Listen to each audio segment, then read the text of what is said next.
Ted Gupp and Michael Isikoff on Afterwards, Sunday at 6 and 9 p.m. Eastern on C-SPAN 2. Afterwards is also available each week as a C-SPAN podcast. World War II Navy veteran Frank Streeter collected rare books on early navigation, Pacific voyages, cartography, and science. At 88 years of age, Mr. Streeter decided to sell his library at Christie's in New York, but died prior to the auction. The 552 items from the library sold for a total of $16.5 million.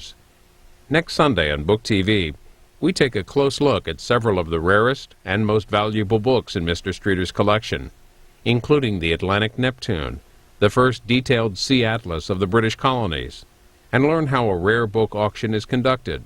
That's next Sunday, 7 p.m. Eastern.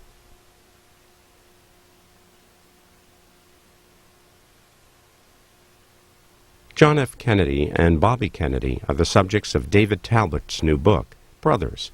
He looks at the political and personal relationship between the President and his Attorney General. From the Book Passage bookstore in San Francisco, this is An Hour.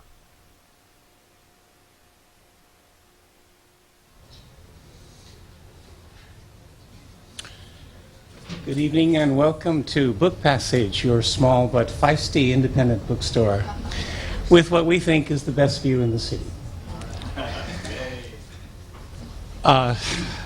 Tonight's guest is David Talbot, who's come to tell us about Brothers, the hidden history of the Kennedy years. David Talbot was born and raised in Los Angeles. He has been a lifelong activist and provocateur, going way back to days at Harvard Preparatory School in Southern California and also UC Santa Cruz.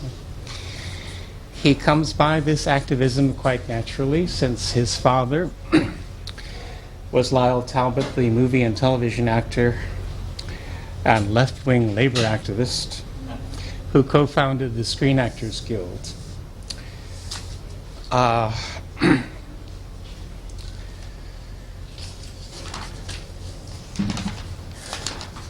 After UC Santa Cruz, Mr. Talbot wrote in 1978, Creative Differences, Profiles of Hollywood Dissidents, and in 1989, Burning Desires, Sex in America, A Report from the Field. After that, he was senior editor at Mother Jones magazine for 5 years. And after that, he was an editor at the Examiner's Image magazine from 1985 to 1994, when the Examiner was still a newspaper and not the sorry publication that it is today. In 1995, he founded Salon.com and was editor-in-chief and CEO at Salon.com for 10 years. He is now chairman of the board. Please welcome David Talbot.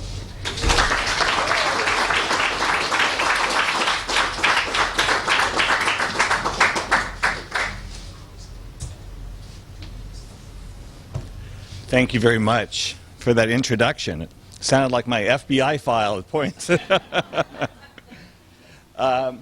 Well, I had some prepared remarks tonight, but I'm going to put them aside and just read to you Vincent Bugliosi's entire 1,600-page book and answer it point by point, if you'll just bear with me for the next several weeks. No, but seriously. I would like to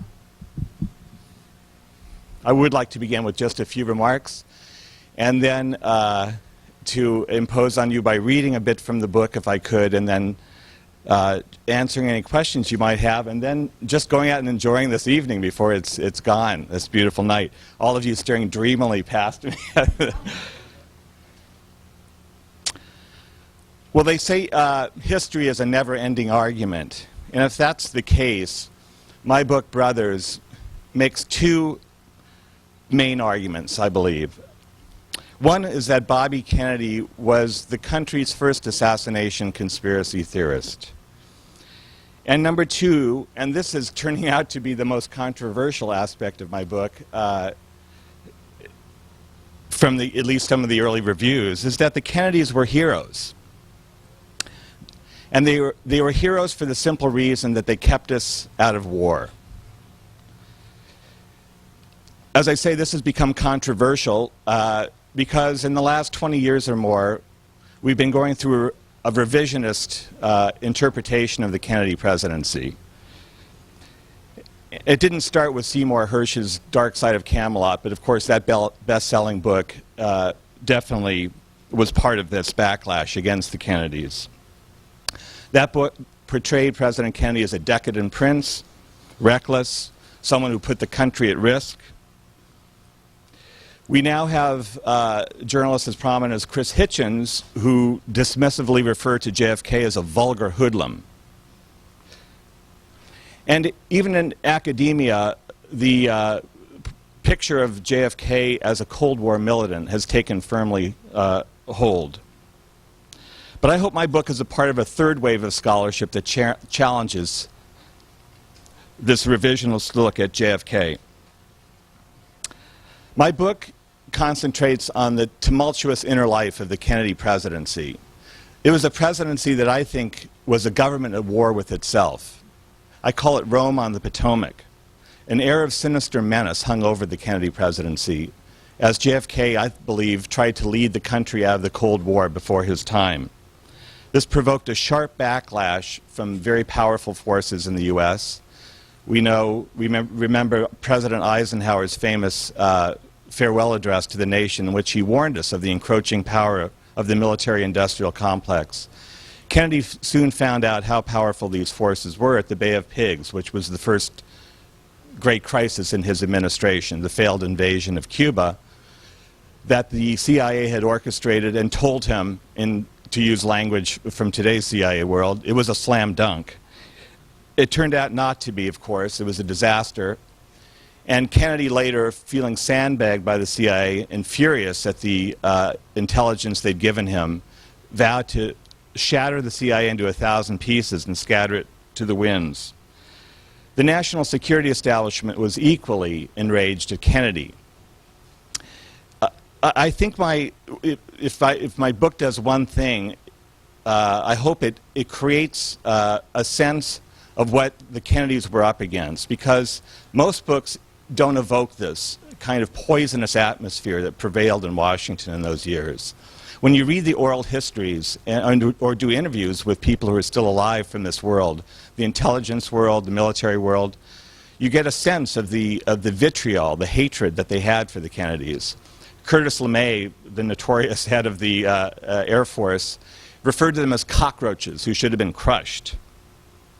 JFK, in return, thought LeMay was a madman. LeMay, of course, thought you could actually fight and win a nuclear war, and he was determined to do this while the United States had nuclear superiority in the early 60s. At one point, he stunned a dinner maid at a Georgetown dinner party, turning to this woman who happened to be the wife of a U.S. senator, and saying, "We're going to have a nuclear war with the Soviet Union before the end of the year. And if you want you and your children and grandchildren to survive, you should take them out west to tumbleweed country." And that was her only chance of surviving. John Kennedy was a very different man. He was determined, he knew what the nuclear stakes were, and he was determined to keep the country from falling into that precipice. In his famous speech at American University in June 1963, I think we see the visionary Kennedy at his best. A speech written for him by Theodore Sorensen, his eloquent speechwriter. And we can't even imagine a leader today using these words. And at the height of the Cold War, imagine the revolutionary message of this speech, in which he says we must empathize with our enemy, no matter how repellent the value systems of governments that we oppose, the Soviet system, communist system. We are all people, and he ends with this: we all inhabit the same small planet, we all breathe the same air, we all cherish our children's future, and we are all mortal. The national security elite just didn't know what to do with a man like this. They were concerned about his private life. They thought they were snooping on his private life. One affair that I go into in particular, which unnerved them, was his relationship with a woman named Mary Meyer, who had the divorced wife of a former CIA official named Cord Meyer. They had known each other since they were in prep school, and they began a very, I believe, serious relationship while Jack was in the White House. Mary Meyer was a pre-hippie hippie, a bohemian spirit, a woman who was determined to turn on the Washington power structure using the powers of LSD and her own, I think, charms. I think once the CIA found out about this relationship, which they did, it was just one more cloud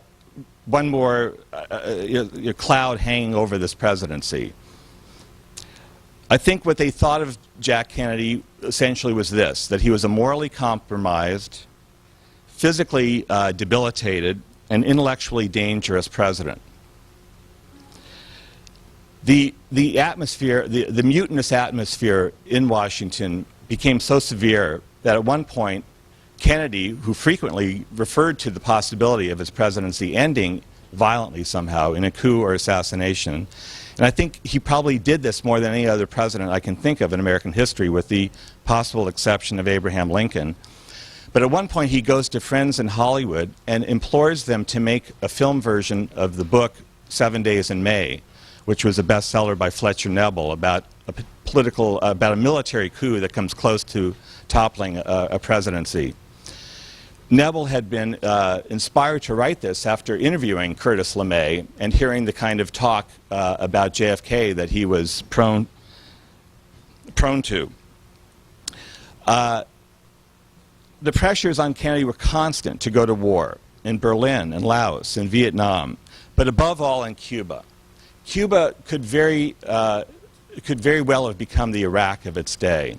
In fact, there's a fascinating national intelligence estimate produced by CIA analysts who had the divorced wife of a former CIA official named Cord Meyer. They had known each other since they were in prep school, and they began a very, I believe, serious relationship while Jack was in the White House. Mary Meyer was a pre-hippie hippie, a bohemian spirit, a woman who was determined to turn on the Washington power structure using the powers of LSD and her own, I think, charms. I think once the CIA found out about this relationship, which they did, it was just one more cloud hanging over this presidency. I think what they thought of Jack Kennedy essentially was this, that he was a morally compromised, physically debilitated, and intellectually dangerous president.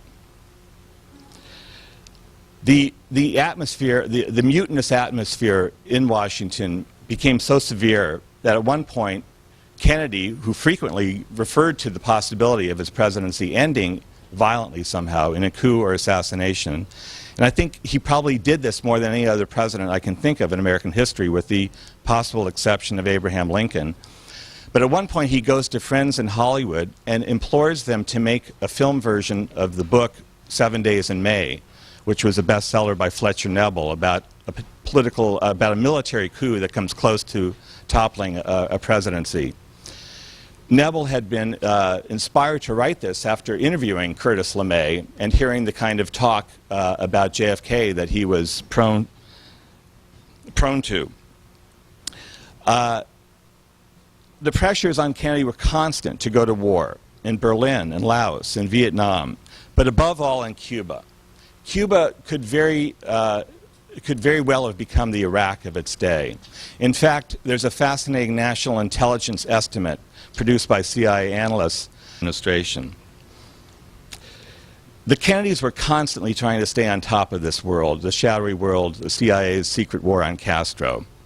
And it was this particular world that Bobby Kennedy cast his suspicions immediately on the afternoon of November 22nd.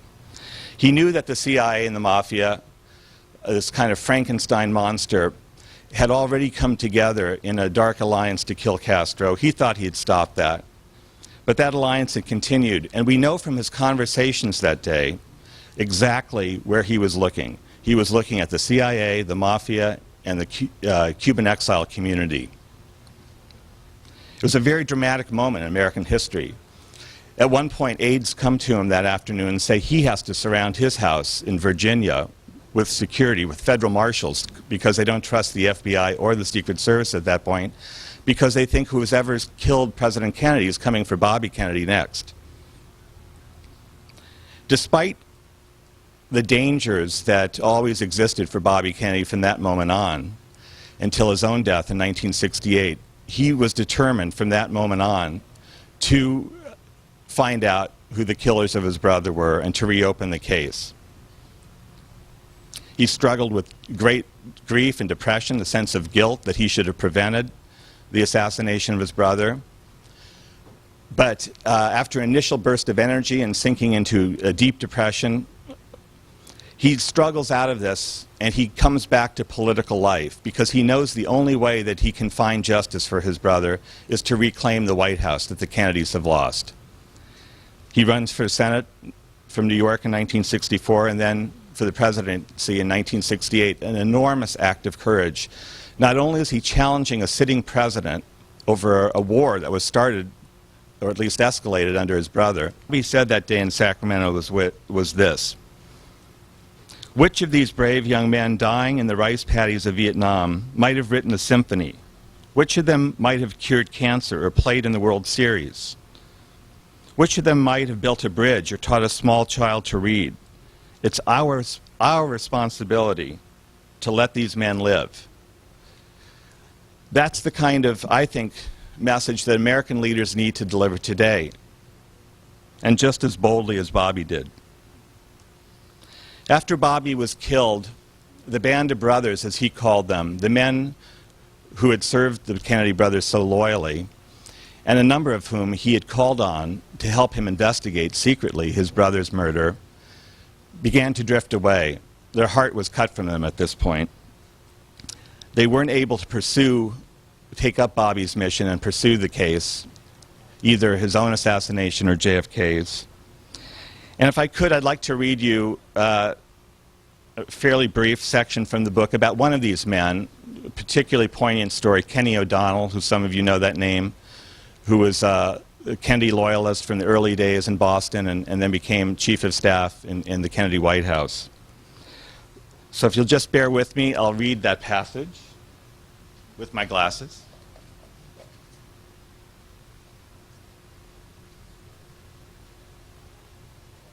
Enjoy the view here for a minute.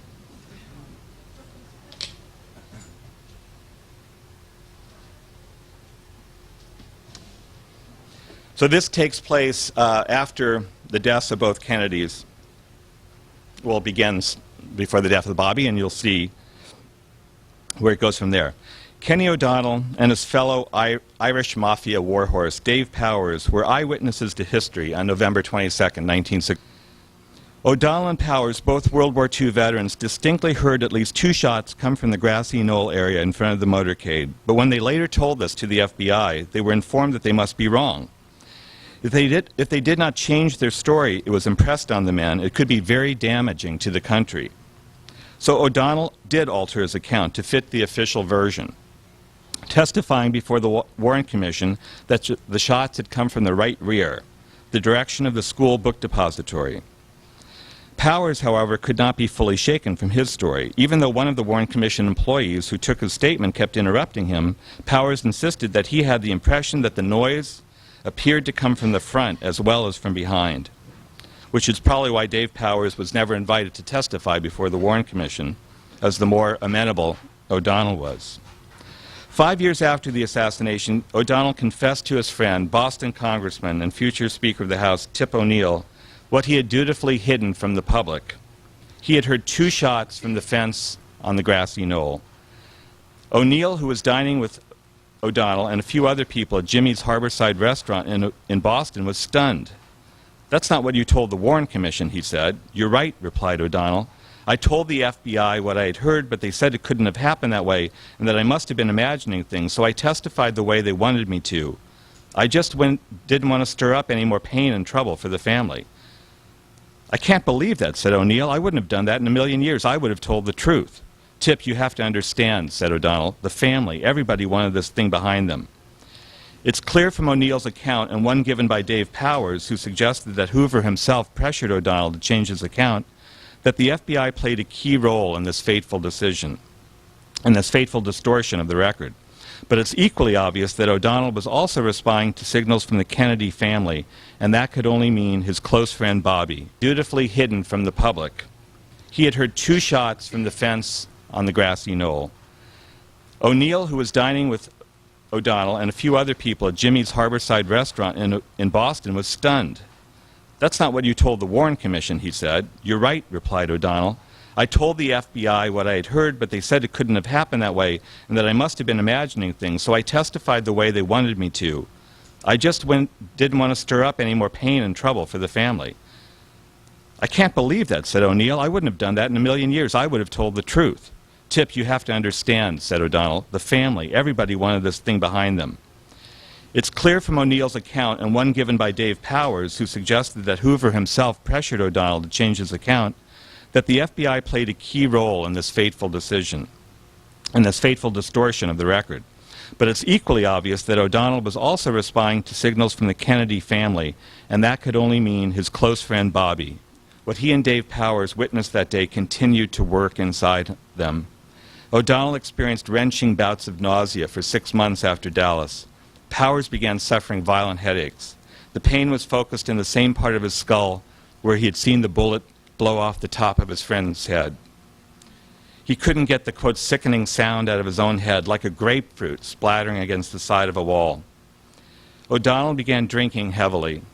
When friends warned him to go easy on the stuff, the man nicknamed the Cobra would fix them with a cold glare and tell them, "Go to hell and mind your own business." But he listened when Jackie and Bobby sat him down and talked to him. It worked, observed his daughter Helen. He seemed to step forward into human company again. But Kenny O'Donnell never fully recovered. He just lived the rest of his life with a heavy heart, said his son. He ran twice for the Democratic nomination for governor in Massachusetts, but his political talent was as a behind-the-scenes man, not as a candidate served so closely. Had gone to Dallas knowing what the stakes were, knowing that he was confronting these dark forces, and that they killed him for what he believed in, what he was trying to do with the nation.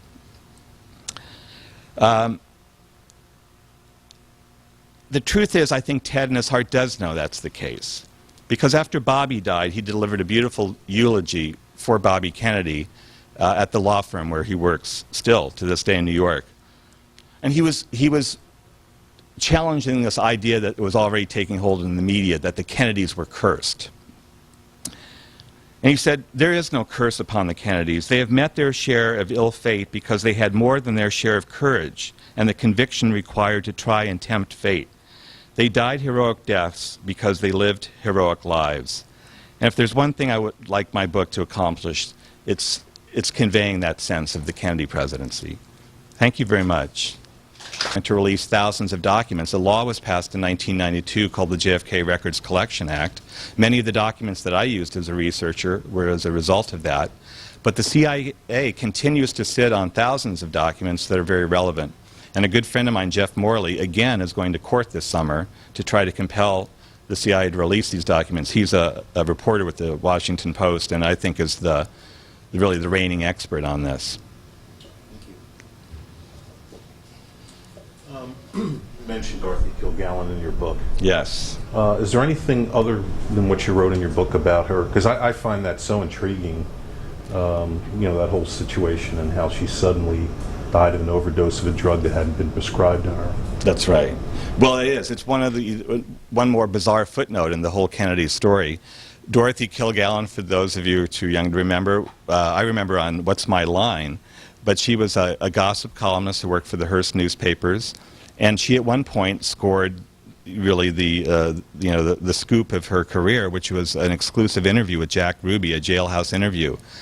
And she was a very good crime reporter, actually. She had a background in that, sort of a tabloid, crime reporter. And she came back telling friends that she was going to break the Kennedy case based on this interview with Ruby. Bobby Kennedy thought Ruby was also a key to understanding the crime, because within 24 hours of Jack Ruby, who was a nightclub operator in Dallas, shooting Oswald on national television and stunning the country, including myself as a kid and my brother, I think all of us were watching. I thought it was a crime movie. Within 24 hours of that, Bobby Kennedy has learned about Jack Ruby's connections to the mob. I have memos that actually, Justice Department memos, showing that Bobby was on it immediately. And Bobby later tells his press secretary, Frank Mankiewicz, when I looked at the phone calls Ruby was making before Dallas, it looked like my witness list for the Rackets Committee, the Senate Rackets Committee, where Bobby was chief counsel in the 50s. So I think Dorothy Kilgallen was onto something. Then the question, of course, is why did she die suddenly and strangely that night?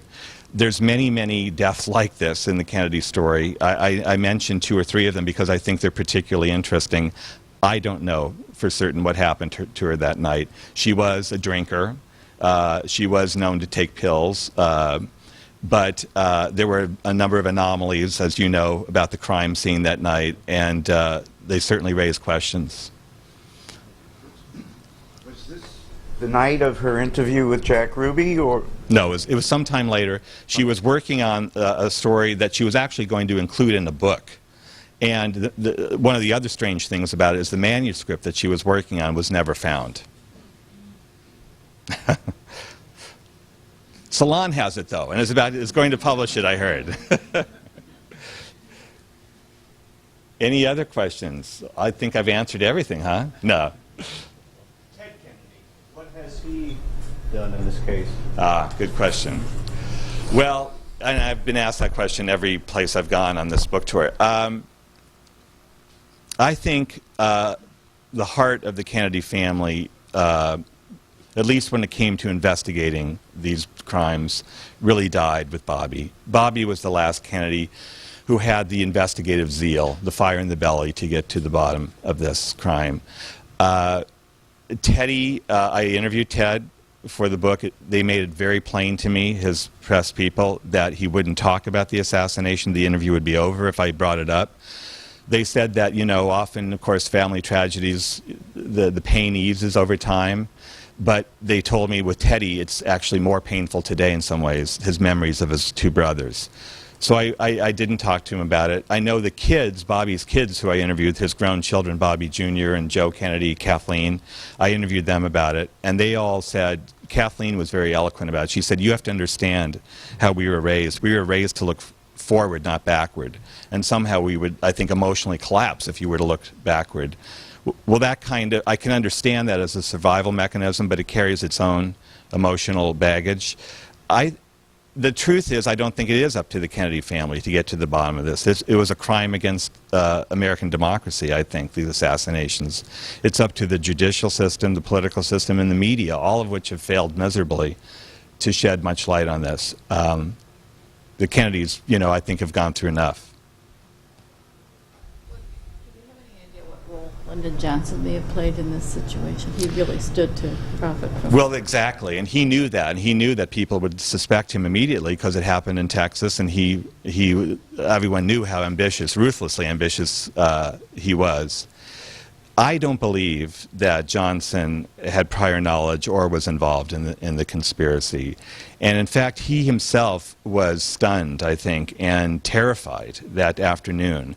I tell the story of how they were, before Air Force One took off from Love Field in Dallas, they were looking for the new president, and Godfrey McHugh, who was the Air Force attaché in the White House, was, you know, looking all over, and they finally opened a bathroom door, and he was crouched in the bathroom muttering, "Conspiracy, conspiracy, they're going to kill us all." Later, Bill Moyers, who was his young aide, he came up to him while the plane was flying back to Washington, and LBJ is looking pensively out of the window, and he says, "Mr. President, what are you thinking about?" And he goes, "I'm wondering when the missiles are going to start to fly." And Jamie Galbraith, who's, I think, a very astute political historian, the son of John Kenneth Galbraith, and he happens to be a professor in Texas, he told me his interpretation of that was that he thought the tensions that everyone knew were boiling within the Kennedy administration had exploded. And Johnson thought the military had taken over, and they were about to launch a nuclear war, a preemptive strike on the Soviet Union. So I think Johnson was genuinely terrified. I could go on and on, but I mean, the one great tragedy about this, of course, is that Bobby and he both suspected a conspiracy, but because of their mutual poisonous hatred for one another, they weren't able to put that aside and, I think, work together to solve the crime. Jack Ruby, who died of a galloping cancer Yeah. whilst trying to talk, or trying to still talk to Governor Warren, who refused to meet with him.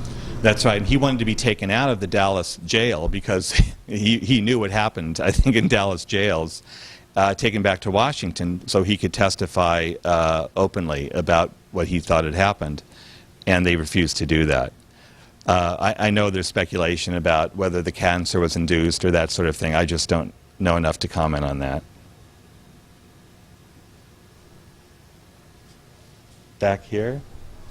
This is a question about the Kennedy heroism and the revisionism issue. I'm completely agnostic on it, but I just thought I'd push you on one point that was made. I don't remember if it was in the Times or in the Chronicle review, but someone, I think, cited the same speech you cited that was very progressive and forward-looking, but then a week later, he delivered a hawkish speech, and it wrote this as if it was a refutation of your thesis. So I'm just curious what your response is to that. No, and my remarks today and those reviews, I think, simplify the portrait I tried to give of the Kennedy presidency. Because, yes, JFK was very much a man of his times. He did not want to be Adlai Stevenson or John Kerry or any of the Democrats who get rolled in presidential races by hawkish Republicans. And he actually outfoxed Nixon in the 1960 election by running as more of a hawk. The famous missile gap, and he, he said he vowed to liberate Cuba during that presidential campaign. So he's very much a man of his times. In his inaugural speech, you see again both of these themes. He says, only if we have enough arms will we be powerful enough not to use them. And of course, he did set off a major escalation in the defense budget and the building of an enormous nuclear arsenal. So Jack Kennedy's a complex guy, and he's fascinating to me because what he's doing, I think, on the one hand, is through this use of hawkish rhetoric and through some of his policies, keeping his political opponents at bay. They're never able to do what they did to Clinton and, say, Dukakis and every Democratic leader virtually you can think of, because he did come off as muscular on foreign policy and so on. He'd been a World War II hero, and that was very important to him, to have that posture. But the proof is in the pudding, I think, when you look at what Kennedy did. Again and again, when the chips were down, when they were trying to get him to go to war in Vietnam, to escalate there seriously, or Cuba, or nuclear war over Berlin. I mean, that's what he was being pushed to do. Jack Kennedy slipped the knots of war. He was a very artful dancer, and that's his great beauty, I think. And I think that provoked enormous rage on the part of these hardliners within the national security establishment, because they weren't able to best him. He bested them again and again. So it's a complex story, and I think those reviewers didn't capture that sense of him. Yes. This is a follow-up to the question I asked you about. One of your goals is to get this opened up again. Can you envision a person or a process that would be strong enough or influential enough to get behind this, as opposed to, journalism and books and things like that? Here's the thing. The one thing that makes me hopeful about the times we're in now. The last time the system cracked open, where we really did have a lot of new information, not just about the assassinations, but about other abuses on the part of the CIA and the FBI, was, of course, in the 1970s, after the Vietnam War and after Watergate. And I think those crises created such pressure and cracks in the system that the system itself was forced in some way to investigate itself. You also had a Democratic presidency with Carter in power, coming in saying that he wanted to open the doors to these secrets and so on.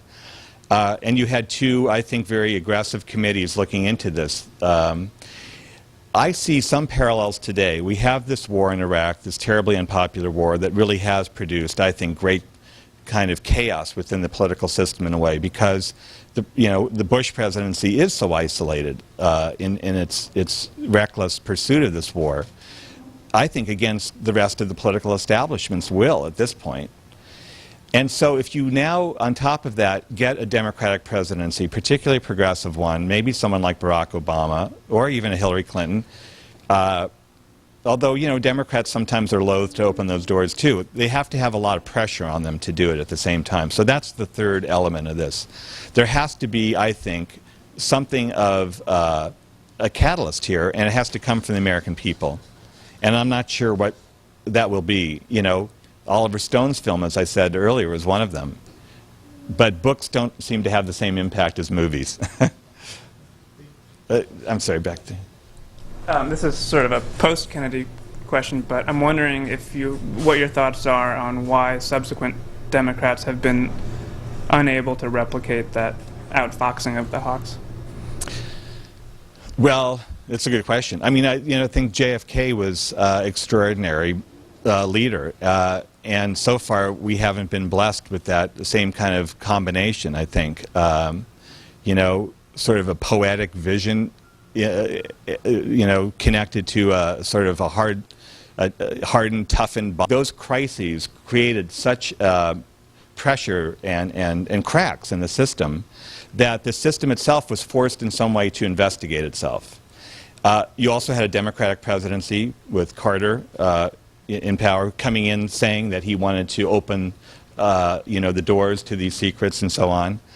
And you had two, I think, very aggressive committees looking into this. I see some parallels today. We have this war in Iraq, this terribly unpopular war that really has produced, I think, great kind of chaos within the political system in a way, because the Bush presidency is so isolated in its reckless pursuit of this war, I think, against the rest of the political establishment's will at this point.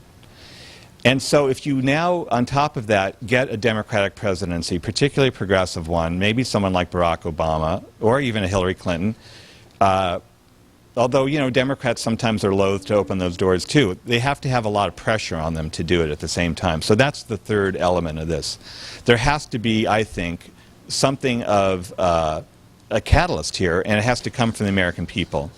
And I'm not sure what that will be. You know, Oliver Stone's film, as I said earlier, was one of them. But books don't seem to have the same impact as movies. I'm sorry, back to... This is sort of a post-Kennedy question, but I'm wondering what your thoughts are on why subsequent Democrats have been unable to replicate that outfoxing of the Hawks. Well, it's a good question. I mean, I think JFK was extraordinary leader, and so far we haven't been blessed with that same kind of combination. I think, you know, sort of a poetic vision, you know, connected to sort of a hardened, toughened body. They were empty suits, and I just don't see that same kind of willpower yet among the Democratic field today. Yes. Any comment on the Hunt tape that seems to have surfaced? That's a big question, and I think I got criticized for that too in one of those reviews. Well, Howard Hunt, of course, was a legendary CIA guy, part of the secret war in Castro, very ardent anti-communist, another Kennedy hater, hung out with a number of these people who were later associated with Dallas. And Hunt, and then of course becomes famous for his role as the head of the Watergate burglary team. Well, Hunt didn't talk, you know, didn't talk. People wanted him to talk about what he knew in his retirement. He's a cagey guy, a disinformation specialist, a novelist, a fabulist, you know, so, you know, you have to take things he says with a grain of salt, of course. But interestingly, what he does at the end of his life, under the encouragement or prodding of his oldest son, St. John Hunt, is to begin to sort of unravel some of these secrets. And I think his book is here, American Spy. He does it partly there. But that process was aborted when his second wife, Laura Hunt, freaked out because she thought he was telling too much, and his lawyer, and they stepped in at that point. And so what his book does is something very odd. It does at OJ. What it does is sort of says, if the CIA was involved in the assassination of the president, this is how they might have done it. And he stopped short of going all the way. But what he did with his son, with notes that I've seen, handwritten notes, and an audio tape and a videotape, is to go further. And what he says there is really mind-blowing. Because what he says is, in 1963, I was invited to a meeting at a CIA safe house in Miami where the plot to kill the president was discussed. And I was asked to... The lone shooter. Was not what? The lone shooter. Where to begin? Well, I mean, just to name a recent one, there's a new study of the bullet fragments from the crime scene, Dealey Plaza, FBI metallurgist, who said that based on his study of those fragments, they must have come from 2 different guns. But I mean, you know, for me, I'm not a forensics expert in what happened in Dealey Plaza. I didn't want to go down. That was a rabbit hole I didn't want to go down. For me, what was convincing to me, I just have to say, was talking to people who had been there, or who talked to people, you know, like Kenny O'Donnell's son, who said, this is what my dad told me. It was the eyewitness testimony of people who were in the motorcade that day. And in my chapter on Dallas, I try to create a sense of what it felt like to be in those cars, because they felt like hunted animals. And they felt like the gunfire was coming from multiple directions and they were caught in a crossfire. That's what it felt like. And they weren't just hysterical people who had no sense of guns or what they sounded like. These were World War II veterans. And so to me, it's hearing from these people exactly what it felt like, or reading their testimony. Abraham Zapruder, this wonderful man, this Russian immigrant, this dress manufacturer, who's a very patriotic guy, standing there with his, you know, home movie camera, taking his pictures and capturing these horrible moments. And then later screaming, they've killed him, they killed him, they shot him down like a dog. Jackie Kennedy saying, they killed him. I'm not taking my gore-drenched Chanel suit off, her famous pink suit, because I want them to see what they have done to my husband. That was what they felt like. That's what, you know. Now you could say, well, in the, you know, the trauma of a crime, many people say different things, but there was just so much evidence like this, eyewitness testimony. You can see pictures today, people pointing up at the grassy knoll. Motorcycle publicly opened this case, or because he knew he didn't have the power. The very day that he learns his brother's killed, his power begins to evaporate as Attorney General. I begin the book with the kind of chilly phone calls he gets from J. Edgar Hoover, his arch nemesis, the head of the FBI, who tells him with almost a sense of pleasure, Bobby says, that his brother has been killed. He knows that the FBI is not going to follow his directions after that, and they're in charge of the investigation. LBJ, again, the new president, hates Bobby's guts, and vice versa. So his power's fleeting, and in true Kennedy fashion, what he's doing is going underground and doing it himself and going to trusted aides. You know, he slipped back into the Justice Department after he was in the Senate to look secretly at files with Walt Sheridan, this former FBI man who was his right-hand investigator. He tracked leads to Mexico City and New Orleans when Garrison was reopening the case. He was doing this very privately, but anybody who knows anything about Bobby, in fact it's in the 2 standard biographies by Arthur Schlesinger and Evan Thomas of Robert Kennedy, that Bobby Kennedy privately dismissed the Warren Report as nothing more than a PR exercise aimed at lulling the American people to sleep. Well, Bugliosi certainly has read those books, and so for him to just blandly accept what Bobby was saying strategically in public as the truth about what Bobby Kennedy really thought happened in Dallas is ridiculous. So that doesn't inspire confidence. Supposed to be riding in the car next to John, and how the bullets hit him and the problem they had about...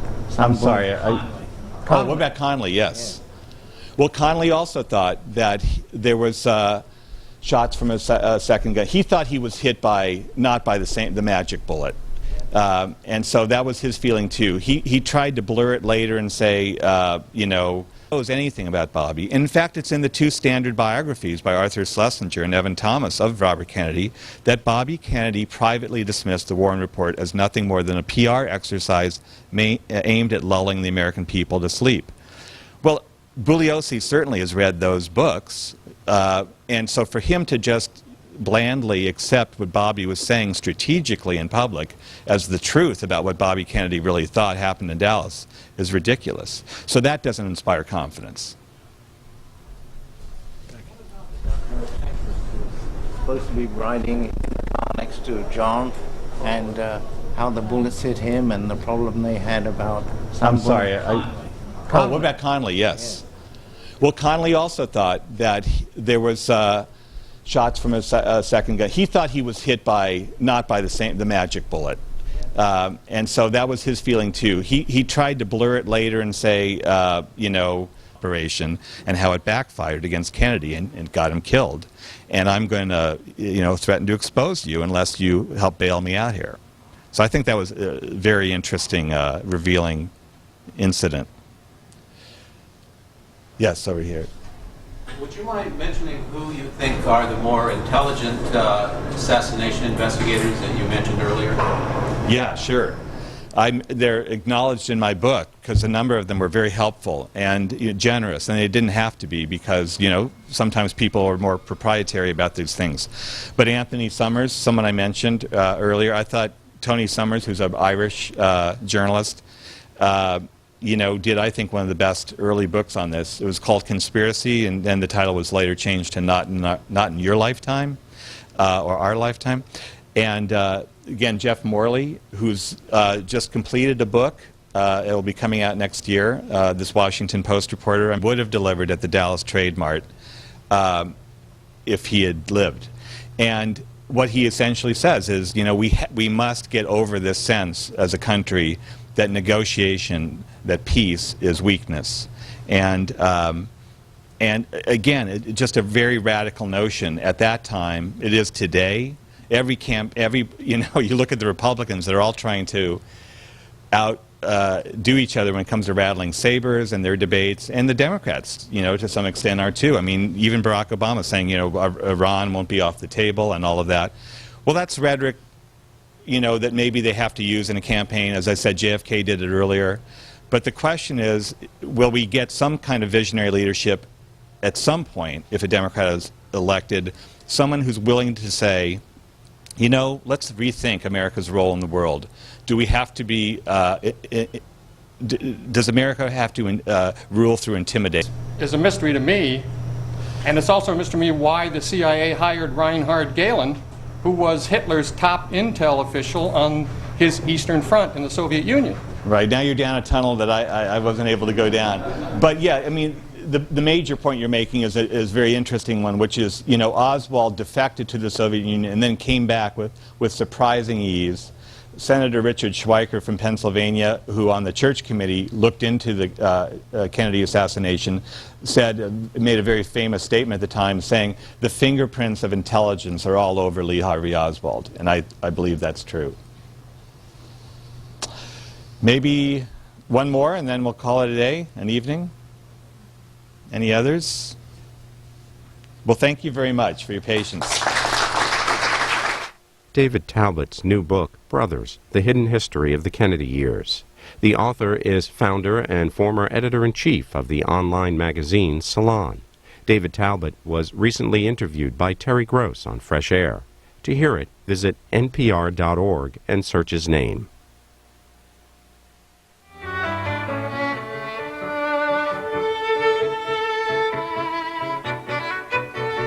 You're watching Book TV on C-SPAN 2, created by cable, offered as a public service. Coming up at 8 p.m. Eastern, Linda Briggs on the impact of William F. Buckley on the American conservative movement. Then a look at Congressman Rahm Emanuel's strategy for Democrats in 2006. Sunday on Book TV, John Agresto on rebuilding higher education in Iraq with the U.S. Coalition Provisional Authority.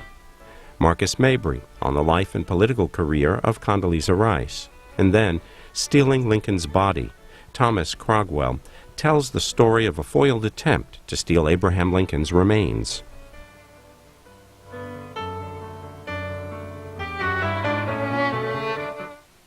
Now National Review managing editor Linda Bridges looks at the impact of William F. Buckley, Jr. on the American conservative movement. She argues that his first book, God and Man at Yale, gave him the political and financial support necessary to found the National Review in 1955. This talk from Politics and Prose Bookstore in Washington, D.C. is around a half hour. We're about to get started, so if everyone could take a seat. Okay? Anywhere you like Hi, my name is Becca Kirk, and on behalf of the owners and the staff here at Politics and Prose, I'd like to welcome you. We are very pleased today to host Linda Bridges and have her discuss her new book, Strictly Right, William F. Buckley and the Rise of the Conservative Movement. Before we get started, I would like to ask that you take a second to make sure that your cell phones are off. We have C-SPAN here, and try to keep our distractions to a minimum. Also, after Mrs. Bridges is done speaking, we'll take questions at the mic in the center of the room. We ask that you get up and make your way to the microphone, again, because C-SPAN's here, and also because we do record our events, and we'd like you all to be heard. The National Review is the most widely read magazine for Republican conservative views, and its prominence today in today's society is the work of William F. Buckley, Jr. Strictly Right takes us into the middle of conservative concerns and controversies and provides a portrait of Buckley that illuminates his personal passions and the ideas he espouses. Linda Bridges, a writer for the National Review for all of her adult life, gives us an insider look at the rise of the magazine, the man behind it, and his part in solidifying the conservative movement. Let me introduce Linda Bridges. Thank you very much. I'm sorry that my co-author, John Coyne, couldn't be here today, but he sends greetings to you all, and I'll do my best. Oh, there you go. There we go.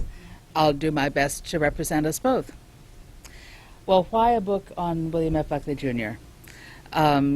Conservatives disagree on a lot of things nowadays, but one thing they don't disagree on is the importance of Bill Buckley at the center of the conservative movement.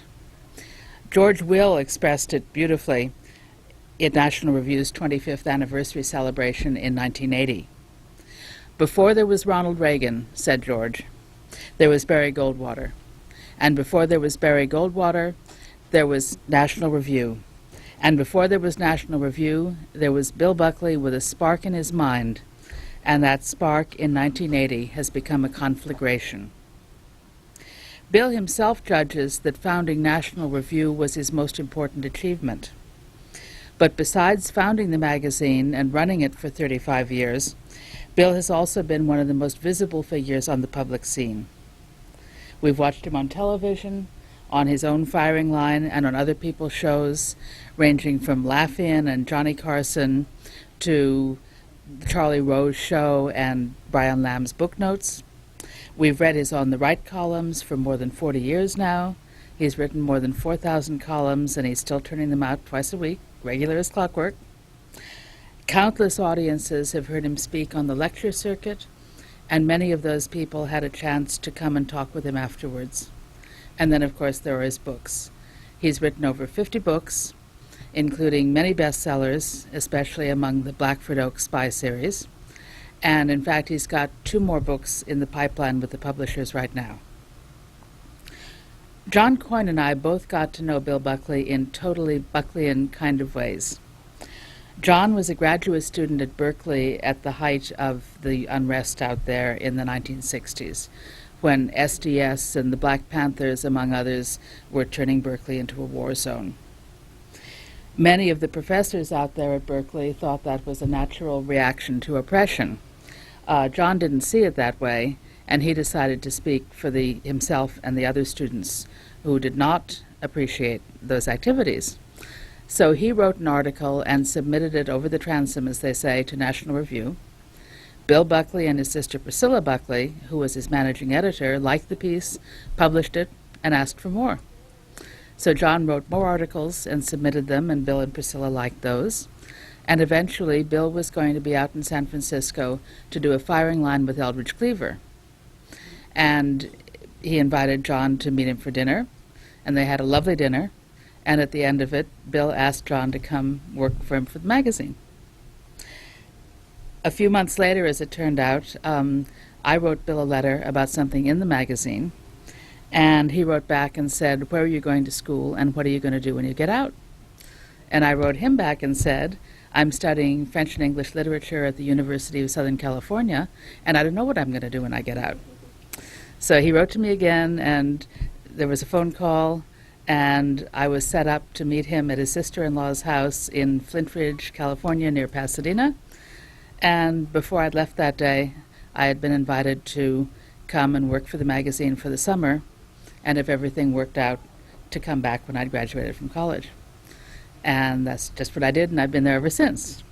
Now, John left us after a couple of years. He was hired away by Spiro Agnew, but he's kept in touch ever since, both with the magazine and with me personally. The idea for this book came to us in stages. In fact, we had thought the territory was staked out. About a decade ago, a New York-based writer named Sam Tannenhouse decided that he wanted to do a big formal biography of Bill. And he talked to Bill and got his blessing. Bill admired very much Tannenhouse's biography of Whittaker Chambers, so he asked all his friends to cooperate with Tannenhouse, and everything was perking along the way those big academic biographies do. But then 3 years ago, Tannenhouse was tapped to be the editor of the New York Times Sunday magazine, and he announced that he was putting the Buckley biography on hold. So John Coyne fired me off an email from Chicago saying, why don't we do the biography? We could knock it out in a year. And I laughed, because at the time I was helping organize Bill's book tour for one book, and I was doing the research for another book, and I just didn't have a third hand. So, but the idea had lodged. And then a few months later, I was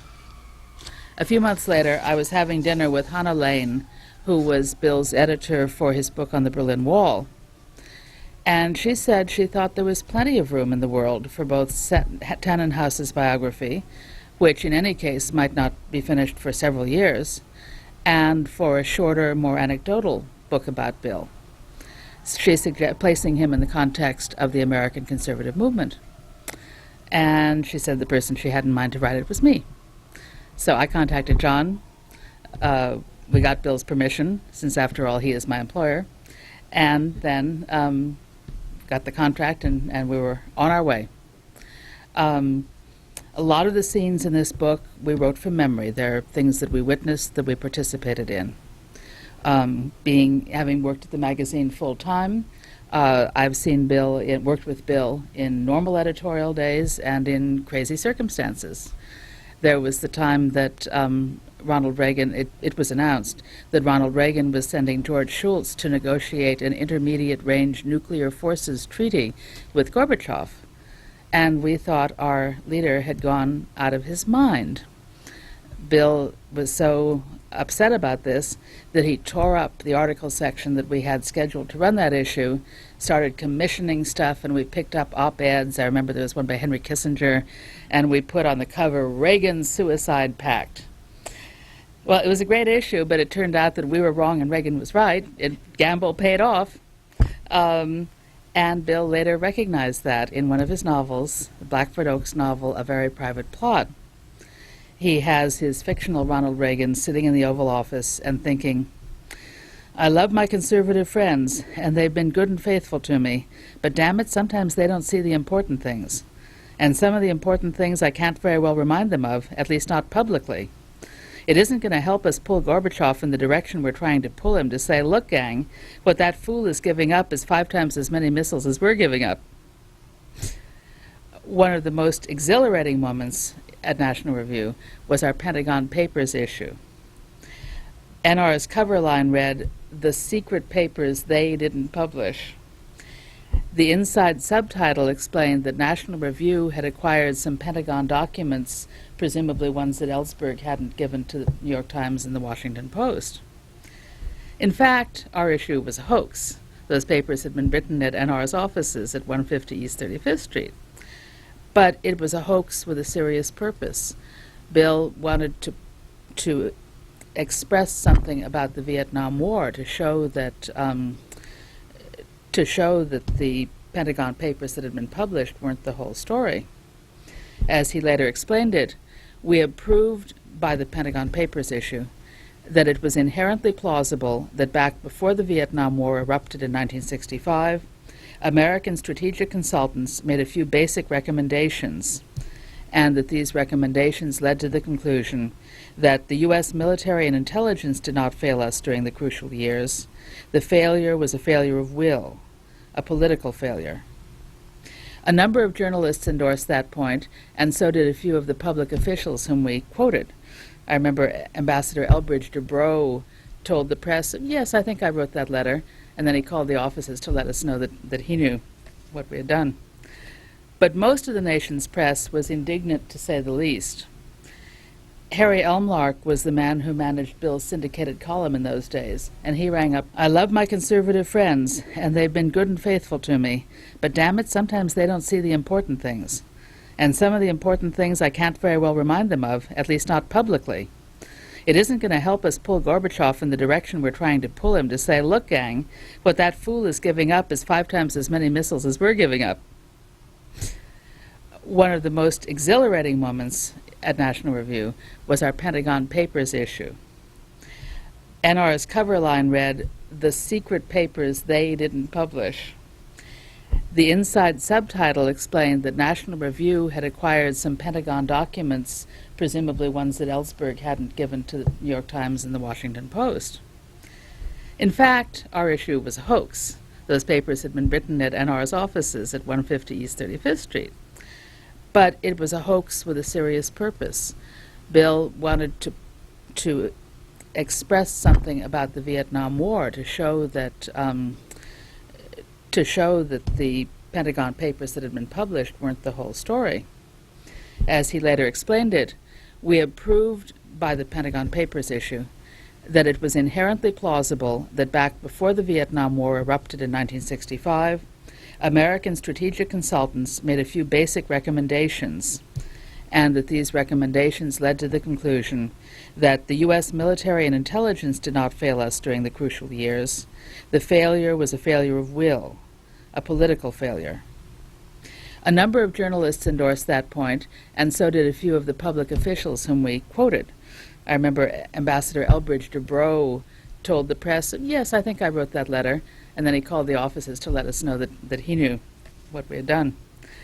But most of the nation's press was indignant, to say the least. Harry Elmlark was the man who managed Bill's syndicated column in those days, and he rang up to go public, and John was here in D.C. throughout that long national nightmare that was Watergate. Priscilla Buckley pointed out after, in 1975 it would have been, that John must have been the only speechwriter who had worked for 2 presidents and 2 vice presidents of the United States within a 12-month period. Agnew, Ford, Nixon, and Ford. But that string finally came to an end, and John went back to political journalism. In fact, he covered both Reagan's and Carter's presidential primary campaigns for us in 1976. He then went into the corporate world, but he kept his keen eye on the political scene, and some of those writings are in this book. Meanwhile, in his adopted city of Chicago, he got to know some what we call heartland conservatives, and the most prominent of these was Henry Regnery, the man who had published Bill Buckley's first book back in 1951, God and Man at Yale, when none of the big New York publishers would touch it. So our book has a lot of memoir and personal reminiscence, but it couldn't be only that. Bill was already 43 years old, and his magazine was 13 when he plucked John and me from our studies in California to come join the enterprise. So we had to go to the archives in order to tell the earlier part of the story. And so it was from published sources and from Bill's own papers that we learned how a Texas-born oil man named William F. Buckley married a vivacious New Orleans belle named Eloise Steiner and produced 10 lovely little Buckleys. And then we learned how those little Buckleys were schooled and how Bill went to Yale and set the place on its ear and compromised disputes on internal issues, promote intellectual and political spokesmen, and lead the philosophical battle against both communism and modern liberalism, who, to descend to more practical matters, had or could raise the necessary money, recruit the writers and editors, referee the inevitable quarrels, and bring the whole enterprise into being, who, we now know history's answer, but William F. Buckley, Jr. Thank you.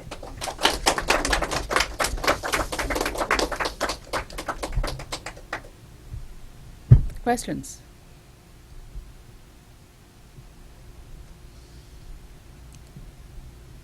Given the number of years that you've been in close contact with Mr. Buckley, in doing your research, was there anything that really surprised you or shocked you? Or Oh, let's see. I'm sure there were. I'm sure there were things.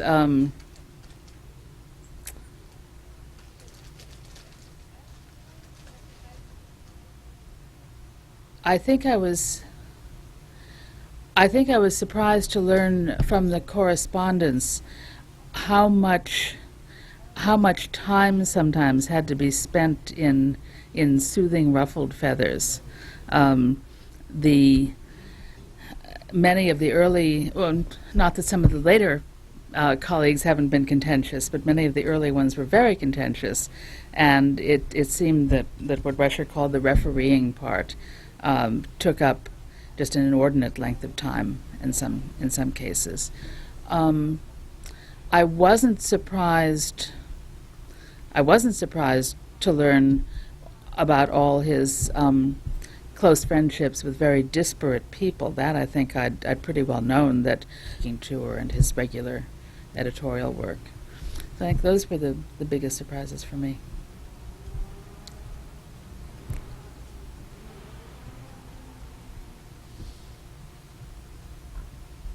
To what extent were some of the activities Mr. Buckley engaged in planned as part of building a conservative movement, or were they quixotic? For example, running for mayor. Was that, who wanted to be mayor of New York? Certainly not the editor of a magazine. Was that plotted as a way of getting national recognition, or was there some other motivation? It wasn't plotted quite that way, but it was plotted to help the conservative movement in a different way. He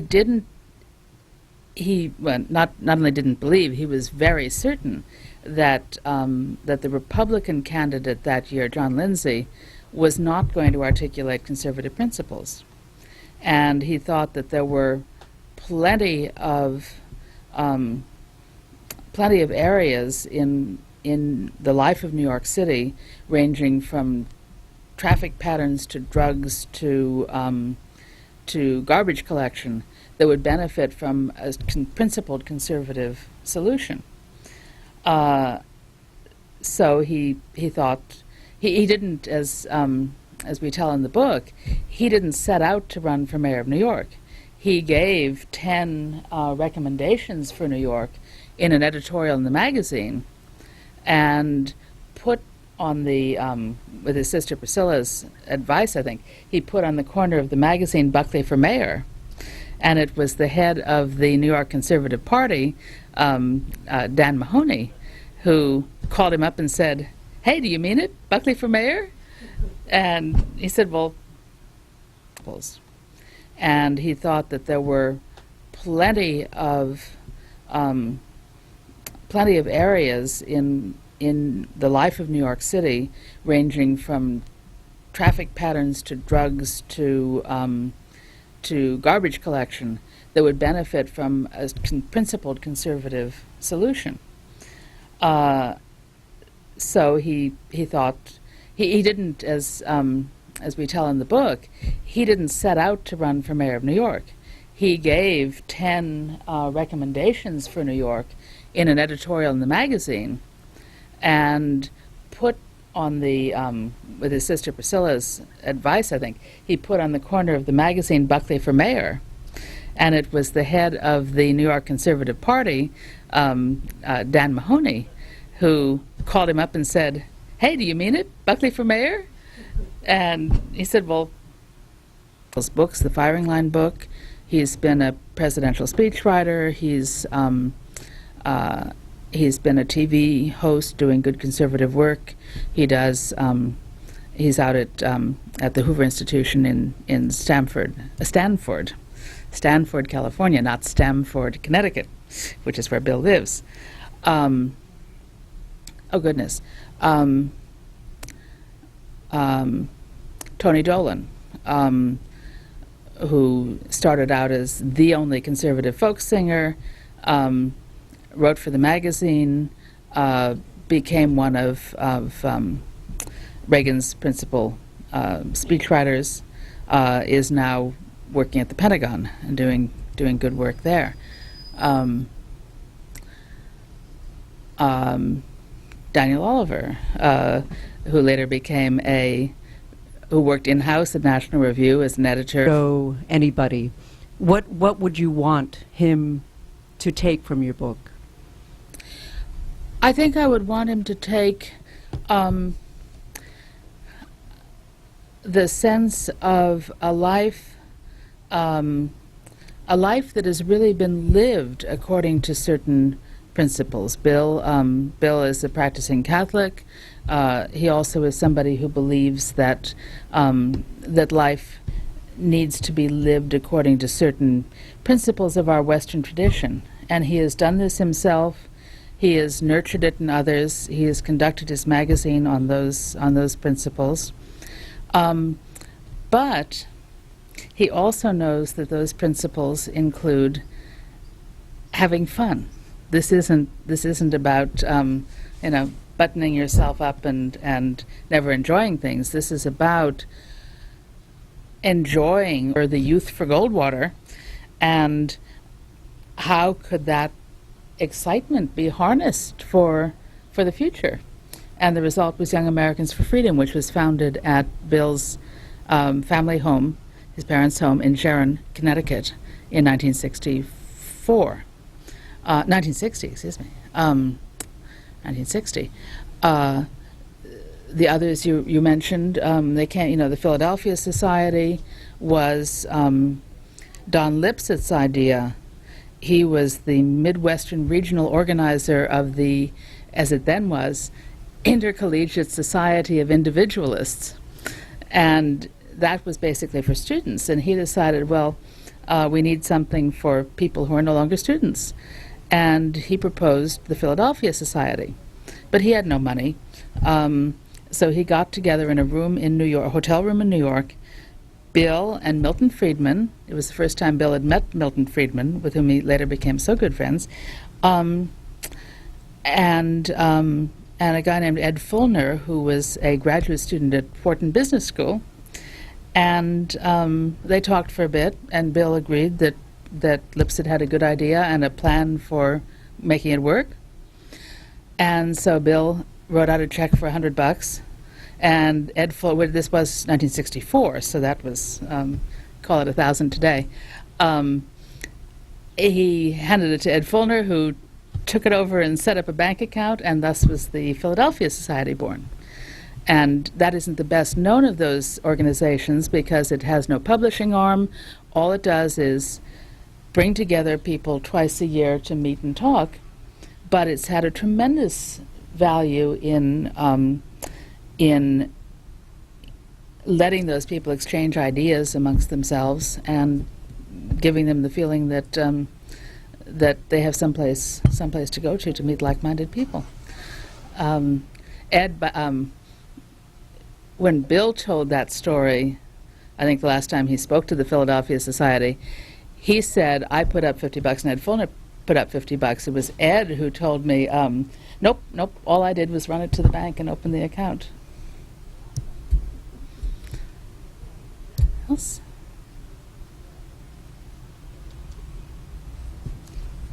Thank you very much. Thank you.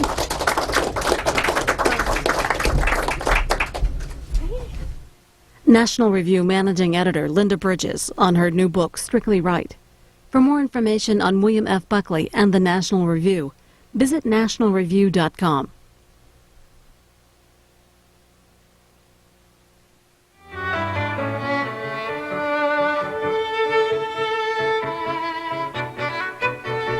History, biography, and public affairs. You're watching Book TV on C-SPAN 2. Coming up at 8:30 p.m. Eastern, a look at Congressman Rahm Emanuel's strategy for Democrats in 2006.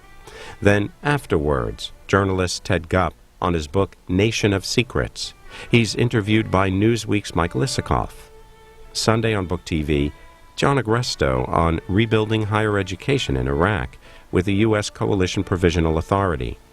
Marcus Mabry on the life and political career of Condoleezza Rice, and then Stealing Lincoln's Body. Thomas Crogwell tells the story of a foiled attempt to steal Abraham Lincoln's remains.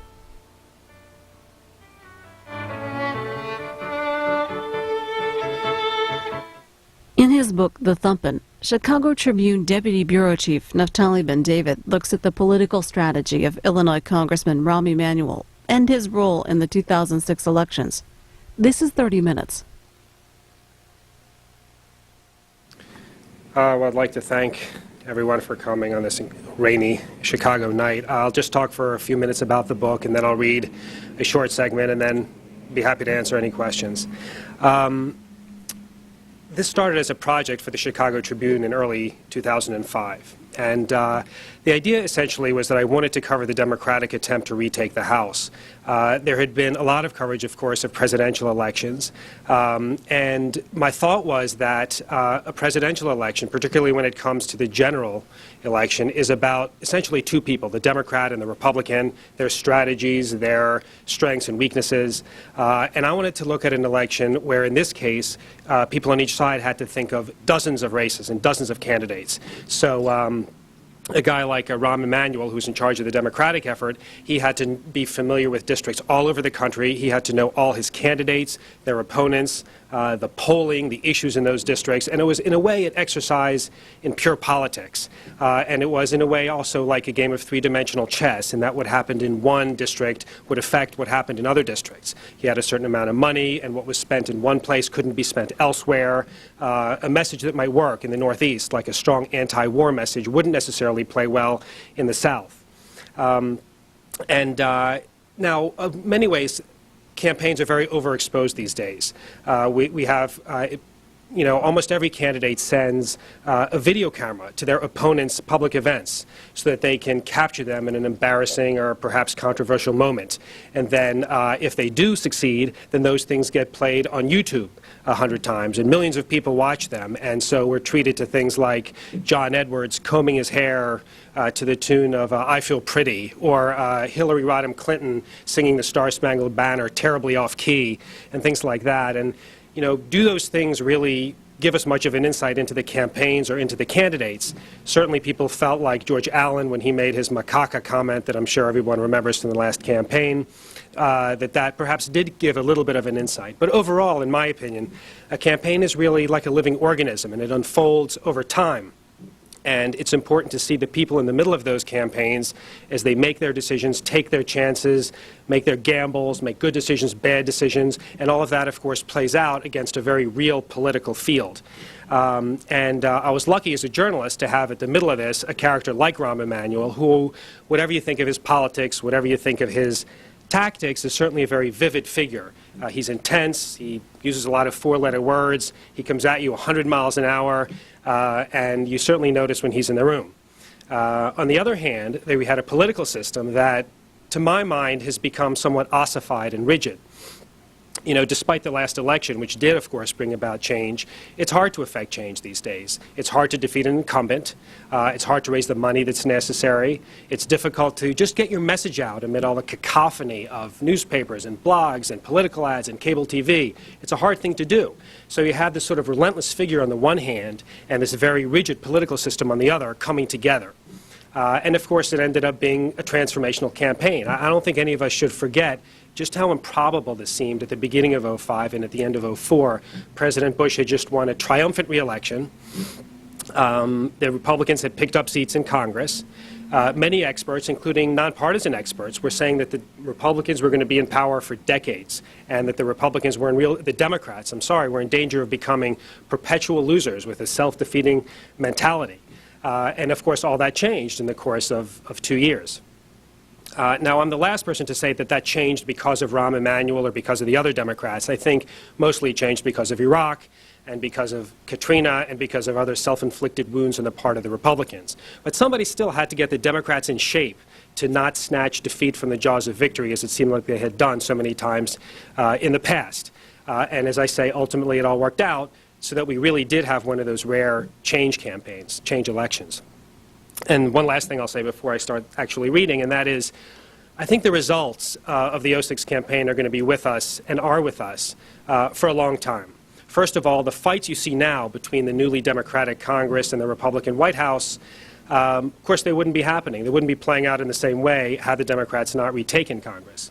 But even more than that, if you look at the '08 campaign, which is already underway for better or worse, you see the residue of the '06 elections. You see a little more excitement and enthusiasm on the Democratic side, and you see a little more of a demoralized feeling on the Republican side.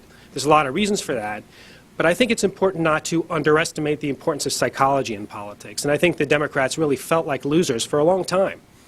They felt like even when things were going their way, they'd managed to blow it. And the last election showed that they could actually win, that at least when circumstances favored them, they could pull out a victory.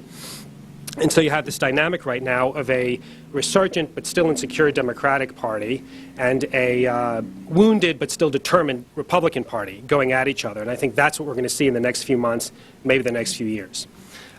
So this part I'm going to read, it's a segment that takes place relatively early in the campaign when Emanuel is trying to recruit candidates to run for office. And I'll mention just a couple quick things. First of all, I'm going to mention the DCCC, this acronym, and what that stands for is the Democratic Congressional Campaign Committee, which was the campaign operation, the Democratic campaign operation to retake the House that Emanuel ran. There's a Republican equivalent. The other thing is, as I said, Emanuel uses a lot of four-letter words. So in the course of this reading, I'm going to say things like effing. Suffice it to say that's not what Emanuel said in the actual heat of the moment, but in deference to this being a public setting and a family bookstore, that's how I'm going to say it in the reading.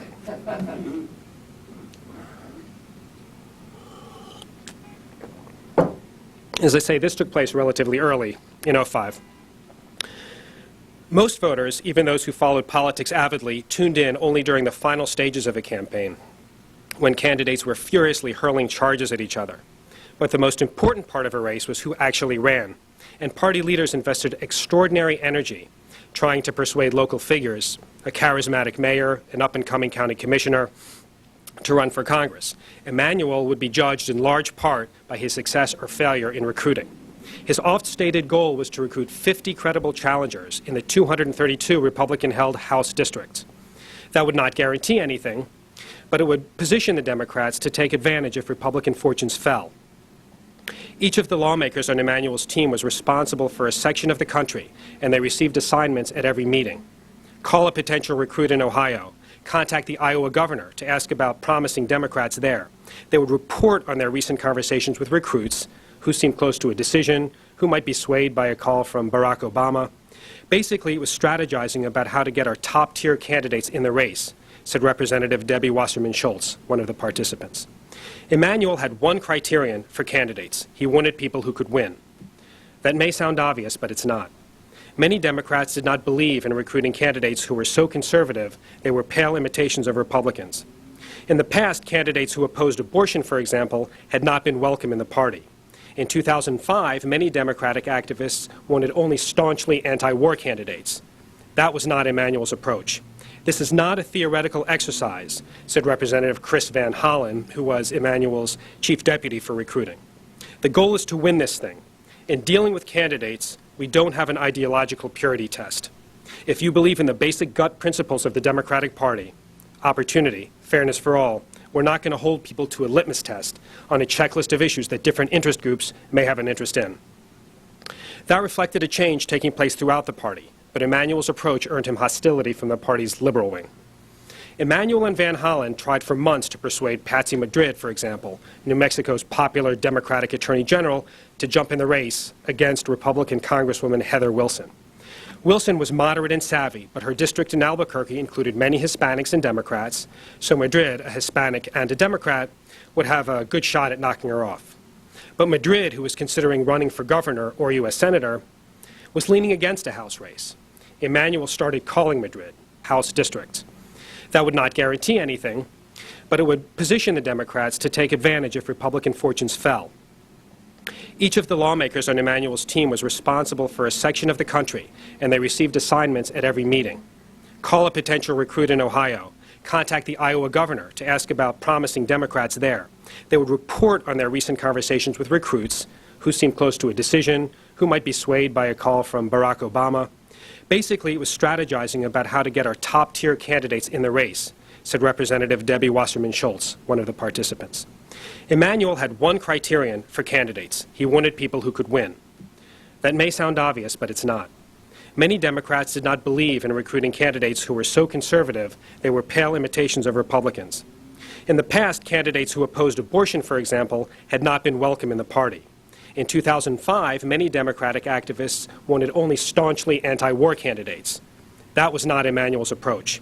This is not a theoretical exercise, said Representative Chris Van Hollen, who was Emanuel's chief deputy for recruiting. The goal is to win this thing. In dealing with candidates, we don't have an ideological purity test. If you believe in the basic gut principles of the Democratic Party, opportunity, fairness for all, we're not going to hold people to a litmus test on a checklist of issues that different interest groups may have an interest in. That reflected a change taking place throughout the party, but Emanuel's approach earned him hostility from the party's liberal wing. Emanuel and Van Hollen tried for months to persuade Patsy Madrid, for example, New Mexico's popular Democratic Attorney General, to jump in the race against Republican Congresswoman Heather Wilson. Wilson was moderate and savvy, but her district in Albuquerque included many Hispanics and Democrats, so Madrid, a Hispanic and a Democrat, would have a good shot at knocking her off. But Madrid, who was considering running for governor or U.S. senator, was leaning against a House race. Emanuel started calling Madrid. He arranged for husbands and wives of current House Democrats to call Messina and assure him that they spent plenty of time with their spouses. DCCC members even introduced Messina to members of the Washington legal community, so if he moved to Washington, he knew he'd have a job. At a staff meeting in early October, Emanuel's top aide, John Lapp, offhandedly told him, "I talked to Madrid. She's in." Emanuel could barely contain his glee. "You're lying to me," he said. "Why don't you bury the effing lead?"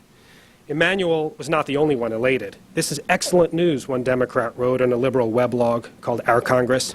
Even Republican spokesman, Carl Forty, acknowledged it's a good recruit for them. It's going to be a tough race because it's a 50-50 district, evenly split between Democrats and Republicans. After expressing his profane delight that Madrid had agreed to jump in, Emanuel immediately instructed his aides, "I'll tell you what, cut her a check for $5,000. Someone reminded Emanuel that Madrid did not even have a campaign committee yet, so there was nowhere to send a check, and wisecracks followed about Emanuel's overeagerness. He half-mockingly aimed a middle finger at the room, something he seemed to do about once a meeting.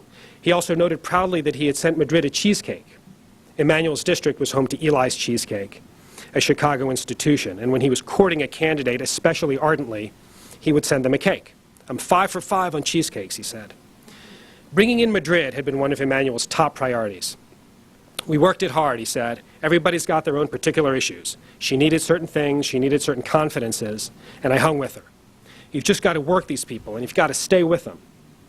And one more thing, you can't be scared that they're going to say no. You just have to be at them all the time." Emanuel called dozens of potential recruits in early 2005.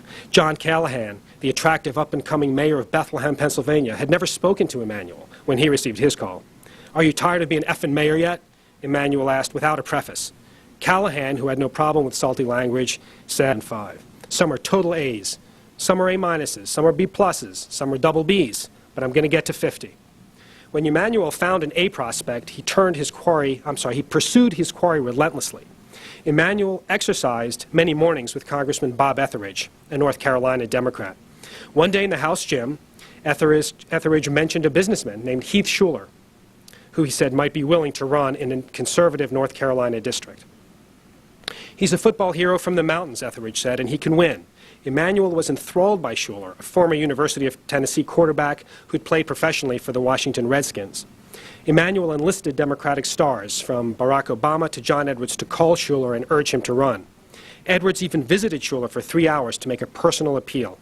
Roughly 50 Democratic House members, 1/4 of the House Democrats, were prevailed upon to call Shuler, and there was more.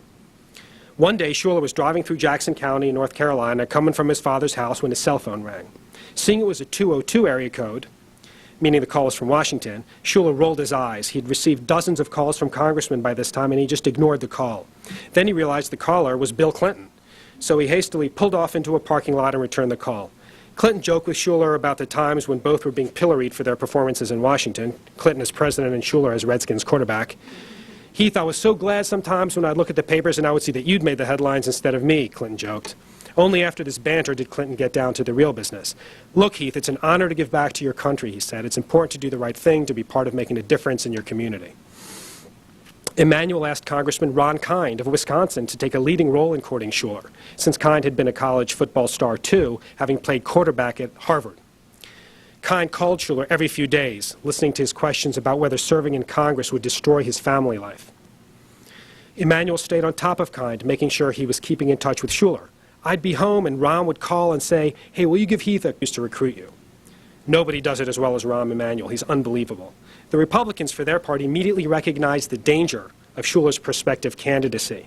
And President Bush, on a visit to the Smoky Mountains, asked to meet with Schuler to try to dissuade him from running.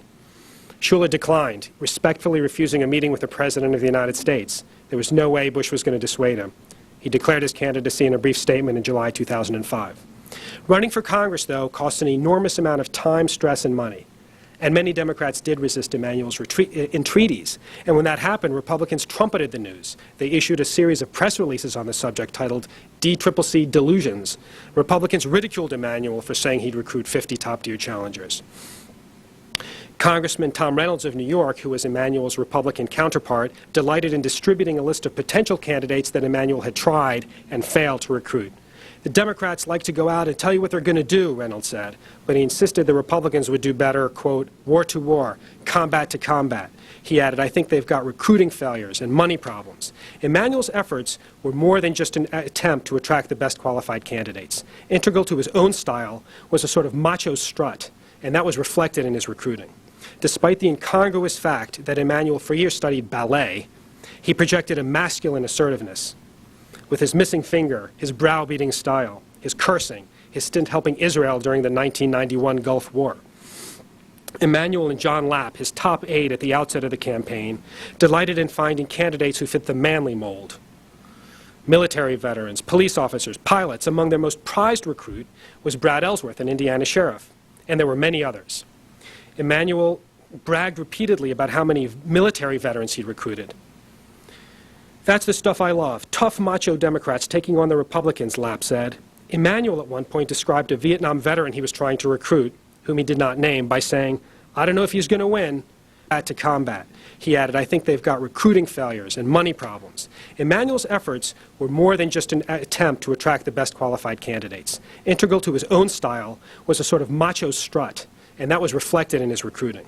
Despite the incongruous fact that Emanuel for years studied ballet, he projected a masculine assertiveness. With his missing finger, his browbeating style, his cursing, his stint helping Israel during the 1991 Gulf War. Emanuel and John Lapp, his top aide at the outset of the campaign, delighted in finding candidates who fit the manly mold. Military veterans, police officers, pilots. Among their most prized recruit was Brad Ellsworth, an Indiana sheriff, and there were many others.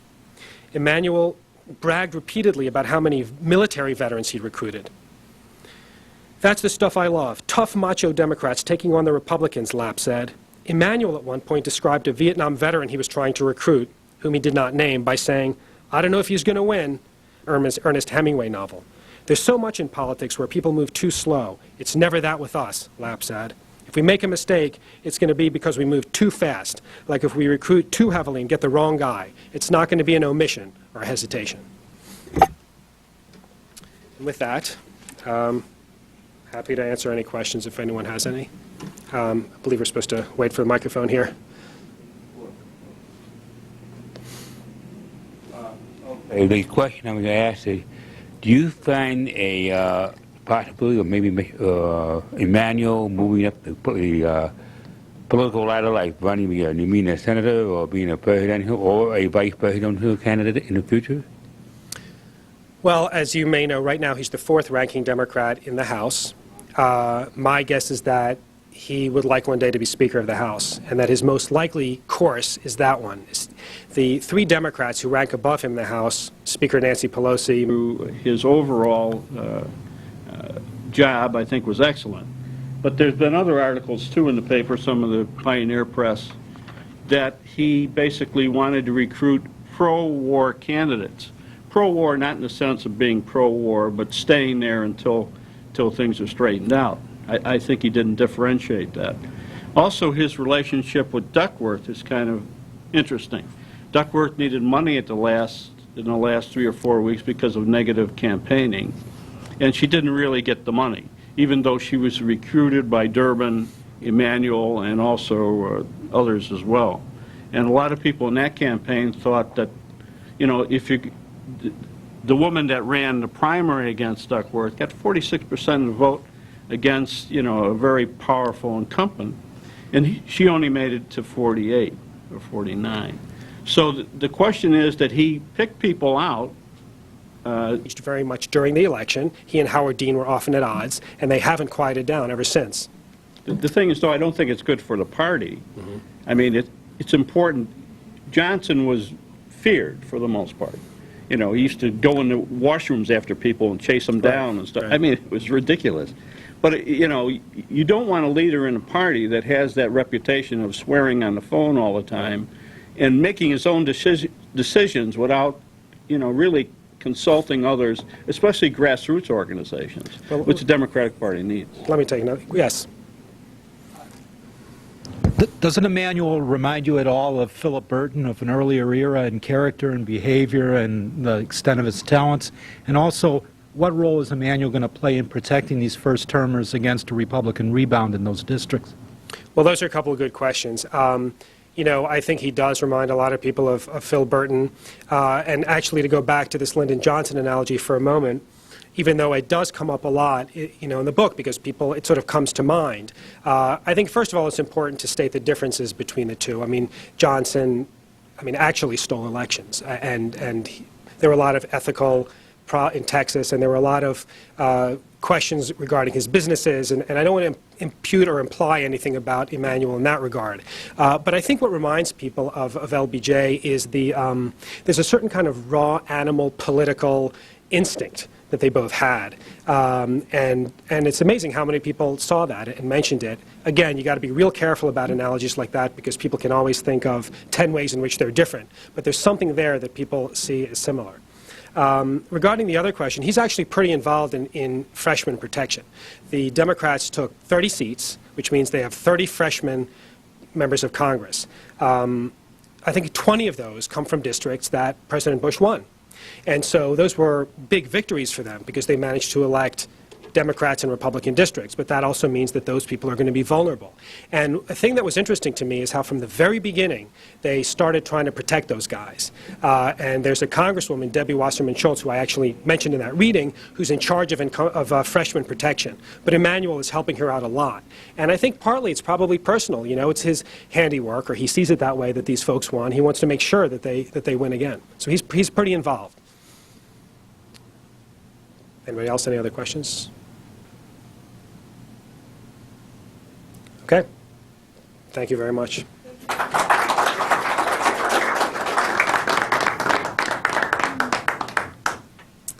Thank you all again for coming out tonight. If you'd like to have a book signed, we will form a line to your right up here at the table. And again, thank you for coming, and thank you, Mr. Ben David, for joining us tonight. Naftali Ben David was recently on the NPR program All Things Considered to talk about Rahm Emanuel. To listen to the interview, visit www.npr.org and search Naftali Ben David.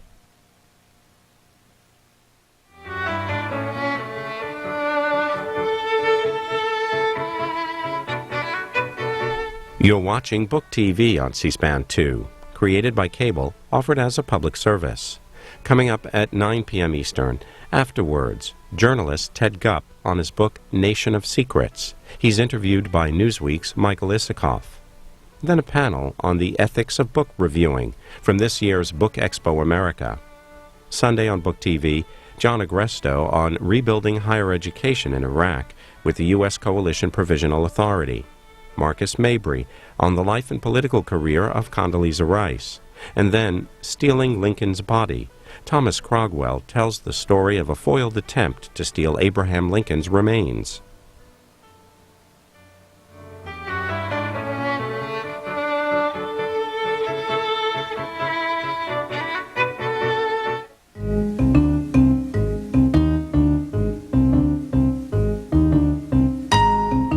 Investigative journalist Ted Gupp contends that our current political culture is defined by a misguided desire for secrecy.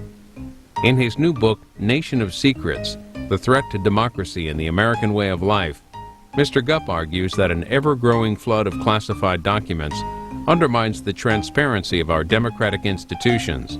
The author examines the role of the journalist in navigating this terrain and the general public's access to information, which he argues has become increasingly limited. Ted Gupp discusses his new book with Michael Isikoff, investigative correspondent for Newsweek.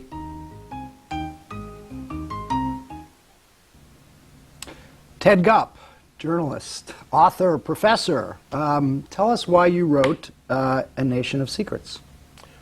There are several reasons. One, I spent many years as an investigative reporter like yourself. About 7 years ago, I wrote a book about the CIA called The Book of Honor, about men and women who died in service to the agency, who died and whose identities were erased. And my book identified who they were, their lives and their deaths. In the course of doing that, I came across an awful lot of abuse in secrecy. I found cases in which individuals may well have died because of secrecy, needlessly. And so that certainly piqued my interest, as well as a career spent in the field butting my head up against secrecy. Then came 9/11 and an explosion in secrecy. So what had been a sort of passing interest with me became a consuming interest as I saw avenues to access to information being dismantled wholesale. Now, you actually quote some figures that indicate just how much of an explosion in secrecy, in government secrecy, there's been. Tell us a little bit about that. Well, to give you a flavor for it, there are now, in terms of classification decisions each year, over 14 million decisions a year. They're not all original secrets. Some of them are called derivative. Every time you refer to a secret or include a secret in a document, it has to be stamped secret. So they're disseminating, they're like rabbits now, because one gives rise to two, gives rise to four, etc. And one of the things that's really contributed to the profusion of secrets is the internet. Because it used to be that people would pick up a phone and have a conversation on a secure telephone unit, a STU. Now they send an email. That email is classified. That created an explosion. Also, some of the formatting protocols that are used in computers has added to the secrecy. For example, the header and footers. It used to be that people in the Pentagon would selectively define a paragraph or a sentence as classified. Now, the formatting classifies the entire page oftentimes. It's a sort of default position. I think one of the conclusions of the September 11th Commission, and I covered that as a reporter, is that secrecy actually impeded national security, undermined national security, which is something you talk about here. Can you give us some examples of how that happens? I'm a great believer in the need for secrecy. That is, in robustly protecting a core of secrets, nuclear blueprints, troop movements, that sort of thing. I think there's no greater threat to those core secrets than the explosion in counterfeit secrets, things which should not be secret or classified, but which are classified. There's a famous line by McGeorge Bundy, a former national security advisor: if you guard your toothbrushes and your diamonds with equal zeal, you'll lose fewer toothbrushes and more diamonds. Case in point, the CIA robustly defended and resisted declassifying the oldest document, classified document, in the U.S. archives. It dates back to World War I. Invisible ink. Invisible ink, exactly. Yes. The German formula for invisible ink. Right. Now, if we, in the age of the internet, are still dependent upon invisible ink, we're in more trouble than I imagined. That is a toothbrush, to refer to McGeorge Bundy's line.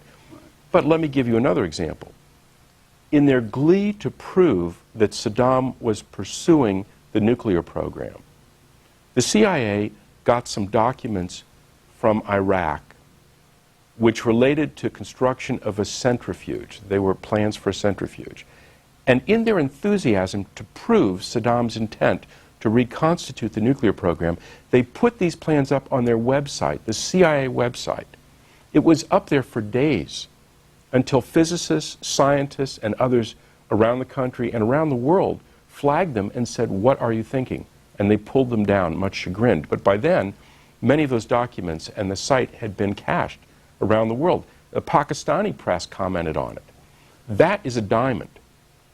Right, but that's an example of them not guarding secrets, of being lax about secrets, right? And that's exactly the point, that secrecy is much like currency inflation.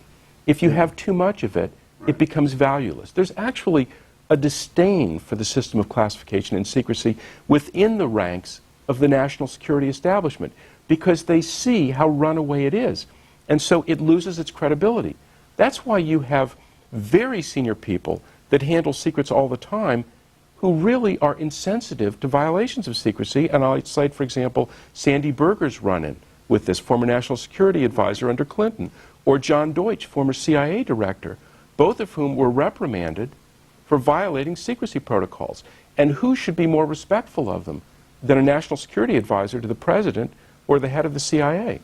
Right. You have some wonderful examples of how outlandish some of the over-classification is. You mentioned the invisible ink, but there was one I loved about a document relating to India and fear of disclosure about that because it was might alienate monkey worshippers in India. Yes, that was my favorites. Connected with the zoo, as I recall, and there's actually, I think, a plaque in memory of the monkeys, even though the agency resisted disclosure of this. It isn't just the CIA, though. I mean, that's a point I think is very important. It isn't just the State Department or the Pentagon. It's government-wide. What has happened is that there's been a paradigm shift, a major change in the way that the government relates to citizens and indeed relates to elements of itself. That is, the way the White House relates to Congress, so that there really is a disregard for access anymore. This is really a central reason why I wrote the book, is to alert the public to the fact that this is a sea change in the nation. This isn't just at the CIA or just at the Defense Department. How much of this is driven by the attitudes and culture of the Bush administration? This administration. Right. The Bush administration, I would argue, is the most egregious offender in terms of secrecy in the history of the United States.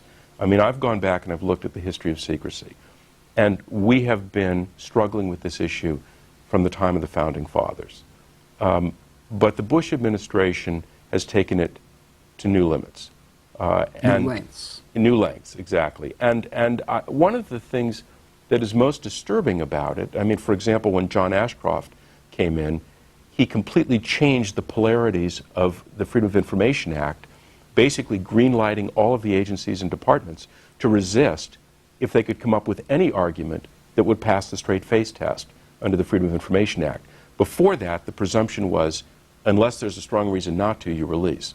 That sent a signal that encouraged all the agencies and departments of government to resist, and resist they have.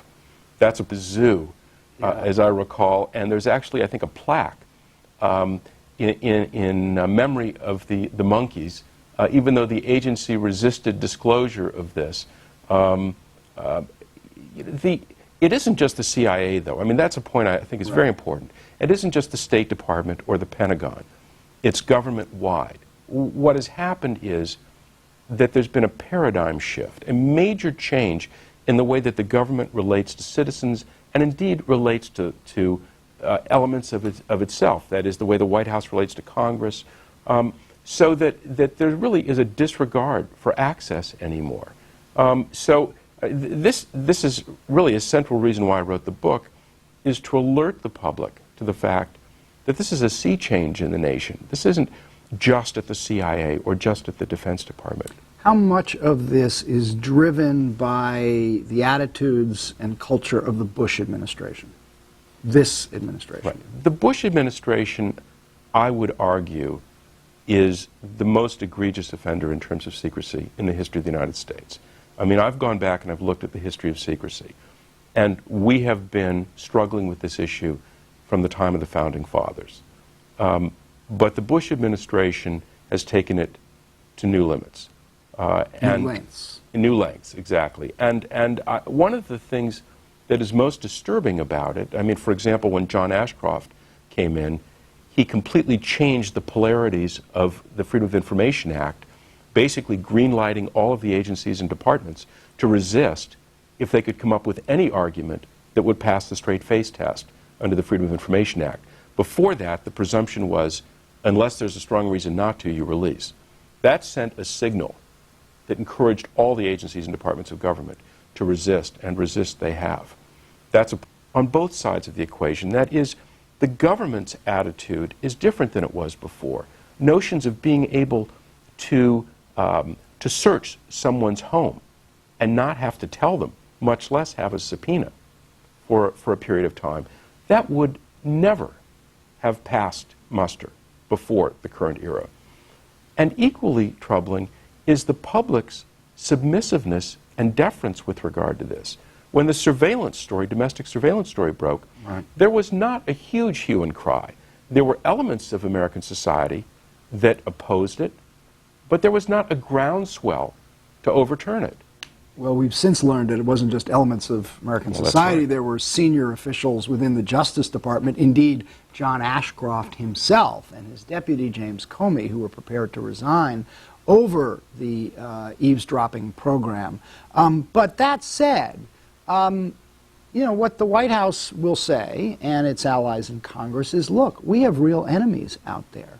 We can't disclose what we're doing in many of these areas because we will tip off the people who aim to hurt us about what we're doing and make it easier for them to attack us again. And I applaud that notion that we need to protect the real secrets. What troubles me is that when you have so many bogus secrets, you put them at risk. One of the lessons of 9/11 was not that we had insufficient information, but that we didn't share the information we had. That's one of the central findings of the 9/11 Commission. And we have created this apparatus for what's called the information sharing environment. But in fact, it's more rhetoric than action. And I would argue today that information sharing, which is passed, so that oversight was derelict. Oversight is one of the great checks on excessive secrecy. And we didn't have it because the same party dominated. That was a problem. I think financial cutbacks in the press also contributed to it. We had fewer people in the field to report on this. I think we suffered from that.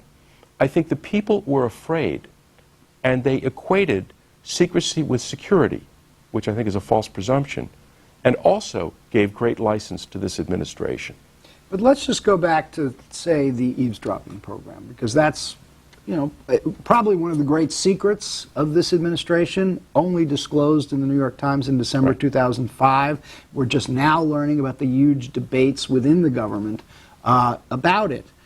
But how do you know, professor of communications that you are, and journalist, that it's okay to disclose this, that we're not, in fact, giving secrets to the bad guys, to the Al-Qaeda people who we know are out plotting against us? Right. How do you know that this is information that can be safely disclosed? Well, that's a great question. There are a couple of questions embedded in it, and one of them doesn't preempt it, but I think should have preceded it, and that is, shouldn't we have had a debate about whether there should be domestic surveillance? That debate was not carried on. The particulars of the program, one can argue, should have remained classified and secret. Right. That's the particulars. But the principles are a part that invite American democratic participation. That is a debate that we should have had and we didn't have. So, when we talk about the foibles of the press, oftentimes I think we get distracted. I think that issue. Right. You also asked me, who am I to make these decisions as a professor? Right. I think that's an excellent question. I was born in Lima, Ohio. I was not voted into office by anyone. I live in the Midwest. I have no chevrons on my sleeve. So who am I, indeed? And the answer is, I'm an American citizen. And the day that American citizens decide that they do not have a role to play in such critical issues is a day when we're in grave jeopardy. If you had to pick the one or two things that outrage you the most about the excessive secrecy of this administration, or where you think clearly out of bounds, no justification for keeping it secret, what would you choose? What would you point to? Well, again, I would go back to the attitude, because I think that the findings of the 9/11 Commission have been ignored.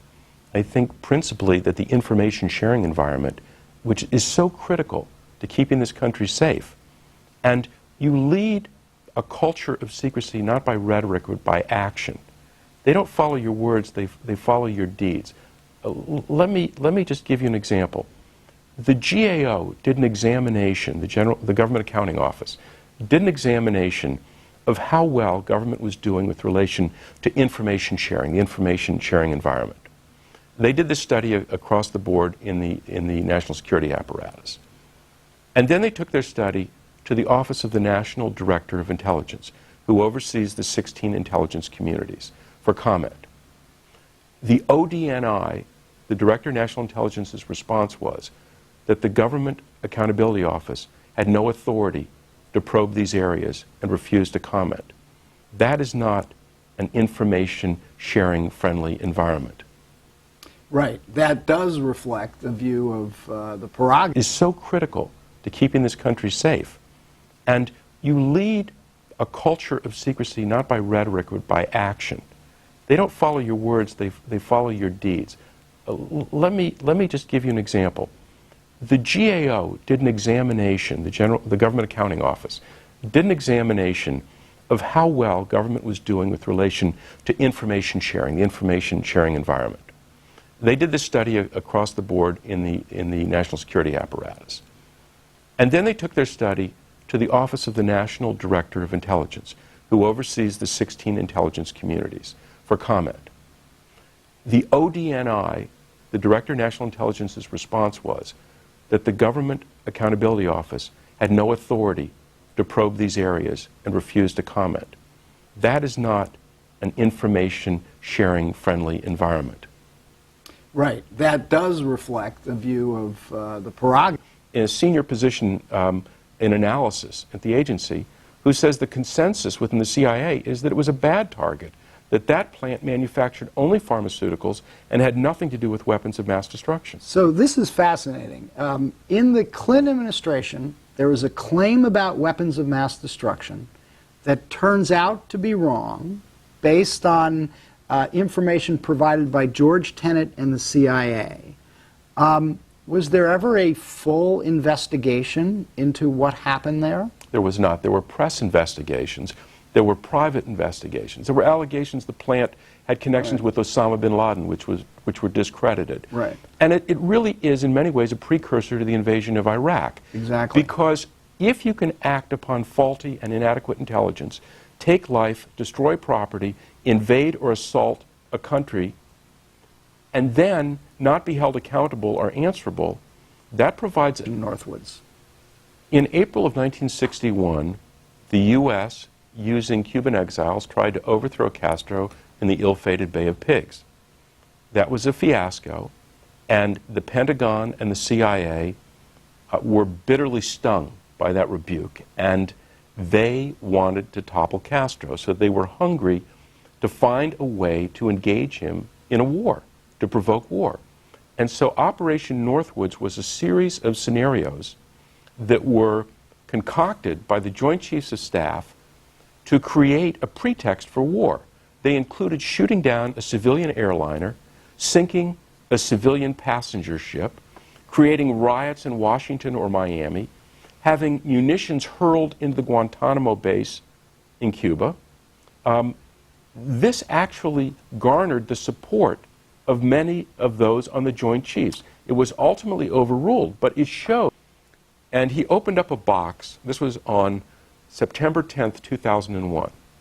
He opened up a box and started reading, and he was fascinated because he was reading about an American bomber in a fog that flew into the Empire State Building in July of 1945 and killed a number of people and traumatized the city of New York. But none of the words skyscraper or plane were on his dirty words list. And so he closed up the box and had it reshelved on the open shelves. The next day was September 11th. And on that day, he saw on the television, standing in the cafeteria, the pictures of the planes that had hit the high-rise and them collapsing. And he realized that he'd stared into the face of the threat and had not recognized it. And it was a sobering lesson in the limits on secrecy and vigilance. But the examples of what are the kinds of things that have been reclassified, taken out of the public domain? Out of hundreds and hundreds of thousands of documents, which have been sequestered sometimes for 8-9 months that researchers have been using, they have found, for example, a few documents related to the positioning of nuclear weapons in the 1960s. They're no longer there, but they might be seen as an embarrassment to those foreign governments. And so the State Department has had them pulled purely to save embarrassment. Which gets to the larger point of how much of this secrecy, the classification, gets to legitimate national security secrets as opposed to just protecting embarrassments, whether diplomatic or political. Right, right. And the resources, the human energy, the dollars that are put in to chasing these bogus leads, these false documents, is enormous. We don't have, in this country, we don't have enough people to pursue the real causes, much less to be distracted by such things. So I think it is not merely humorous or entertaining to read of these things. It's alarming because the resources are being siphoned off in areas that don't go to national security. How much resources do we know? Well, we know how much is spent on security of information, that is, on guarding the secrets. We're talking about the safes, the vaults, the training of personnel for clearance procedures, getting clearance, the background checks. It's more than the EPA spends on its entire budget. It's about $7 billion a year. Thank you. Afterwards, and several other C-SPAN programs are available for download as podcasts. More with Ted Gupp and Michael Isikoff in a moment.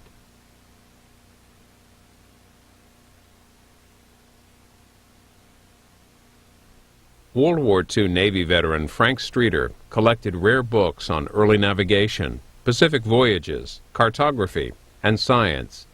At 88 years of age, Mr. Streeter decided to sell his library at Christie's in New York, but died prior to the auction. The 552 items from the library sold for a total of $16.5 million.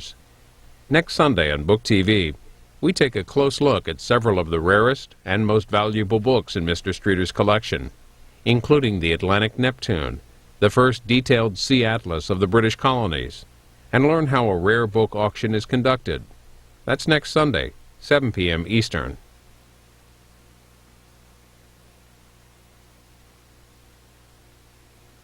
Afterwards, with Ted Gupp and Michael Isikoff, continues.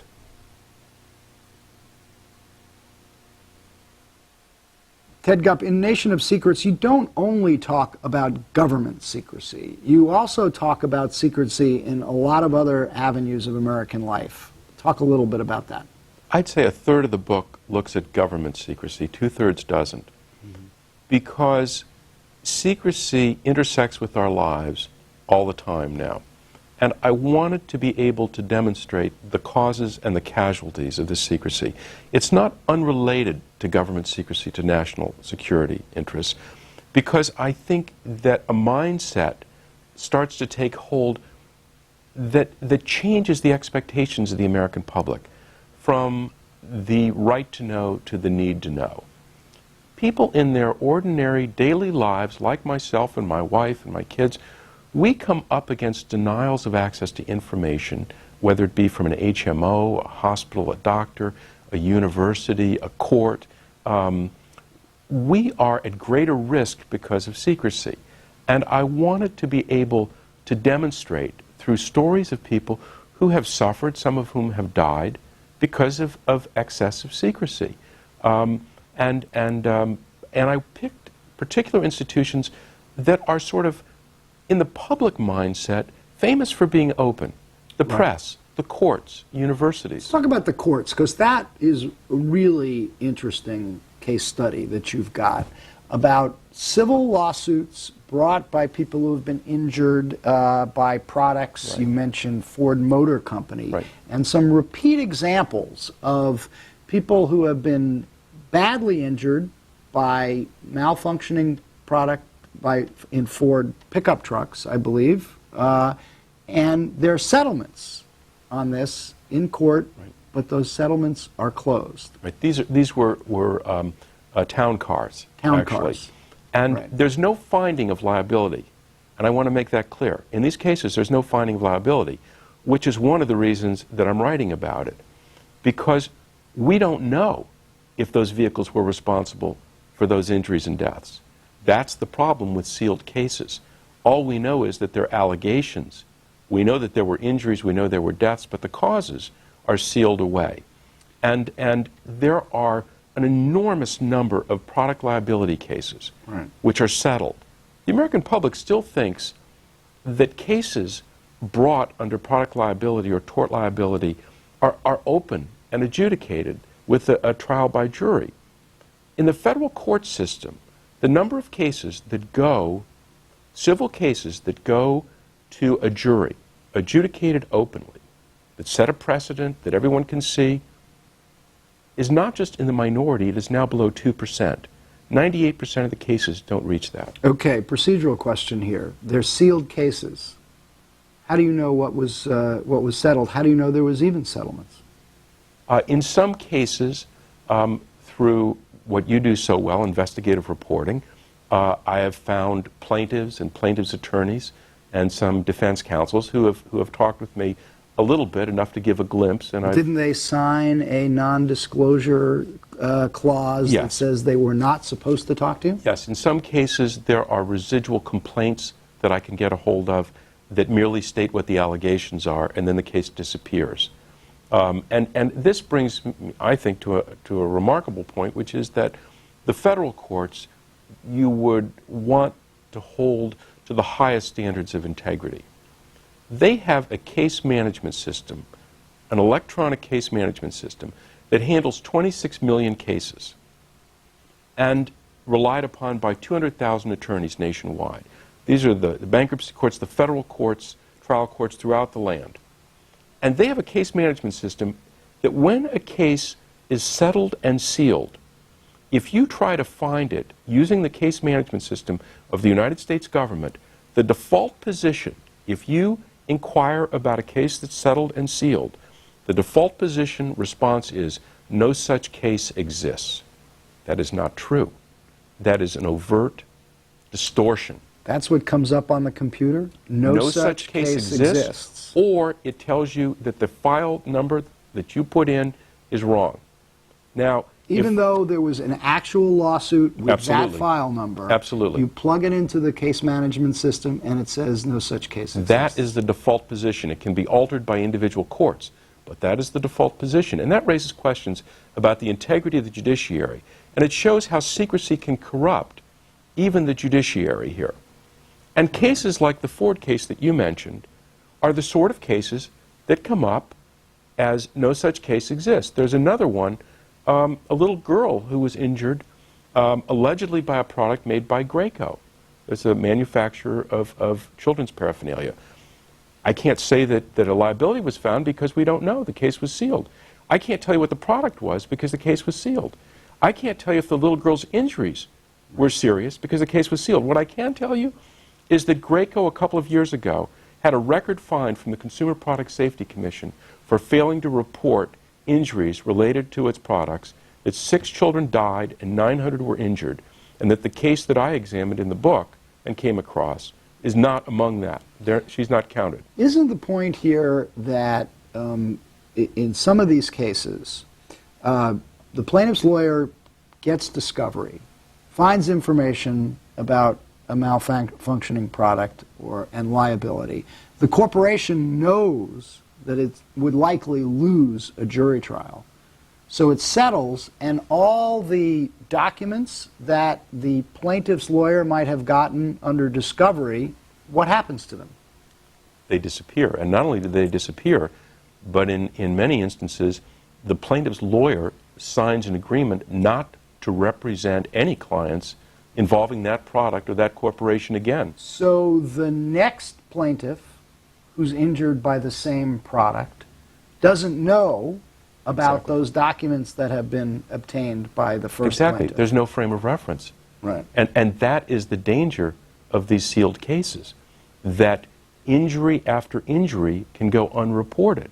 I remember the Washington Post wrote about this a number of years ago. I think there has been some attention, not nearly enough, I think you would agree about this, but is there any proposal on the table to do something about it? Not really. The problem is profound and fundamental. The problem is is the American judicial system and how we train our lawyers and judges. Because the entire focus of this system is dispute resolution. As long as the parties in action come to an agreement, everyone is supposed to be happy. The plaintiff is happy because he or she walks away with the settlement. The corporation is happy because they don't have to fret about a larger judgment, and it's sealed. The judge is happy because it comes under judicial efficiency. They don't have to go to a full-dress trial. Everyone's happy, but there's a third party in interest. It isn't just the plaintiff and defendant, that's the public. And the public is excluded from these processes. No one watches out for their interest. And that's the real danger of these sealed cases. It isn't just about plaintiffs and defendants. It's about the well-being of the American public. But isn't there another factor here? There are other... We value openness, we value disclosure. But we also, as a society, value other things as well, like privacy. And there are instances you write about in the book, Nation of Secrets, in which those values collide. The value of openness versus the value of privacy. I was struck in one of your chapters about a college dean, I think at Notre Dame College, who was protecting privacy, but was also furthering secrecy. Injury after injury can go unreported. I remember the Washington Post wrote about this a number of years ago. I think there has been some attention, not nearly enough, I think you would agree about this, but is there any proposal on the table to do something about it? Not really. The problem is profound and fundamental. The problem is is the American judicial system and how we train our lawyers and judges. Because the entire focus of this system is dispute resolution. As long as the parties in action come to an agreement, everyone is supposed to be happy. The plaintiff is happy because he or she walks away with the settlement. The corporation is happy because they don't have to fret about a larger judgment, and it's sealed. The judge is happy because it comes under judicial efficiency. They don't have to go to a full-dress trial. Everyone's happy, but there's a third party in interest. It isn't just the plaintiff and defendant, that's the public. And the public is excluded from these processes. No one watches out for their interest. And that's the real danger of these sealed cases. It isn't just about plaintiffs and defendants. It's about the well-being of the American public. But isn't there another factor here? There are other... We value openness, we value disclosure. But we also, as a society, value other things as well, like privacy. And there are instances you write about in the book, Nation of Secrets, in which those values collide. The value of openness versus the value of privacy. I was struck in one of your chapters about a college dean, I think at Notre Dame College, who was protecting privacy, but was also furthering secrecy. Acquitted in Ohio. But there are many cases around the country where privacy is pitted against the security of the campus, as in this case. I've interviewed girls, co-eds, freshmen at college campuses who've been raped, who have gone to the university disciplinary system, the hearings, and made their allegations. There's been a judicial hearing on the campus, and then the university has told the girls, the alleged victims, we will tell you the outcome of these hearings if you promise not to tell anyone. But if you can't make that promise, we won't tell you whether your alleged rapist is going to be sitting next to you in your class tomorrow. And it's put them in a frightful position. Well, but these are tough questions. Let's go back to the college dean you mentioned. What was the right thing to do there? She had made a promise of confidentiality to the victim. She said, I won't disclose this to anybody. I think the victim didn't want her parents to know, right? What should she have done? Well, I'm going to extract this to the generic because I don't want to malign anybody in the specific case. Okay. But as a parent or as a member of a faculty, which I am, if I suspect that there's a serial rapist on campus, which is a grave felony, traumatic to these women, my confidence to these women has to be subordinated to the life and safety of the women on that campus. So you would violate a confidence that you assured somebody you would keep? I could not keep a confidence that allowed a serial rapist loose on a campus. I think that at a certain point, because you are in loco parentis on a university campus, you have an obligation, first and foremost. Confidence was investigative in nature before this book, which is also investigative. At the Washington Post, you were on the investigative team. I remember a number of big stories that you worked on and broke, but tell us some of the highlights. Well, one of them was that I exposed the existence of a top-secret government relocation site under the Greenbrier Resort, where Congress was to go in the event of a nuclear war. That was a very sensitive secret. We sat on that story for 4 months before we ran it to make sure that it would not harm national security. Right. There have been other stories of that sort that have been sensitive. But to get stories like that, you had to have confidential sources, secret sources, sources you can't tell the public about. True. Right? So you have to keep your own secrets to do your job. It's essential to doing your job. But in the book, you discuss instances where the press has been criticized for relying on secret sources, perhaps excessively. I do indeed. Yeah. I think, let me say first of all that it's very easy for me to be critical of my colleagues or peers in the field if I'm not out there working it right now, and I understand that, and I respect what they're doing. But secrecy now is rampant, and it's infectious. It's contaminated our ranks in the press. It's a real problem. First of all, I will stand in judgment, but before I stand in judgment, I have to say that the atmosphere is so toxic now to reporters, to getting information, that they're often forced to resort to confidential sources in information that should have been readily accessible. Now, you say forced to resort, and I think it's... atmosphere. That was an atmosphere of mutual trust. That is ancient history today. That could never happen today. Well, but before that, your boss at the time, Bob Woodward, had become famous for his reporting on Watergate, which relied on perhaps the most famous anonymous source of all time, Deep Throat. Right. And I think Woodward and Bernstein would both acknowledge that they couldn't have done the kind of truly epic reporting they did had they not relied on confidential, secret sources. Understand, I am not taking a holier-than-thou position here. Okay. You need to have someone like a Deep Throat to break a story like a Watergate. The problem is that we've got Deep Throats on every nickel and dime story that comes into the paper now. The problem is that you've got reporters now, and I know this from interviewing government people. You've got reporters that call officials now, and the first words out of the reporter's mouth, not the government officials' mouths, is, this is off the record, I wanted to talk to you about.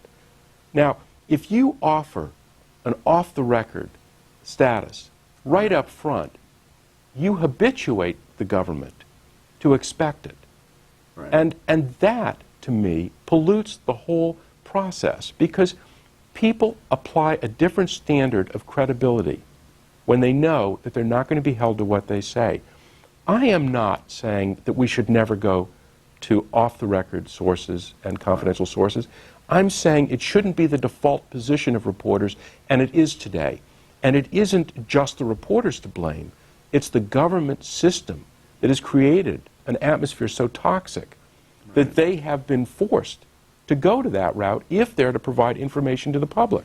A good example, which you talk about in the book, is the Wen-Ho Lee case.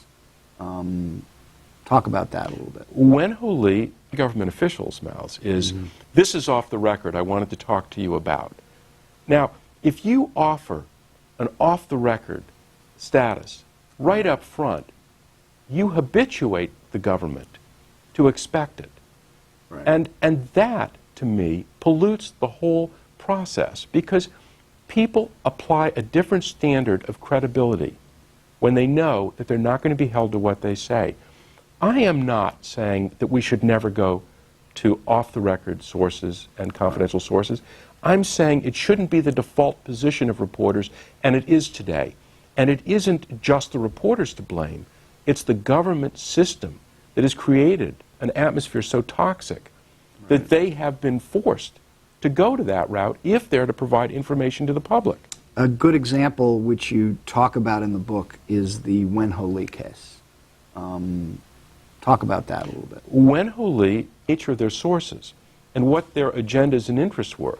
I mean, part of what was going on here was that some conservatives were using Wen-Ho Lee to try to launch an attack against the Chinese and indirectly against Clinton, because they feared that he was getting too cozy with China, and they were trying to discredit the Clinton administration by painting China as so hostile, and Wen-Ho Lee was the perfect instrument for that.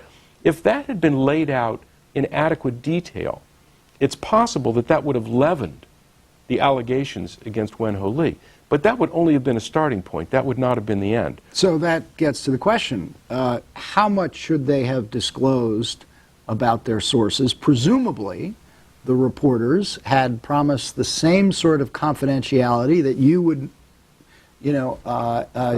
offer to any of your secret sources on a hot story. I should have disclosed who its sources were. I have to say, and I've been in this situation once, where I had an unnamed source who gave me bad information, and I had to fall on my sword. I mean, I did not disclose the source on this. The lesson here, and I'm not trying to be evasive here, but the answer to your question, I think, is don't get yourself into this box. Do not accept off-the-record relationships so quickly. Another one that you wrote about that your wording kind of struck me. This is the Valerie Plame leak scandal, and the fact that Time magazine ended up disclosing who its source was. Even less comforting was the spectacle of Time rolling over for a federal prosecutor and ordering its reporter, Matt Cooper, to comply with the subpoena and reveal his sources in the Plame affair. You seem to be taking a very disapproving... Tell me what you have. No, I think we have to be much more discerning and discriminate, because we get ourselves into this kind of bind. If someone told me, look, I want you to know that this person is a covert operative for the CIA, and her husband is an enemy of the president, the first thought in my mind is, why are you identifying an active covert operative? I'm not going to carry your water. But you don't get that information until you agree to grant anonymity. I don't grant anonymity up front. I don't do that. I don't do that because I'm going to have my hands tied forever then. Because I actually believe that I'd go to prison, and I've come close a couple times to going to jail to protect sources. I would do that to protect a source, so I don't enter into that agreement lightly. And frankly, if someone told me the identity of a covert operative, I would be more inclined to chastise them than grant them anonymity. I ran into a lot of covert identities when I worked on my CIA book, and I didn't blow a single one of an active CIA person. The only people identified as covert operatives had been long dead. Look, okay, but at the end of the day, you are making an argument for journalists' secrecy, for journalists having the right to maintain their own secrets in order to do their job. And I think somebody may take a look at that and say, wait a second, Gup, you're writing this whole book about how secrets are bad and how the government keeps too many secrets, and you are defending the right of me, journalist, to keep my own secrets and not have to tell you about them. I'm going to respectfully disagree that that's not my point. Okay. I would say that I think that there's an awful lot of abuse of secrecy within the press, and I condemn it pretty heartily in the book. And secondly, the problem doesn't start with the press, although it is certainly exacerbated by the press. The problem starts with government denying access to critical and vital information to the public that leaves them no resort. And then they enter into this pas de deux with the government. So I think they're both complicit. I'm not saying the press deserves a free pass when it comes to secrecy. Okay. Well, Ted Gup, thank you, author of fascinating book, Nation of Secrets. Good to have you with us. Thank you.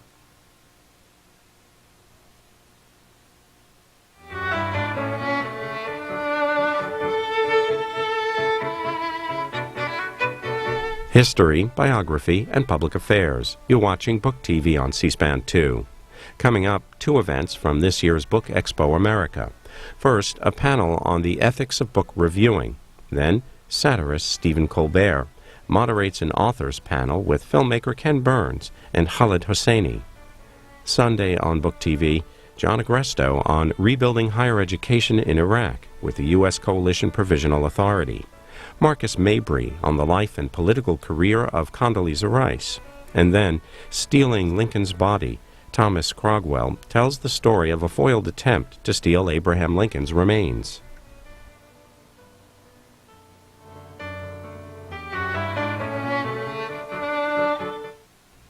The Los Angeles Times, the Chicago Tribune, the Atlanta Journal-Constitution, and other national newspapers recently announced plans to change or cut back book coverage or entire book review sections. Next, from 2007 Book Expo America, a panel on ethics in book reviewing and insight into the book review process.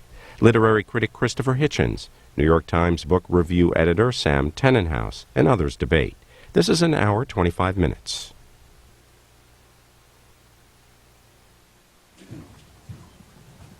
Thanks, John. This started out because I did a survey years ago in 1988 on the ethics of book reviewing, and at the time when I wrote a note to the audience and to our membership, I wrote, to the respondent who accused the survey's drafter of being an idiot, I say you're right, but not for the reason you think. I plan to leave future surveys to large institutions with career bureaucrats and charming duck ponds. Well, I forgot that plan, never to do a survey again, and when we started talking this year about changes in the business and the development of the blogosphere and all of that, we all thought at NBCC that it was time to ask some questions again. In order, we hoped to have comparative data, we decided to ask about 10 or 12 questions that we had asked back in 1988. Unfortunately, since we're not statisticians or social scientists and we're book critics, we blew it. We included an other category we didn't have before, so things don't quite line up. But as far as I'm concerned, all of this is just an extended anecdote, and the numbers are fun, but the real idea is to get us thinking about issues.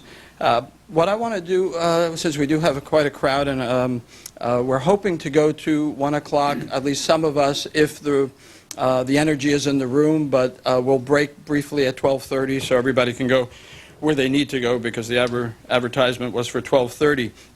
I thought the most effective way to do this is to first start with a little bit of performance art. Instead of my introducing everybody, I'll have everyone introduce himself or herself as if they were writing a good critical ID for a review, e.g., Christopher Hitchens is the future author of God is Still Not Great, or something like that. And then I will take a couple of minutes just to toss the questions in the air. I'm not going to give you results because that would eat up too much time, but I think I'd like the questions in the air.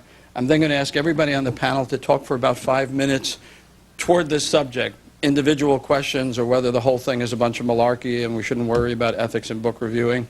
And then we'll open it up to conversation. So I'd like to start just by having the panel introduce itself. Chris, can you begin? Hitchens here. I write about books for the Atlantic Monthly. I'm Francine Prose. I'm a novelist and sometime book reviewer. John Leonard. I write a new books column every month for Harper's and longer reviews for the New York Review of Books and The Nation. I'm David Yulin. I'm the book editor of the Los Angeles Times. I write for the paper. Before that, I was a freelance reviewer for 20 years. God save me. I'm Sam Tannenhouse. I'm the editor of the New York Times Book Review. So hardly any editing needed. 5 objective introductions. So we had a 32 question survey. Just so you have a little bit of numbers at the beginning. Somehow, amazingly, thanks to SurveyMonkey, we got 356 responses to these 32 questions. And dauntingly, because the software has this other category, which people immediately ran to, not wanting to answer yes, no, or not sure, we have 1,836 comments. You won't hear all of them today. The only question that absolutely all 356 people responded to is, are you an NBCC member? So everyone was able to answer that question.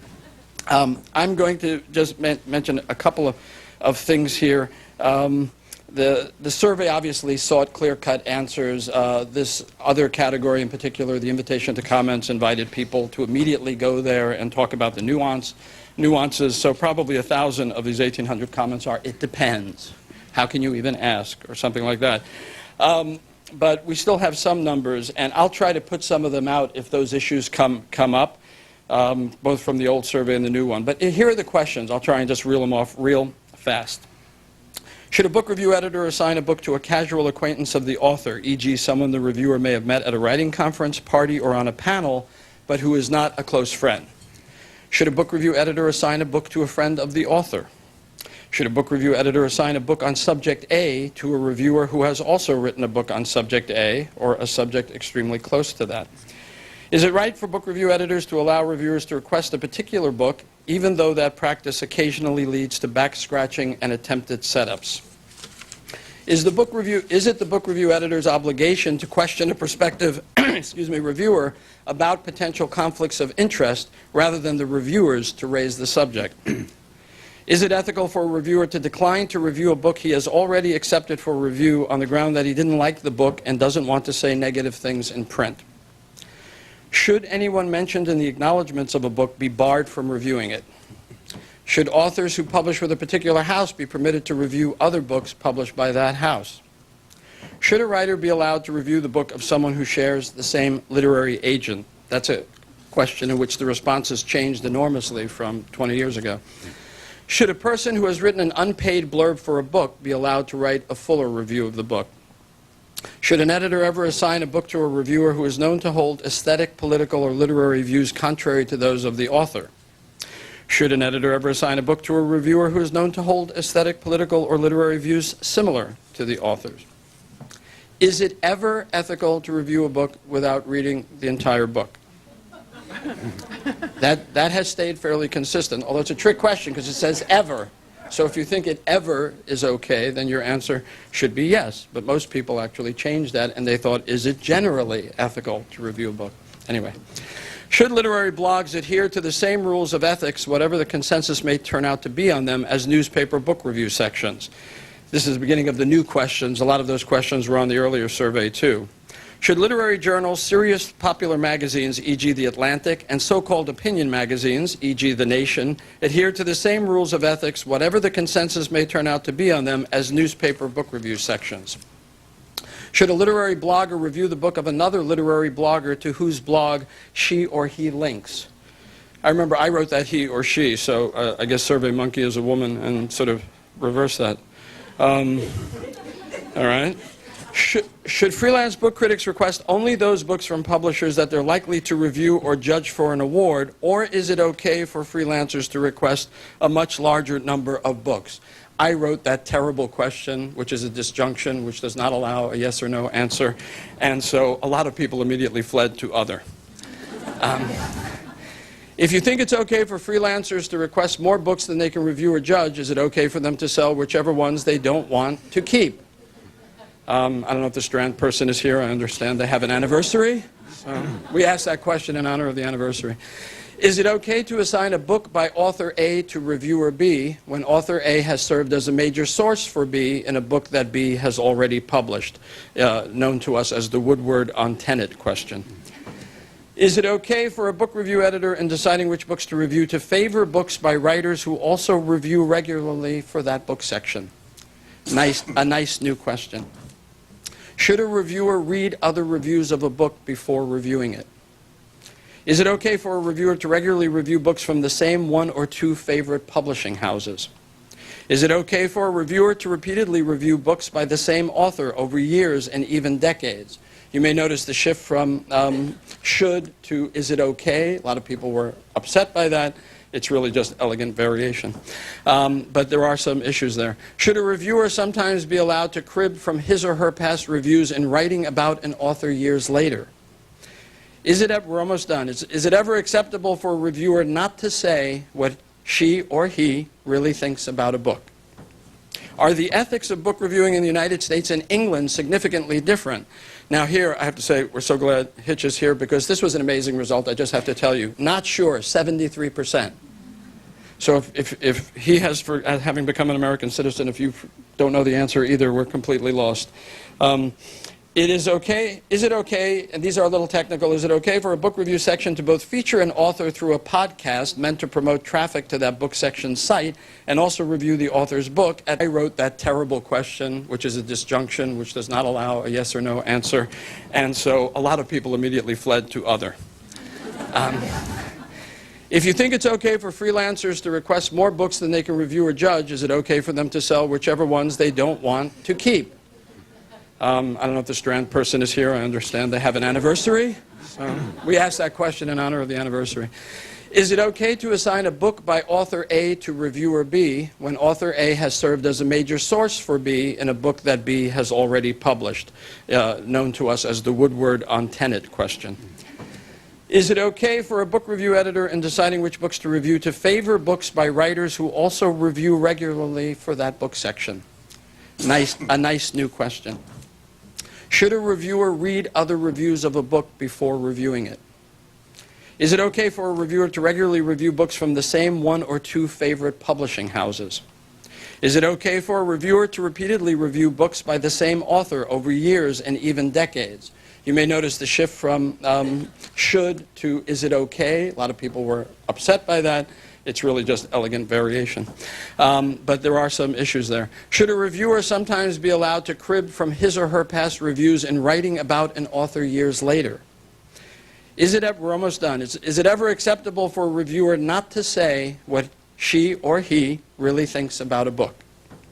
Are the ethics of book reviewing in the United States and England significantly different? Now here, I have to say, we're so glad Hitch is here because this was an amazing result, I just have to tell you. Not sure, 73%. So if he has, for having become an American citizen, if you don't know the answer either, we're completely lost.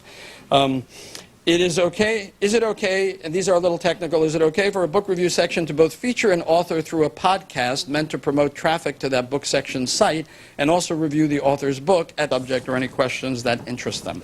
So I guess Christopher would be first. Well, I've never been or wanted to be an editor of anything. So I'm not really sure if I can answer any of those questions. Those are not the dilemmas I've faced, and I know nothing about podcasting or webcasting. So I can narrow it down to the gutter ethics of Fleet Street, in which I was brought up, where the motto, if I remember, was it's just only a line, but it's from the book of Job, and it says, you can look it up. It says, "Oh, that mine enemy would write a book." because then you know that you'll get to him one of these days. I once opened a copy of the London Spectator to find myself being reviewed a little book I'd done on the sculpture of the Parthenon. It was reviewed by a gentleman called, I can still remember his name, Noel Malcolm, a fellow of Peterhouse, Cambridge, who started by accusing me of plagiarism and sort of worked his way on from there. Very non-Philo-Hellenic and non-Philo-Hitchens review, and I thought, okay, Mr. Malcolm, Dr. Malcolm, if you insist. That's all very well, but one day you'll write a book. And so it came to pass. The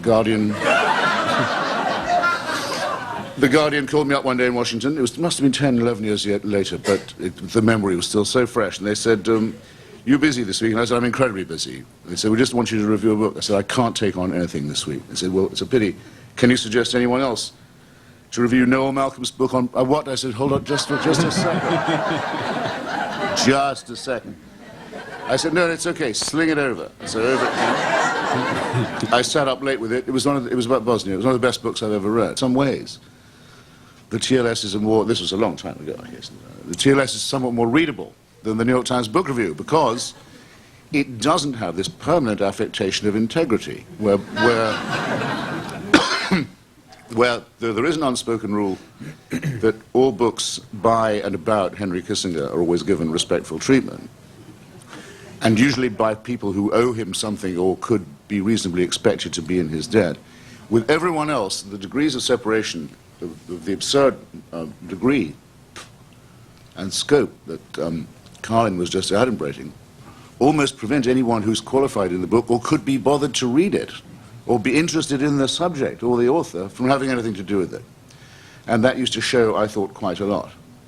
Now, there are very obvious things, I think, that you can do by way of a little diagram. I think it was Spy magazine used to actually do it. You could show how some enemy of Philip Roth's or friend and so on, and how the cross-hatchings of the blurbs went and all this kind of thing. And it's pretty easy to see that coming and I think to fend it off. But I have just, it isn't published yet, but I've just reviewed a novel by Ian McEwan, a novella called Chesil Beach, which he's here to launch. I hope you'll go to whatever event he's having at this expo. Who I've known for quite a long time, whose work I'm extremely and intimately familiar, an author who I asked to be the dedicatee of my new book, God Is Not Great. It's consecrated to Ian McEwan. So I didn't ask him for a blurb, but I wish I had now. And I consider myself the best person qualified to review on Chesil Beach for the Atlantic Monthly. And if anyone doesn't like that, they can kiss my ass. And I don't believe anyone would say there was a quid pro quo involved. I think different philosophies have to apply. As Sam can tell you at greater and more intimate length, when you are a magazine like the Times Book Review, charged basically with looking at everything that moves in the literary culture, any individual book can get about 7 different approaches to a review. It can, no matter what the book is, you can assign a reviewer whose approach will be autobiographical because they've gone through some of these experiences themselves. It will be journalistic because they have covered this kind of territory as a story. Can be philosophical or intellectual because they are philosophers on the question. It can, and the person that you assign at that moment will probably be somebody who will give you a different approach than the last time you ran a review on this subject or ran a review of this author, because you want to mix up your coverage. You want to be different from what you were last week. You don't always want to be predictable. So this is not vagrant. This is a necessary part of the froth of cultural journalism. With the Nation, I had every expectation of when I sent out a book for review of getting a review that I agreed with. It was sent out. Many books we wouldn't review because they had no political context. Many books were reviewed because I cared about them personally, and I didn't care whether the rest of the culture did. It was my job, my playpen. I did expect to get back within a framework somewhere between, say, I hate to define the Democratic Party on the right as Bill Clinton, but let's say that. Let's say from Bill Clinton all the way over to Che Guevara. But I would not be running last week. You don't always want to be predictable. So this is not vagrant. This is a necessary part of the froth of cultural journalism. With the Nation, I had every expectation of when I sent out a book for review of getting a review that I agreed with. It was sent out. Many books we wouldn't review because they had no political context. Many books were reviewed because I cared about them personally, and I didn't care whether the rest of the culture did. It was my job, my playpen. I did expect to get back within a framework somewhere between, say, I hate to define the Democratic Party on the right as Bill Clinton, but let's say that. Let's say from Bill Clinton all the way over to Che Guevara. But I would not be running 2 or 3 times a week. Now, if a friend writes a book that I don't like, I don't review it. They know that. And some of them resent it.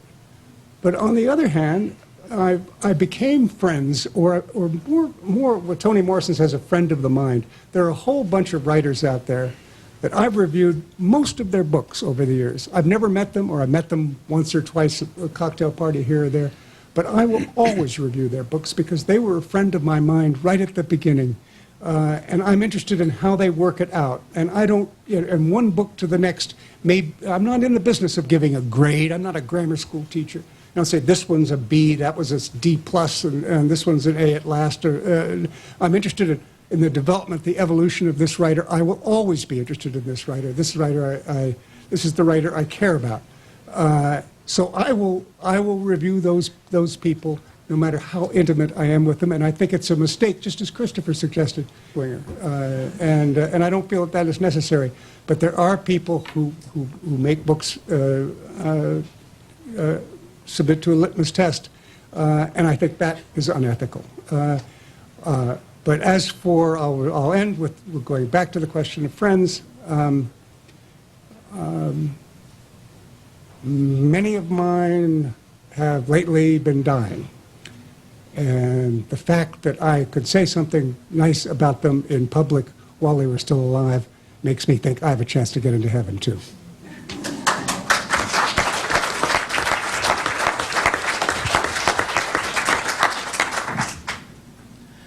I'm going to answer 2 of Carlin's questions briefly and then go on to say why I don't want to answer any of the others. First of all, I do send back books that I don't like, mainly because I think, why should I ruin the life of an innocent first novelist when they're clearly... What's interesting to a critic is to set up a book, like a beer can in one's backyard and just shoot at it.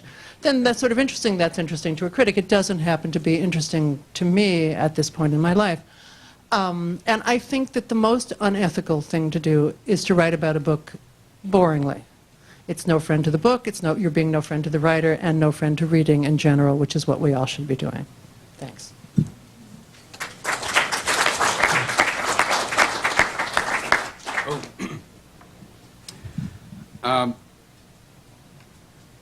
I agree with just about everything the panelists have said so far. First, though, I want to say I hope that we at the Book Review have rid ourselves of the stigma of the permanent affectation of integrity.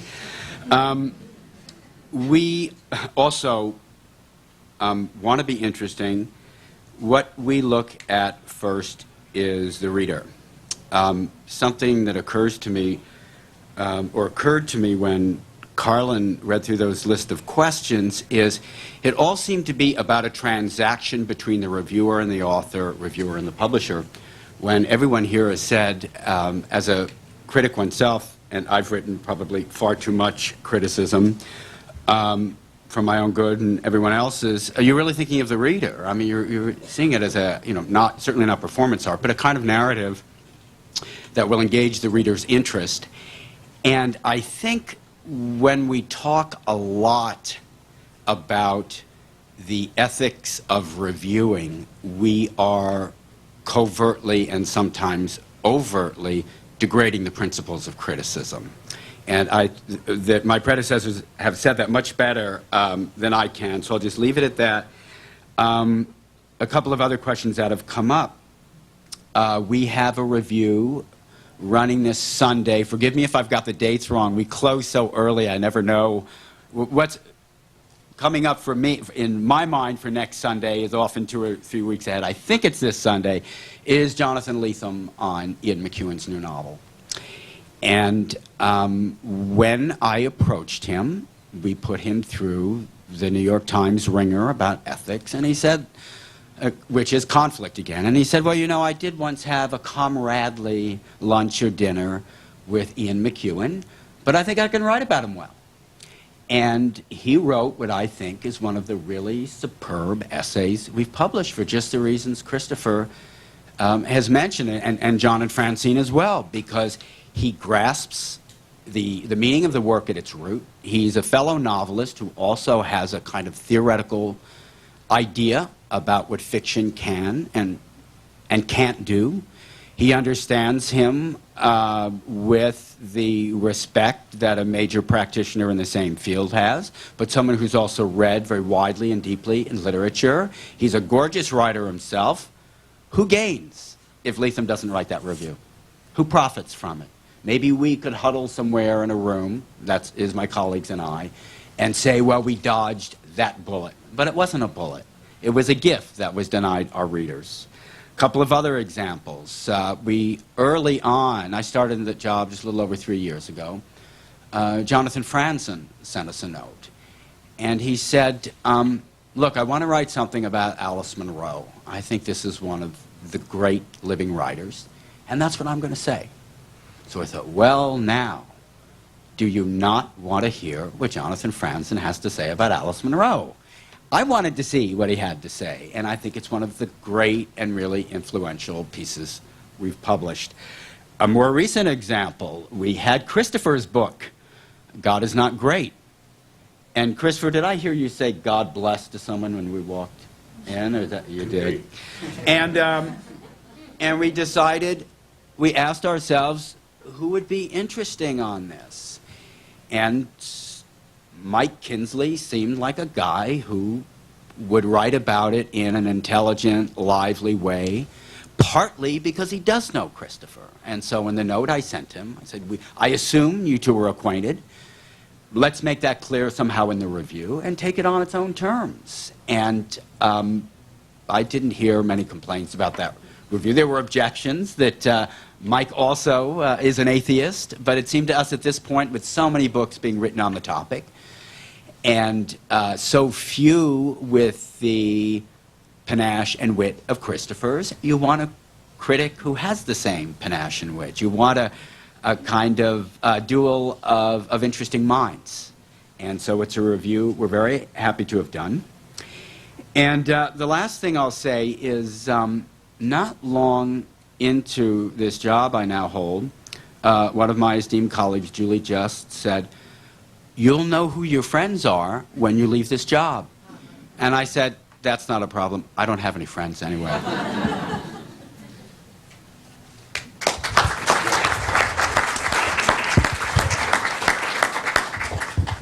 So I'm just realizing sitting up here that I'm faint with hunger, so if, if this is non-coherent, I apologize. As far as the survey, you know, I could run through the questions and say yes, no, yes, no, yes, no. But I also think that this issue of ethics is probably overstated, or maybe we're not looking at it from the right filter. From my point of view as an editor, it boils down to a kind of case-by-case basis. I don't have very many hard and fast rules. The primary one in terms of the reviewers that I work with is disclose to me first. I mean, we also put reviewers through we ask them about potential conflicts, and I've had people say, you know, and I say no potential conflict is too stupid. So I've had people say, I don't know if I can review a book, a certain novel that Knopf published because Knopf turned down my last novel. And I say, fine, that doesn't bother me, unless it bothers you. I mean, for me, the real issue is, can the reviewer write, well, I don't really believe in objectivity as a concept, so that's the wrong way, but a kind of as objective as it can get. Can the reviewer take the book on its own terms and create a review that, I agree with what Francine was saying, that needs to be a reading experience, a discrete and wonderful reading experience on its own, that needs to be part of a three-dimensional conversation between the reviewer, the writer of the book under review, and the reader of the review. I think that's a very important point, that it's not just about the reviewer on the book, but there is a third party in this, and I think that third party is in many ways the most important party. And does the reviewer have something to say that is compelling and interesting and informative and real about what this book is, what this book does? And, and I think that those questions are not, they don't break down to a survey for me. They're a really individual case-by-case situation. So, for instance, if you are signing a review of Don DeLillo, it matters, in my view, that the reviewer is familiar with DeLillo's career. It doesn't necessarily matter whether the reviewer has been sympathetic entirely or not, but the reviewer has to know something about DeLillo. It's a lot different than if you were assigning a review of a first novel or even of a third novel by a writer where the novel sort of stands on its own in terms of the review. I also think it's different if you're assigning a longer review or a shorter review. If you're assigning an essay-ish review, then the assumption, or at least my assumption, is that there will be more career context, more of a sense of placing this writer within a frame, whereas in a 600 or an 800-word review, it's often all a reviewer can do to basically assess the book under question.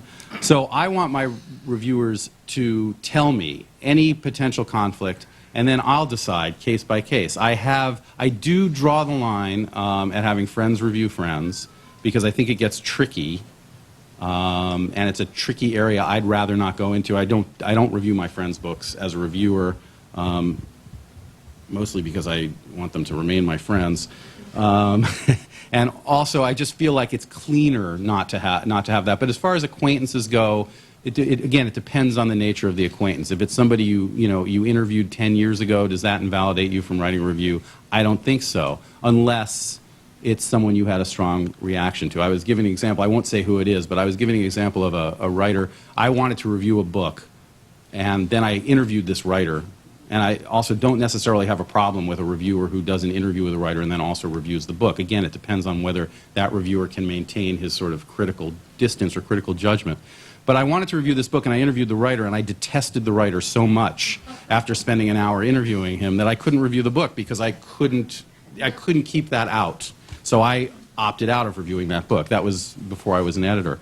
So those things happen. I don't have an issue with reviewers saying to me, I don't want to review this book, or I've read part of this book and I don't want to review it, although I also think that it's the ethical obligation of the book review to publish negative reviews. I don't trust a critical voice, whether it's a critic's voice or a publication's voice, that isn't willing to be negative. But that said, I also don't trust a publication or a critic where the negativity is gratuitous. I think what Christopher was saying is really important, that even though he wanted to give that book a bad review, he couldn't, because he liked the book, he thought the book was remarkable. And I think that, to me, is the ultimate ethical standard. Can you praise the book even though you don't want to? Or can you criticize the book or take it on even though you don't want to? And that, to me, is the real standard. And I could talk more specifically, but I'll stop there. Again, I just want to stress the idea that it really, to me, is very much a kind of case-by-case sort of situation, depending on the book under review, the review, and the editor. Oh, and the other thing I'll just say, one other thing I'll say is I also think it's the role of the book review to occasionally champion writers. So, for instance, last Sunday we put Lydia Davis on the cover, because I think Lydia Davis is a remarkable short story writer who has never gotten her due, and so I wanted to put that book on the cover and give it more play. We gave it a long review. We had we sort of assigned a career piece using the new collection as a way of looking at the career of this writer, as a way of fulfilling what I think is one of the functions of a newspaper book review, which is to say to our readers, here, you ought to be paying attention to this. And that, too, I think, is something that is ethical in a different way, because we all are part of this conversation about books and literature, and I think we need to be cognizant of that and what it means, both in terms of criticizing books and also in terms of championing them. Thanks.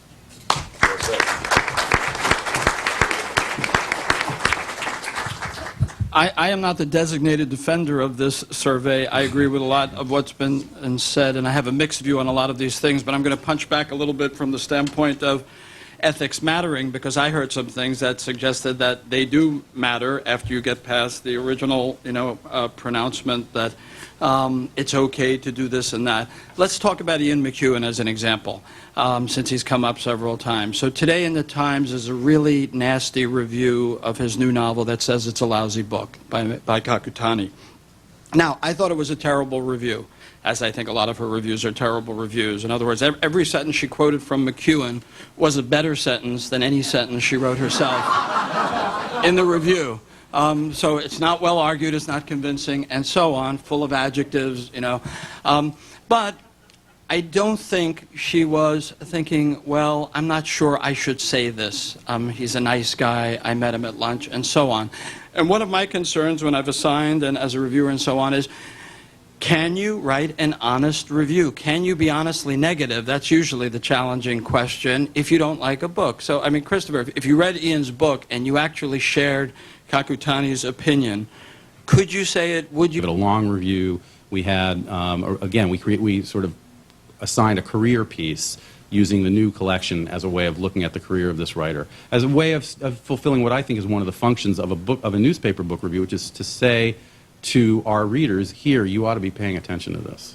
And that, too, I think, is something that is ethical in a different way, because we all are part of this conversation about books and literature, and I think we need to be cognizant of that and what it means, both in terms of criticizing books and also in terms of championing them. Thanks.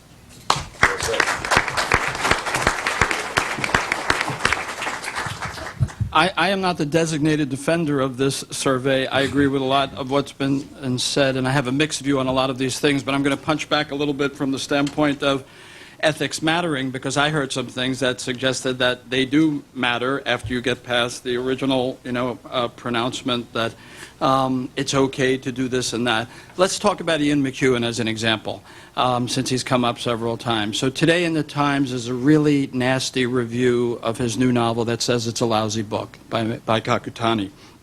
Now, I thought it was a terrible review, as I think a lot of her reviews are terrible reviews. In other words, every sentence she quoted from McEwan was a better sentence than any sentence she wrote herself in the review. So it's not well argued, it's not convincing, and so on, full of adjectives, But I don't think she was thinking, well, I'm not sure I should say this. He's a nice guy, I met him at lunch, and so on. And one of my concerns when I've assigned and as a reviewer and so on is, can you write an honest review? Can you be honestly negative? That's usually the challenging question if you don't like a book. So, I mean, Christopher, if you read Ian's book and you actually shared Kakutani's opinion, could you say it? Would you? I felt he earned it. That review was obviously vetted before it was He had a assigned. bad review coming for that one. I want to say something about that. It's very simple not to review a book. You don't have to review every book that comes along, even if it's by your friend or your acquaintance or whatever. Yes, for intellectual respectability, any publication and any critic has got to have a record of negative reviews, if only so that the reader has a way to bounce, to judge, to shade.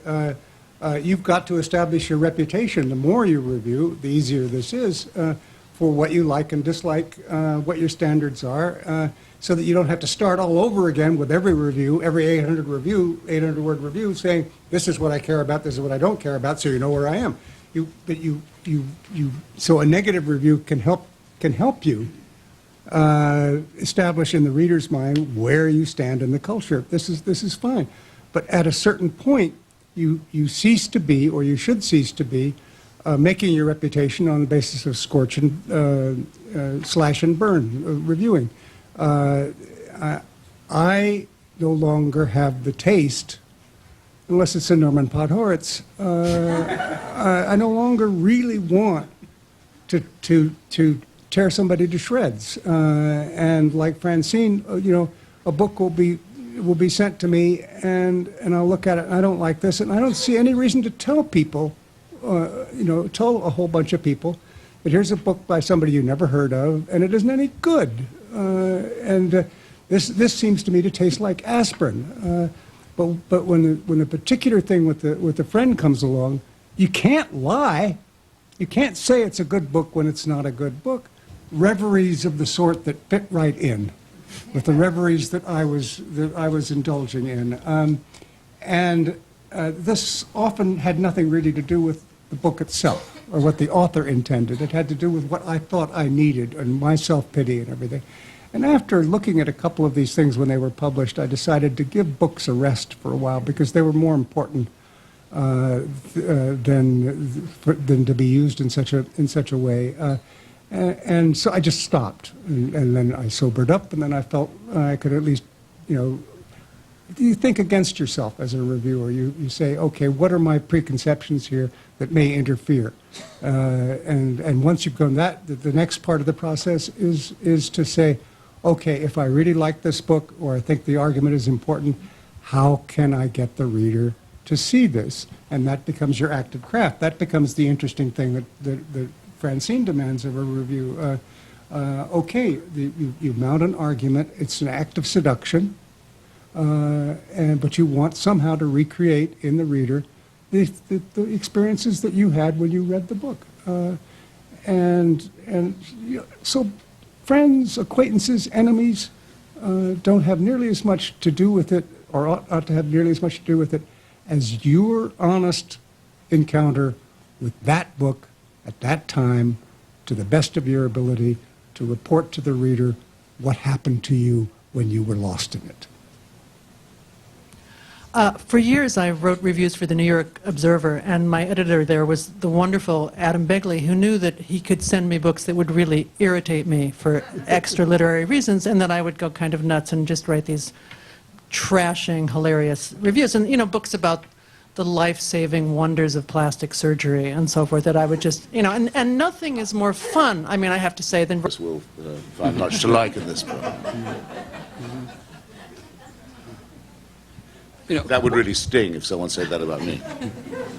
Does that, I don't know if any of the review editors want to speak to this, but it seems to me one reality of the business is that when people do turn back books because they don't want to say something negative, often they don't get reassigned. And that old notion that any publicity is good publicity, any coverage is worthwhile coverage, does that bother anybody, that if you turn down a book, maybe that book by the first-time novelist won't get a review? Yeah. I sent back The Historian, that book, and because I thought it was the worst thing that I had ever read in my entire life, and it became a mega bestseller. So it doesn't seem to me that I did that much harm. I think it depends on the book, for a variety of reasons. One is that these things are time sensitive, especially in newspapers, and so I think sometimes that small first novel might not get reassigned. If it's a case where, as an example, we had, it wasn't because of the book, it wasn't because the book wasn't liked, but for instance, we had a review assigned of Tom Segev's book, 1967, and then there was the reviewer, there was an issue and wasn't able to review the book, so we had to reassign the book. But as a consequence, we'll be a little late on that, later than we would have liked on that review. So sometimes that happens.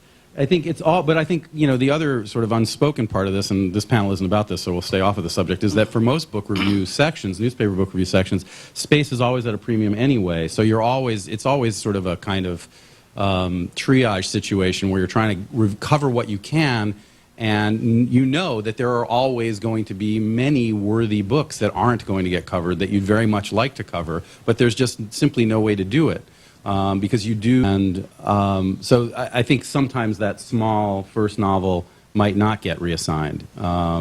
If it's a case where, as an example, we had, it wasn't because of the book, it wasn't because the book wasn't liked, but for instance, we had a review assigned of Tom Segev's book, 1967, and then there was the reviewer, there was an issue and wasn't able to review the book, so we had to reassign the book. But as a consequence, we'll be a little late on that, later than we would have liked on that review.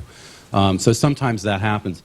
I think it's all, but I think, you know, the other sort of unspoken part of this, and this panel isn't about this, so we'll stay off of the subject, is that for most book review sections, newspaper book review sections, space is always at a premium anyway. So it's always sort of a kind of triage situation where you're trying to cover what you can, and you know that there are always going to be many worthy books that aren't going to get covered that you'd very much like to cover, but there's just simply no way to do it.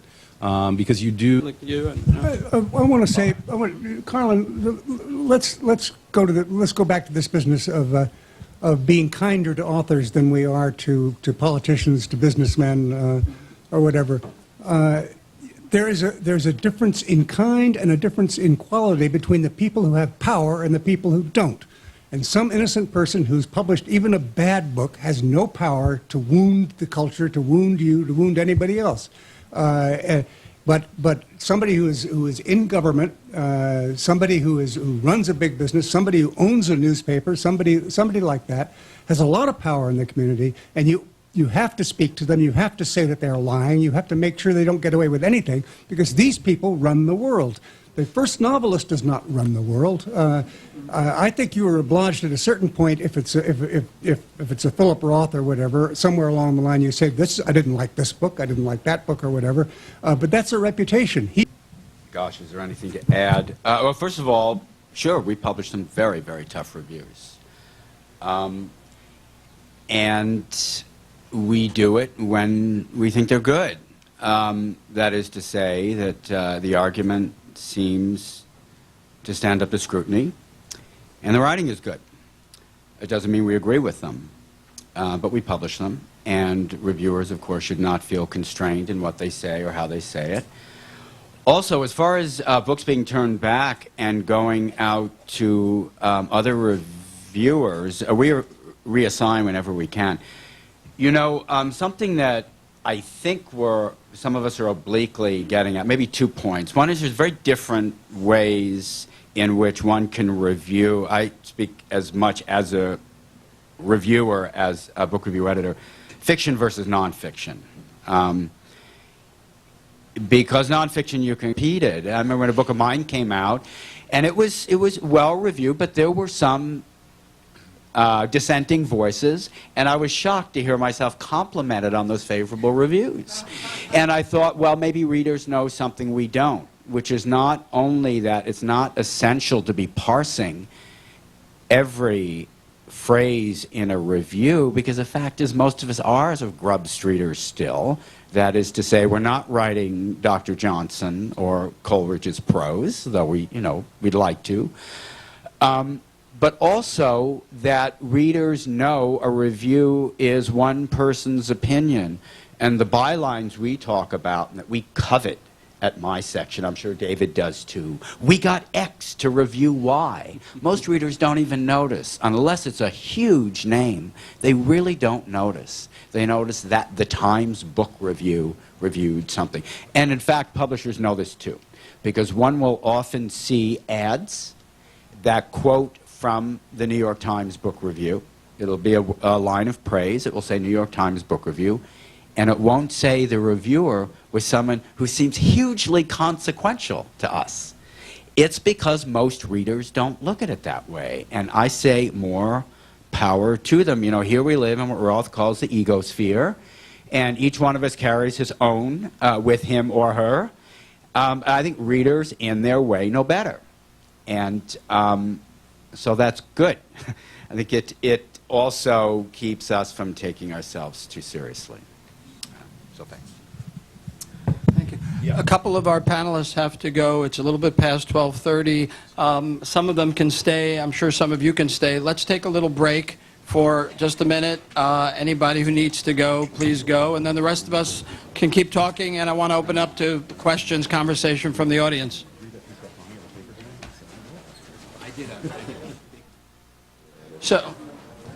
And we have a microphone in the audience, so please say who you are and direct your questions to somebody in particular. And our first question is... Hi, my name is Lizzie Skornick, and I'm a freelance reviewer. And I'm glad the three of you are left on the panel, because I think you had the most interesting things to say about this topic. But you would have said that about any three.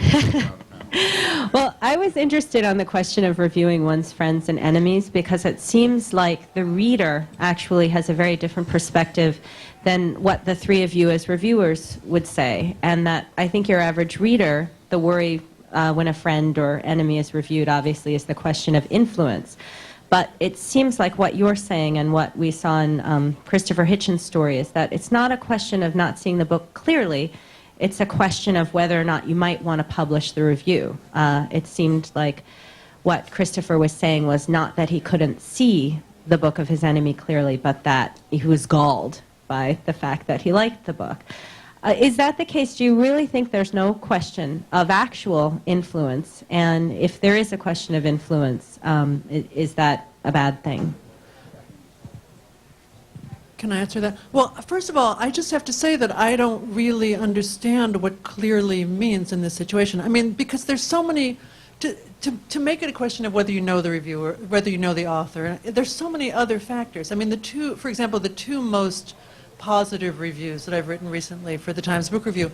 One was a book that I read while I was waiting in a doctor's office, endless waits I'd broken my arm. And the other was a book that I'd read on a transatlantic airplane flight. Now, those are situations in which I'm grateful for distraction. I have no, I'll pretty much love and in fact, I love those books. I mean, I've since looked at the books. I was right to love them. But when the assigning editor called me, should I have said, you know where I read those books? I was in a doctor's office and an airplane flight. I mean, so much influences one's judgment that the question of our acquaintance with the writer is only a little tiny percentage of that. So again, the whole question of objectivity seems odd to me because it's opinion. It's just one's taste, one's mood, as John said, one's moment in life. All those things factor in. Other question? Yeah, back there. Hi, I'm Levi Asher, here as a blogger. Favoritism is only one ethical issue. I actually had hoped to direct this to Sam Tannenhouse. I remember when Henry Kissinger reviewed a book about Dean Acheson, and I think I was not alone in feeling it was a sort of thinly veiled defense of his own career as Secretary of State. And is that another form, this self-serving review? Is that another form of ethical consideration? Yes. I think that gets back to what John was saying about performance art reviewing. And I think that's not just true in the case of someone like Kissinger. It also has to do with any reviewer who has an axe to grind that's not generated by the book under review. I mean, maybe the book under review gives you an axe to grind, pro or con, but not. But I'm not interested in the reviewer who comes in with a soapbox and then stands on it and uses the book as an excuse to wax philosophical or otherwise about a variety of subjects. You have to do think this way though. If you're a journalistic enterprise such as the Times Book Review, you want to raise some eyebrows, stir some crap, do all of this and that. Every once in a while, it seems to me to be journalistically justifiable to throw something like this out. I'm not going to pick up Henry Kissinger and say, oh boy, Henry Kissinger, I really want to know what he thinks about whatever it is. I know what he thinks, and he thinks only about Henry Kissinger. In fact, I left the New York Times back in 1983 after when I was the daily book critic because they'd started vetting my newspaper reviews politically, and a particular example was Henry Kissinger's memoirs. They held it for a week. I went to every editor in the place, and I basically just, he said, and I have to say this is off the subject, but Henry Kissinger in his first volume of memoirs wrote that he'd spent one sleepless night in all his years in public service, and that was the evening before his secret visit to China when they were opening up the channel to China. And my crime, so far as the New York Times was concerned, was to suggest that he should have spent many more sleepless nights. But Kissinger, every once in a while you want to get. I mean, I remember back in my day, you get Eugene McCarthy. Well, you were going to get Eugene McCarthy being disdainful of everybody else, but you were going to get people to read it, and that was just showbiz. John, before we go to the next question, can you just explain what you mean by performance art criticism? Because I've always loved your reviewing, and I think of you as a performance art critic. I mean, of every 10 metaphors in one of your sentences, I think 8 absolutely soar, and that's the highest percentage I know of anybody. But do you mean instead of telling people what the book is about and giving them your experience of the book, so the book disappears? I have never, like you, and I read the reviews that show up on the online that you write, Carlin. You always make it a point to quote the writer you're reviewing. You always make it a point. We always try to. Sure, the metaphors that I use or you use should somehow come out of the metaphors that we've been exposed to by the book. You begin to think like the if you admire the writer, like the writer, so that it's suggestive, and they ought to be in the service of the book. The best in the business ever for doing this was Isaiah Berlin, where you sometimes couldn't tell when he was writing about Herzen or something like that, where Herzen stopped and Berlin took over. This gives a kind of momentum to the review, and also persuasiveness to the review. I'm not saying that you shouldn't write well. Your writer, I'm saying that it should not be at the expense of the writer and the book that you're reviewing. That everybody sees only you, and not the writer, because quite frankly, it is a parasitic business, reviewing. Without the genius, we are nothing. We are nothing, but we are riding that genius. We are symbiotic on it. And somebody had to do a lot of work so that we do less amount of work. We find our honor in various ways, which we've discussed at this panel.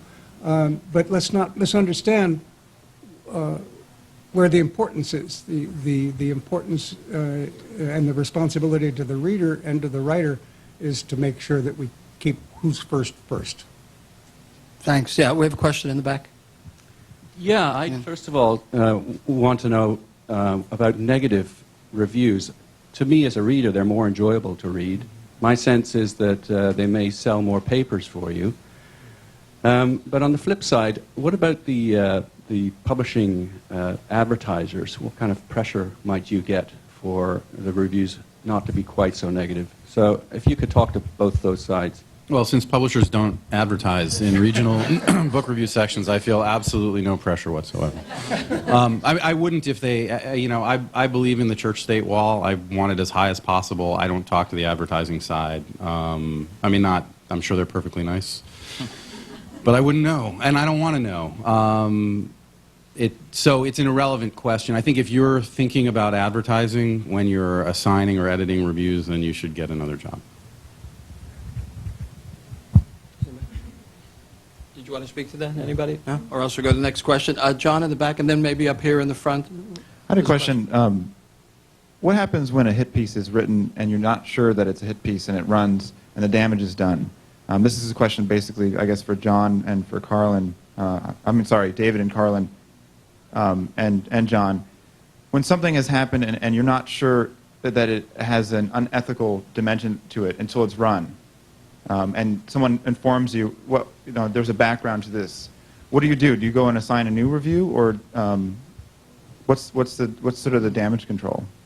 Let me speak to this from scars that glow in the dark after many years. I'm not talking about the one that before you published. I'm talking about the ones that you do publish.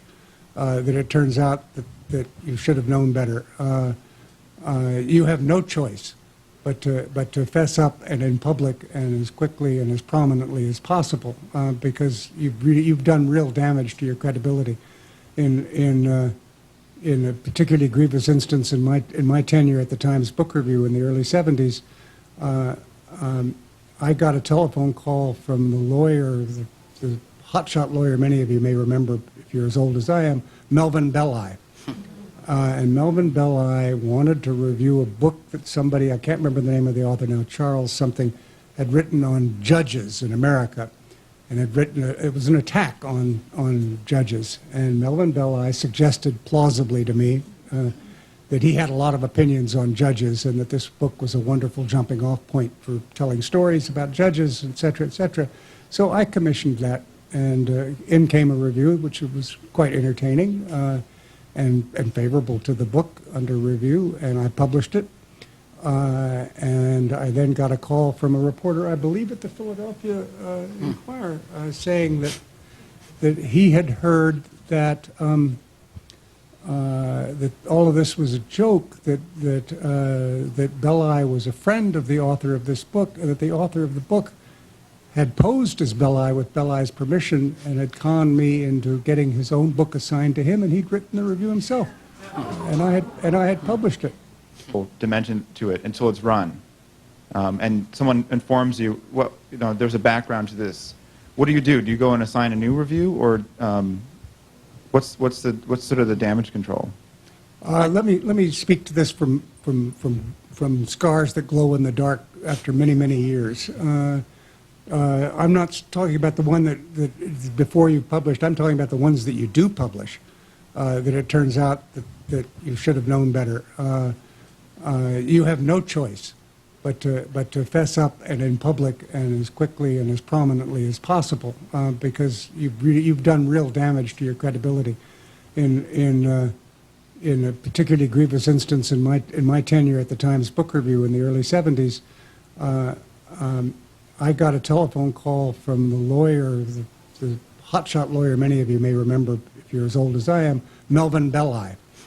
And Melvin Belli wanted to review a book that somebody, I can't remember the name of the author now, Charles something, had written on judges in America. And had written, it was an attack on judges. And Melvin Belli suggested plausibly to me that he had a lot of opinions on judges and that this book was a wonderful jumping off point for telling stories about judges, et cetera, et cetera.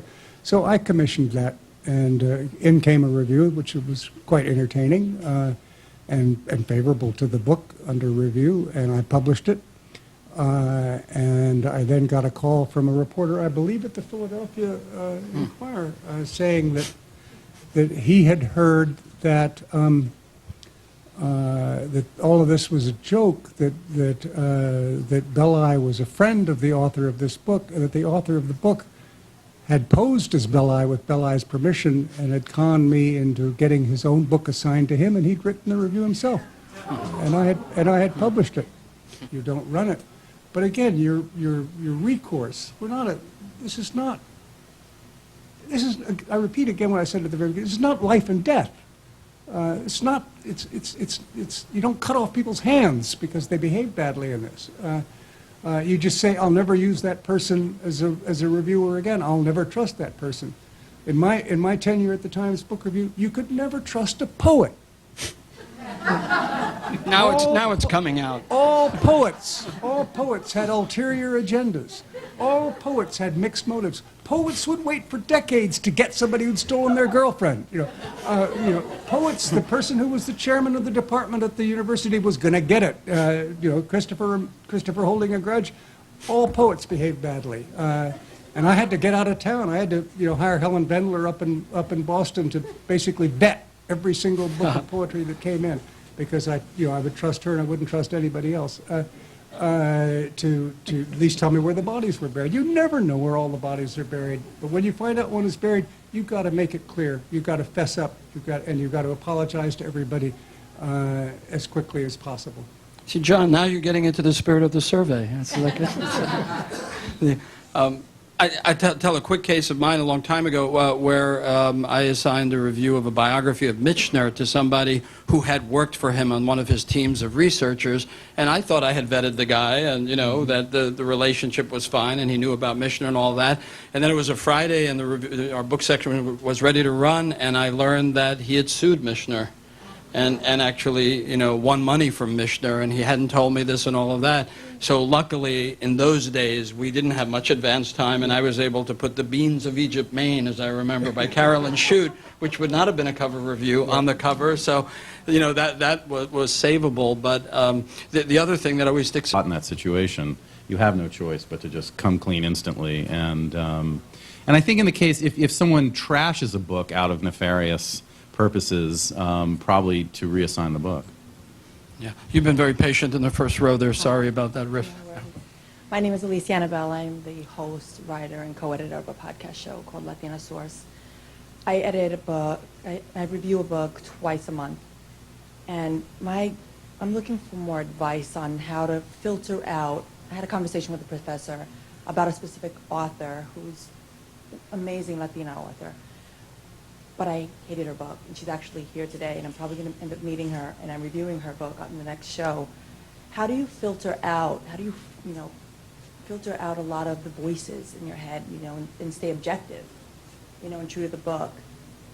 I was having a lot of issues with the characters, but how much of that is what you're hearing from external forces and what's true to the author's words? Anybody? I don't know. I mean, I think it's hard to filter out, suppose the character reminds you of somebody you know in your life and you despise. It's very hard to not, but I think finally your obligation is to try and figure out what the writer is trying to do and how well the writer has succeeded in whatever he or she is trying to do, and that has nothing to do with the characters. And also, something in general I'd like to raise, which is one of the things that bothers me most about contemporary book reviewing and contemporary reading, which is this kind of nutty idea that if you don't like the characters in a book, you don't like the book. And that's, how would you read Crime and Punishment, for example? I mean, the guy kills two old ladies for no reason. So I think that has to be filtered out too. And just, what was she trying to do? What were her aims? Did she accomplish it? And in that sense, you can take yourself out. Bullshit in the air, pre-publication reviews, Kakutani killing books in their crib, and so on. And I know there are people around the country, they think that, oh, well, Kakutani killed it, we don't have to worry about it. Yeah. It's dead in the country because now instead of her review running in one place, it's running in 30 places with all the demise of book reviews we'll talk about on Sunday. So, book review editors, who have the privilege of getting all of these books in their offices, you should go to the book, read the first 20 pages, get a sense of what it is, keep going, and forget about the rest. Other questions? We've got about 5 minutes. Yeah, there. I used to review books on a very regular basis in the 80s and 90s, for example, for the daily newspaper in Louisville back when the Binghams owned it. And in those days, I was given 350 words to cover a book, and I learned pretty quickly the craft of A, telling the reader what the book was about, B, giving some idea of how it was structured, how it differed from other books on the subject, if it was nonfiction, and C, giving my opinion as to its value. Now, one thing I've noticed about newspaper book reviewing in the last 10 years is that in order to compete with the internet, you have increasingly had a format come up where the pictures get larger and larger and wider margins appear in the text, and the type gets larger and larger. Now, back in the 50s, as John Leonard would remember, the New York Times, on a weekday basis, had a column which simply listed the books published that day or that week and gave a 2-line description of each one. Even listing the titles of paperback reprints down at the bottom.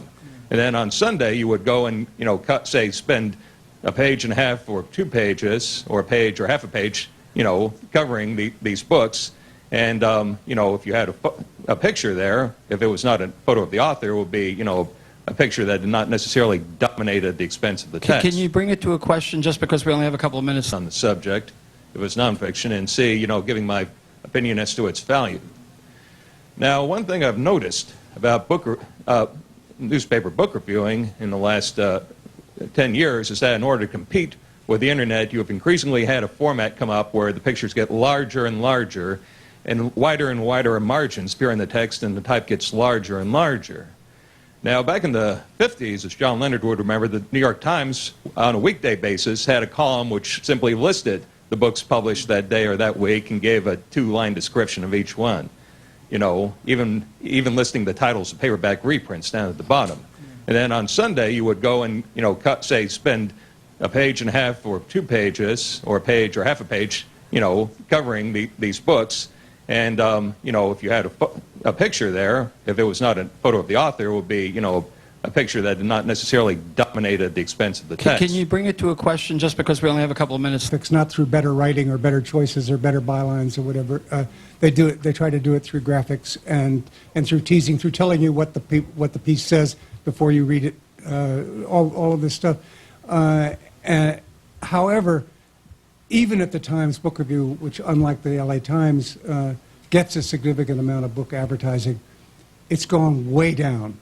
It's gone way down. So the real threat to the book reviewing is the amount of print, period, that a newspaper is willing to devote to book reviewing medium.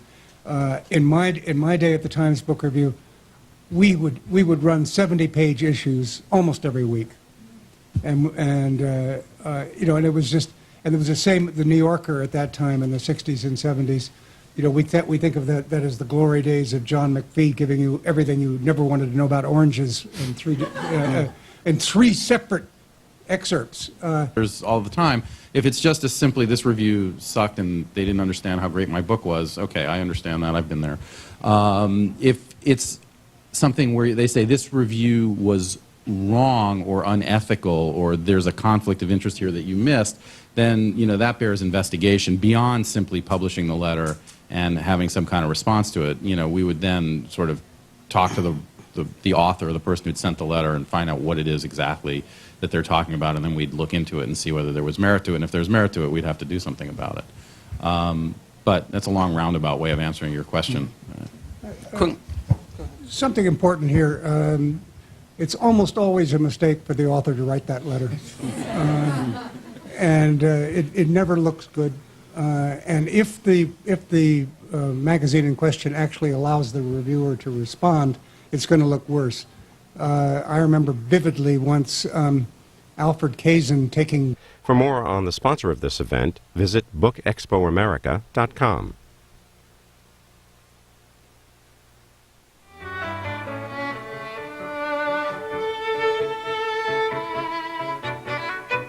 You're watching Book TV on C-SPAN 2, created by cable, offered as a public service.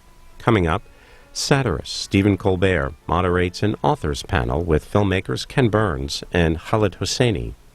Then, The Lucifer Effect. Psychologist Philip Zimbardo explores the potential for violence in group dynamics and human behavior. Sunday on Book TV, John Agresto on rebuilding higher education in Iraq with the U.S. Coalition Provisional Authority. Marcus Mabry on the life and political career of Condoleezza Rice. And then, Stealing Lincoln's Body. Thomas Crogwell tells the story of a foiled attempt to steal Abraham Lincoln's remains.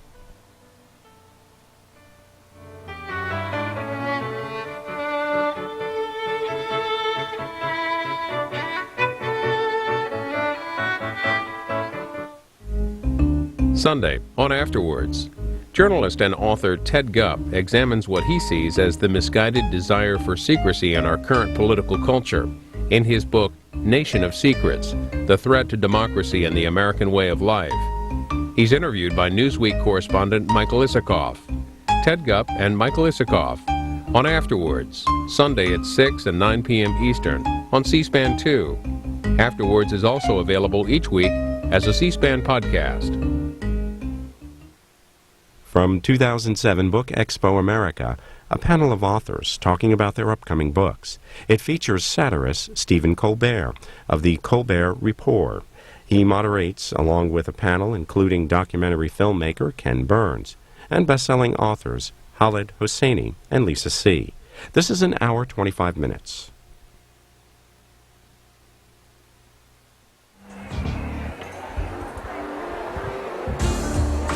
Ladies and gentlemen, please get out your pencils and playbooks. The program is about to begin.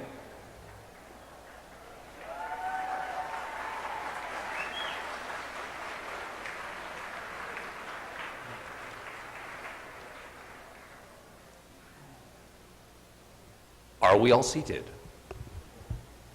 Good morning. Oh, you guys are the best kindergarten class ever. Good morning. I'm so pleased to be here. I'm so pleased to see so many bright, young, shining faces in the room. I'm so glad that C-SPAN is here. The last time I was on C-SPAN, the president was about 5 feet over there, where Ken is right now. Yes, give me the look. That's good, yes. And I certainly hope all of you give us the respectful silence I received that night. I'm Stephen Colbert. If you didn't know that already, please leave the room. Thank you very much. I'm really a China doll under the Elvis bluster. There are nights I just rock in bed and whisper to myself, I'm famous. I'm famous.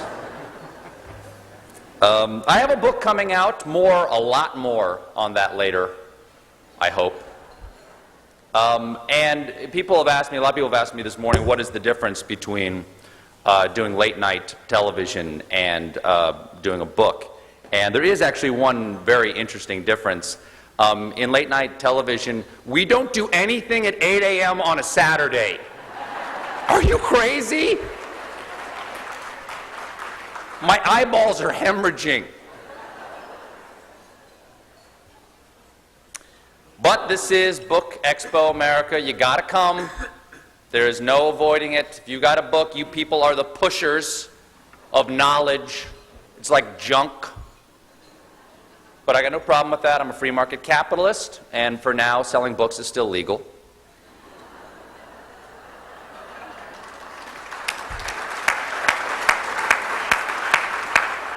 I certainly hope you're applauding the possibility of censorship. But I did see one thing out in the lobby. You got a lot of books out there, I noticed. And one thing really disturbed me. I have no problem between, book reading between consenting adults. But you people are selling books to children out there. Yeah, hook them on your product young. That's your game. Yeah, oh sure, big tobacco can't give Joe Camel to an elementary school kid, but give a mouse a cookie, no problem.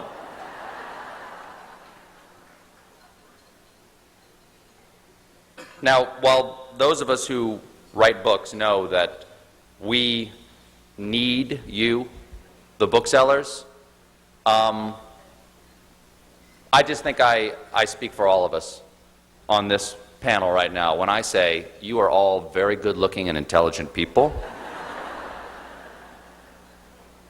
And we all would like to make love with you. I put out. I just want to be very clear about that.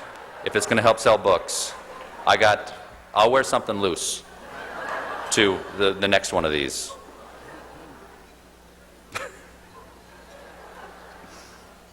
Anyway, it is my distinct privilege and honor to introduce these writers here today. So distinguished. First up is a friend of my show, Ken Burns. He's here to talk about his book, The War, which is based on his upcoming PBS series of the same name. That is what we call synergy in the business, by the way. I guarantee people will buy this at the local bookstore because otherwise they're going to have to drop $150 on a pledge drive to get it. Ladies and gentlemen, Ken Burns. I don't think there is such a thing as a good war. There are sometimes necessary wars. And I think one might say just wars. And that I never questioned the necessity of that war, and I still do not question it.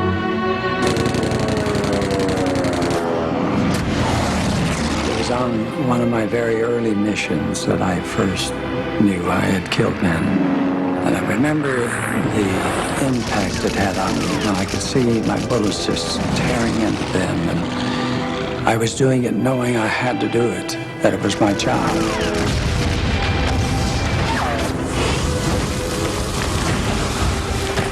The real war involves getting down there and killing people and being killed yourself or just barely escaping it.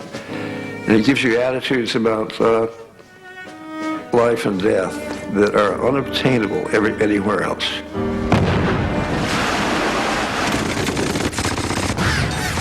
My brother got killed as he was coming down the ramp on his LCI. I would have rather come back without my arms and leg than to come back without my brother. That's what it meant to me. We had started losing boys in the neighborhood. The boy up here on the corner was a Navy pilot. He was killed. The boy down the street was an Air Force pilot, and he was missing in action. It was a very, very fearful time.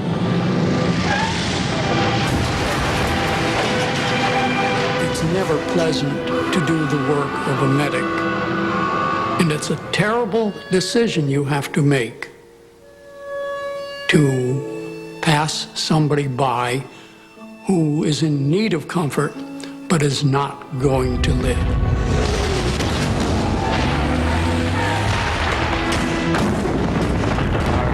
Company commander stood up in front of us, Japanese Americans, and he says that the very first one of you guys that turns your tail and run the other way says, I'm going to shoot you. I says, that's something you don't ever say to a Japanese. You think about maybe some of your buddies are going to get hurt. You wonder who it's going to be. I really didn't ever think about getting hurt myself.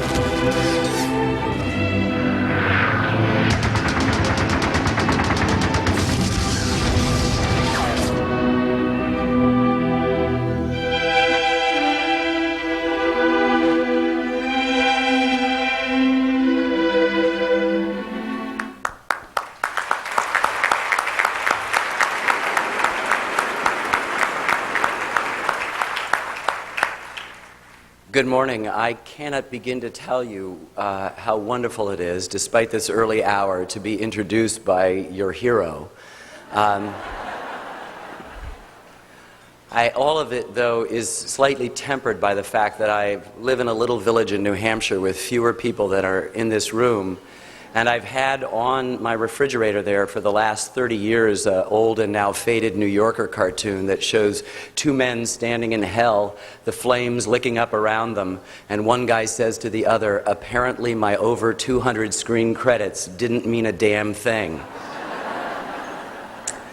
On Sunday, September 23rd, 2007, at 8 o'clock, PBS will begin broadcasting our 7-part, 14-and-a-half-hour series on the American experience in the Second World War, entitled simply The War.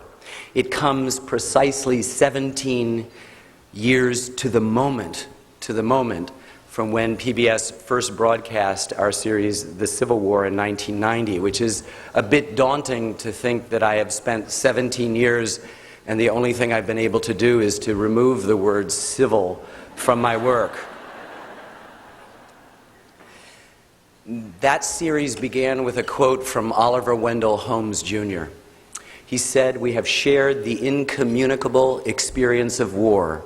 We have felt, we still feel, the passion of life at its top. In our youths, our hearts were touched with fire." Holmes was struggling to put into words what every person who has faced combat knows in his or her guts. That paradoxically, when your life is most threatened, when violent death is possible at any moment, everything is vivified. Your experience of life heightened to a state of awareness not experienced in any other part of your life. We, though, after we finished the Civil War series, had vowed not to take on another project about war. We didn't want to seem to be typecast or exploiting the success of the Civil War series, but we also, as emotional archaeologists, did not want to descend again into that horrific study of loss and catastrophe and death. We took it too personally, in short, in that series, and the magnificent book that Jeffrey C. Ward wrote back then, 17 years ago, to accompany it. But two statistics invaded our consciousness that we could not ignore. We learned to our horror that we are losing in this country 1,000 veterans of the Second World War each day. I am in the memory business. Memory is the DNA of history, and the notion that we were losing all of these recorded memories on the hard drives of these human beings was a loss too incalculable to really countenance. Second, we learned that from statistics that a huge number of our kids think we fought with the Germans against the Russians in the Second World War. The series began with a quote from Oliver Wendell Holmes, Jr. He said, "We have shared the incommunicable experience of war. We have felt, we still feel, the passion of life at its top. In our youths, our hearts were touched with fire. Holmes was struggling to put into words what every person who has faced combat knows in his or her guts. That paradoxically, when your life is most threatened, when violent death is possible at any moment, everything is vivified. Your experience of life heightened to a state of awareness not experienced in any other part of your life. We, though, after we finished the Civil War series, had vowed not to take on another project about war. We didn't want to seem to be typecast or exploiting the success of the Civil War series, but we also, as emotional archaeologists, did not want to descend again into that horrific study of loss and catastrophe and death. We took it too personally, in short, in that series, and the magnificent book that Jeffrey C. Ward wrote back then, 17 years ago, to accompany it. But two statistics invaded our consciousness that we could not ignore. We learned to our horror that we are losing in this country 1,000 veterans of the Second World War each day. I am in the memory business. Memory is the DNA of history, and the notion that we were losing all of these recorded memories on the hard drives of these human beings was a loss too incalculable to really countenance. Second, we learned that from statistics that a huge number of our kids think we fought with the Germans against the Russians in the Second World. We hadn't practiced it. And so we decided to do a series and a book that would focus on real people from 4 geographically distributed American towns: Waterbury, Connecticut, Mobile, Alabama, Sacramento, California, and Laverne, Minnesota. To get to know these towns over 5 or 6 years, to study the people who would stay behind and work and worry and grieve, to visit and get to understand the movie palaces where they would see the terrifying newsreels of where their sons were, and most of all, follow those sons into hell. Not the good war of our public relations and subsequent bloodless, gallant myth, but of course, ladies and gentlemen, the worst war ever. We felt that too many of the war works, good as well as bad, placed something between us and our experience of that extraordinary cataclysm, the greatest cataclysm in human history, we describe it. Too often, we are distracted by an unnecessary interest in celebrity generals and politicians. Too often, we are distracted by an obsessive interest in armaments and weaponry. Too often, we focus only on strategy and tactics. Too often, we demonize our enemies and become obsessed with swastikas and all things Nazi and all things Adolf Hitler, and we forget, to our peril, that nearly 60 million human beings died in this cataclysm. 60 million human beings. That young men from our country left small towns and went and became professional killers for a few years, saw and did unspeakable things, came home and helped to create the world that provides us the kind of luxury that permits us to have a wonderful breakfast such as this. And we attempted to try to honor that. It is a film we could not have made 10 years of the book. His father is not well. He is of that generation. And I have worked for years and years and years to ensure that this book will stand alone. You know, one of the great lessons of the Second World War, it seems to me, is that we, in shared sacrifice, made ourselves richer. We live in a media culture that it is so dialectically preoccupied this day. Everything is good or bad, young or old, black or white, north or south, east or west, red state or blue state. And we forget to select for those aspects of our national character that remind us why we agree to cohere.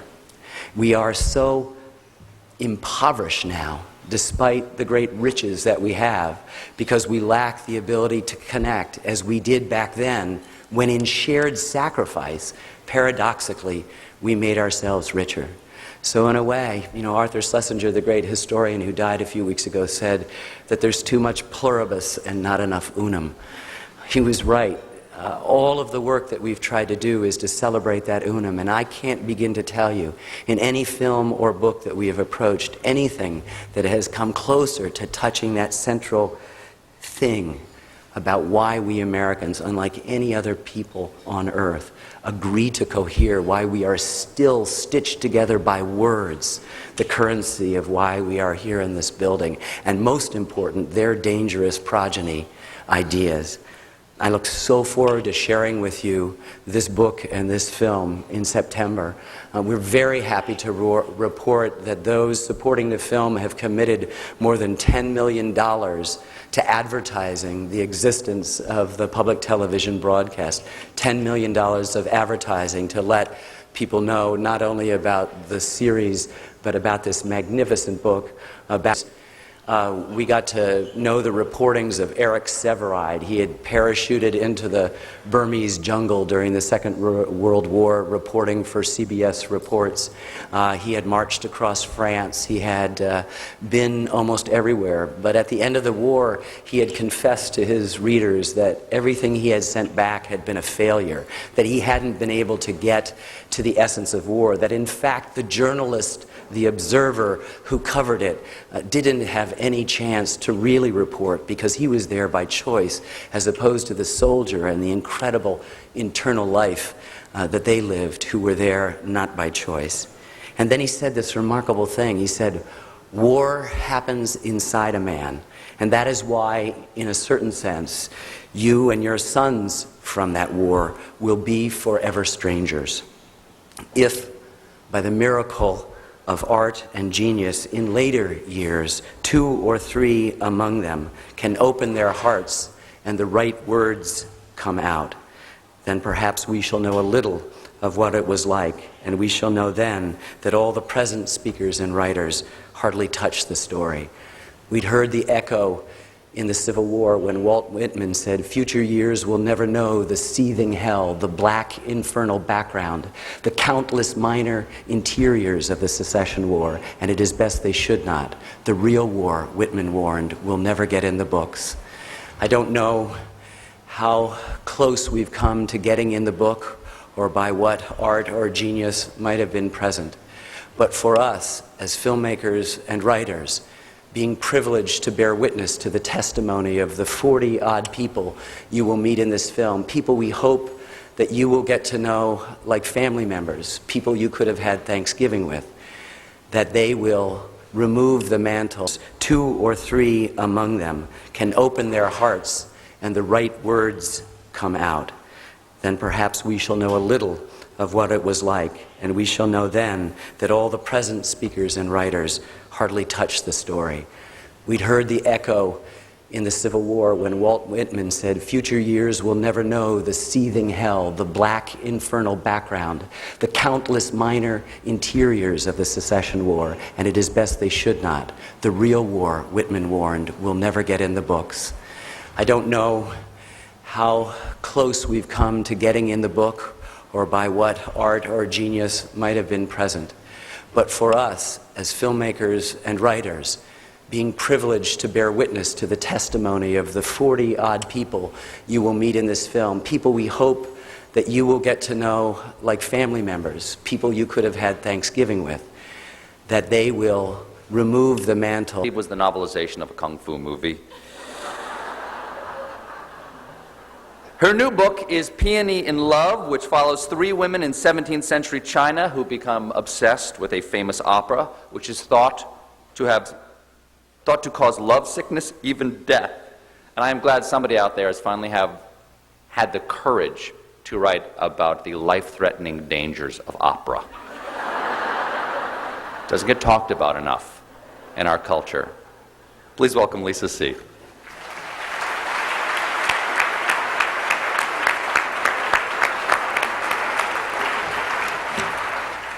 Before I talk about how I came to write Peony in Love, I just want to say thank you. When I started writing Snowflower and the Secret Fan, I thought, no one is going to read this book. And people would say to me, you know, no one is going to read this book. It's about China. It's in the 19th mountain, the United States. By that time, the railroad was completed, and he found his father working in Sacramento. And he said, you know, Dad, you're a bum. Go home. And he did. And my great-grandfather stayed, and he did a lot of the jobs that immigrants do even today. He worked in the fields. He washed dishes in restaurants. He swept up in factories. But by the time he was 30, in the 1880s, in Sacramento, he had his first business. It was a factory that manufactured crotchless underwear for brothels. Everyone has to have their beginning in America. That's ours, you know. This man turned out to be pretty interesting as I started looking into his life. He used to sell tickets to see his stuffed mermaid.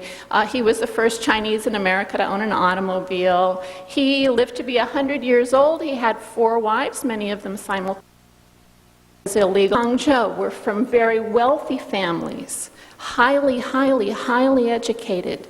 They also had bound feet, meaning that when they were 5 years old, their feet, their toes, their bones in their feet had been broken, molded, reshaped until they had feet the size of your thumbs, about 1 inch wide and 3 inches long. And yet in this area in the 17th century, there were more women writers who were being published than altogether in the rest of the world at that time. Now, of course, there weren't very many women being published in the rest of the world at that time, and I'm sure if we all put our heads together, we might come up with about 5 if we were lucky. But in the Yangtze Delta in the 17th century, there were over 1,000 women who were being published, who were widely read, who traveled around China in the 17th century equivalent of book tours. And I thought, well, how could those women have existed? And I didn't know. And why didn't we all know about them? And also, how could this be? How could these women have done that? Well, 1,000 years ago, the poet Han Yuan wrote, "All things not at peace will cry out." And that's how it was for these women. The mid-17th century in China saw the Manchus invade China, the Ming dynasty fell, the Qing dynasty was formed. And for about 30 years, there was this tremendous social upheaval. Millions of people died. Millions of people were forced out of their homes. It was particularly hard for women. They were sold on strings around their necks like strings of fish. They actually had less value per pound than salt. But there were other women who were still kind of isolated and inside. Anyway, 30 years of social disorder, with the result that the men weren't really paying attention to the women. And they left the gate open, and these women snuck out. And they became professional writers, professional artists, professional historians, professional adventurers, professional archers. And they traveled all over the country, and they did these amazing things. And after about 30 years, society calmed down. The men kind of woke up, and they said, "Get back inside." And those women did go back inside. The gate was shut, and there they remained for 300 years. Peony in Love is based on the true story of 3 lovesick maidens. These lovesick maidens were kind of a subcategory of these women writers in the 17th century. These were these young girls, ages 13 to 16, who loved an opera called the Peony Pavilion. They were never allowed to see it. They could only read it. So it's not really opera, it's reading that killed them. Just as dangerous. Just as dangerous. Yeah. And as they read this opera, which was about a young girl who was so cloistered and so kept in her house that she didn't even know her family owned a garden, that when she went outside, she caught a case of lovesickness, wasted away and died, and came back to earth as a ghost, and in the process found the love of her life, who then brought her back to life through true love. She was the first heroine in all of Chinese literature to actually choose her own destiny. So these young girls in real life who had no choice in their futures, who were already betrothed to be married, who knew exactly what was going to happen from the time they were 5 until they died, They would read this opera and they would think, if I died too, maybe I could have a choice in my own future. And so they would catch cases of lovesickness and waste away and die. And as they were dying, many of them wrote stories and poems which were then published after their deaths. So if you go back to your bookstores today or next week and look in collections of Chinese poetry, you will see that some of them are still in print today. Anyway, Peony in Love is based on the true story of 3 of these lovesick maidens who were all married to the same man, one right after the other. The first one was a 16-year-old girl from a very wealthy family who loved the Peony Pavilion. But she caught a case of lovesickness, and she would stay in bed and write her thoughts about love in the margins, and about all of these things that she desired in life but thought she would never have. But of course, she wasted away and died. Many years later, the man she was supposed to marry, he married again to another 16-year-old girl. And he gave her this copy of the Peony Pavilion with all of her thoughts, with all of the first wife's thoughts written in it. And now this second wife started adding her thoughts about love, about destiny, in the margins of this opera. She lent this copy to some friends who took it around Hangzhou, and pretty soon people in Hangzhou were saying, who could have had such amazing insights about love? And she said, because she was a very good Chinese wife, oh, my husband. And he became very famous for this. And he was the one who traveled all around the country with all of these great thoughts that had actually been written by these 2 women. Well, of course, this second wife got a case of lovesickness and wasted away and died. He married again about 10 years later. By this time, he was in his 40s, this time to a 13-year-old girl. And while she was educated, she wasn't perfectly educated. So he used to have her sit on his lap while he taught her to read the classics, to really understand poetry. I'm sure other things were going on as well as she sat on his lap, but we won't go there. And after 3 years, he finally felt that she was ready. And he gave her that same copy of the Peony Pavilion. He was a bit of an idiot. And she now started adding her thoughts into the margins. But she also did something else. She had kind of entered into this dialogue with these other women. And they seemed to be calling to her, and she seemed to be answering. And she wasn't like those first 2 women. She didn't catch a case of lovesickness. Instead, she took all of her wedding jewelry and pawned it so that this project could be published. And it's published as the 3 Wives Commentary, and it was the first book of its kind to have been written and published by women anywhere in the world. And in China, it remained in print for 300 years. So, Peony in Love, to me, is about those emotions that are so strong: love, hate, envy, desire, regret. These emotions that are so strong that they transcend borders, they transcend time, and perhaps they even transcend the veil of death. It's about the bonds of female friendship. It's about those ties that bind us from grandmother to mother to daughter, and how that string can sometimes get tangled and sometimes get frayed, but no matter what, we are linked from mother to daughter down through the generations. It's about the power of words and literature, and ultimately it's about the desire that women have, and men too, to be heard, but especially women, for whom it's so hard. So I'd like to just end with this quote from the 3rd wife on my little yellow post-it. Why is it that in the past women's thoughts have been like flowers in the wind, drifting off with the breeze and vanishing without a trace? With my work, I'm hoping to find those lost women's voices, their creations, their thoughts, so that we can learn from them, we can experience what they did, and finally, perhaps, hear them for who they were. And along the way, what I hope is that we all can find our own voices and be heard for who we are as well. Thank you so much.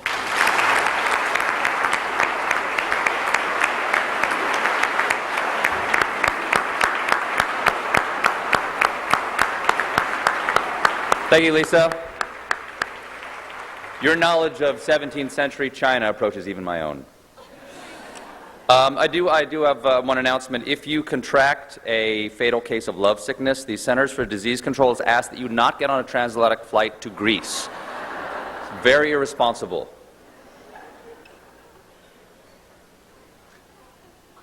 Next, he is the author of The Kite Runner, a book I have not read, but I assume it is the uplifting story of a boy who loves kites and running.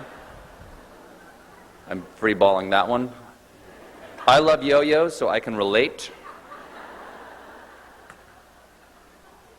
His latest book is called 1,000 Suns. Great. Another book about global warming. Please welcome Khaled Hosseini.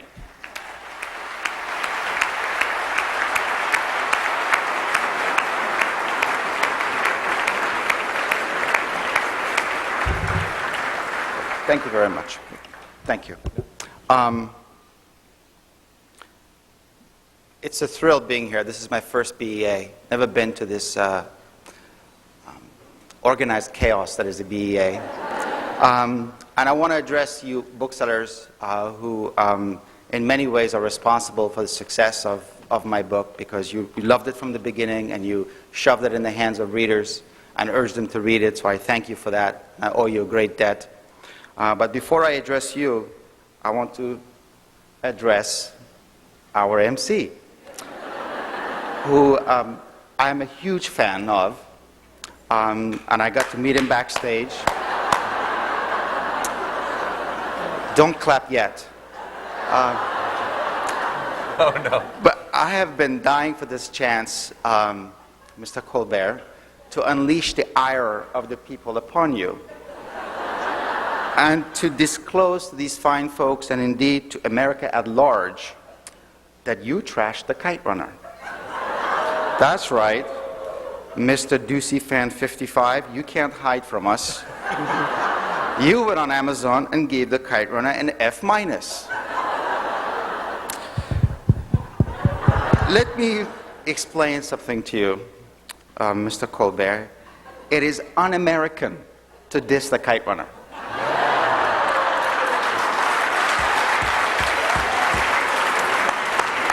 You have no idea what you're messing with. Hell hath no fury like the wrath of a scorned Kite Runner fan. Now you know how the president felt.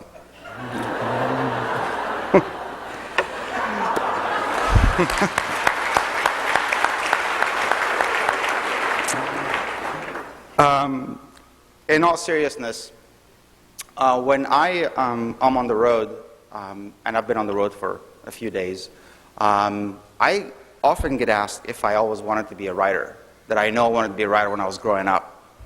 When I was growing up, I wanted to be Clint Eastwood. I still do. I also wanted to be a diplomat like my dad, and I wanted to be a teacher like my mother. For a while, I wanted to be a pilot. Then I wanted to be a karate expert guy. And then I wanted to be this detective like Mike Hammer and have a gun that I would call Betsy and have this hot, sultry, gun-toting secretary named Velda. Curiously enough, I never told my parents I wanted to be a doctor or a writer, my eventual professions, probably so as to unleash the ire of the people upon you, and to disclose to these fine folks, and indeed to America at large, that you trashed the Kite Runner. That's right, Mr. Ducey Fan 55, you can't hide from us. You went on Amazon and gave the Kite Runner an F-. Let me explain something to you, Mr. Colbert. It is un-American to diss the Kite Runner.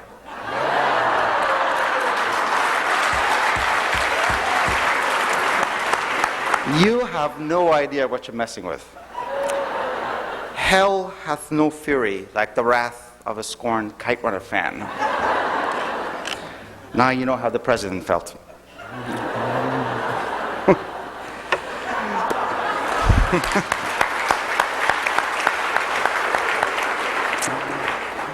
In all seriousness, when I am on the road, and I've been on the road for a few days, I often get asked if I always wanted to be a writer, that I know I wanted to be a writer when I was growing up.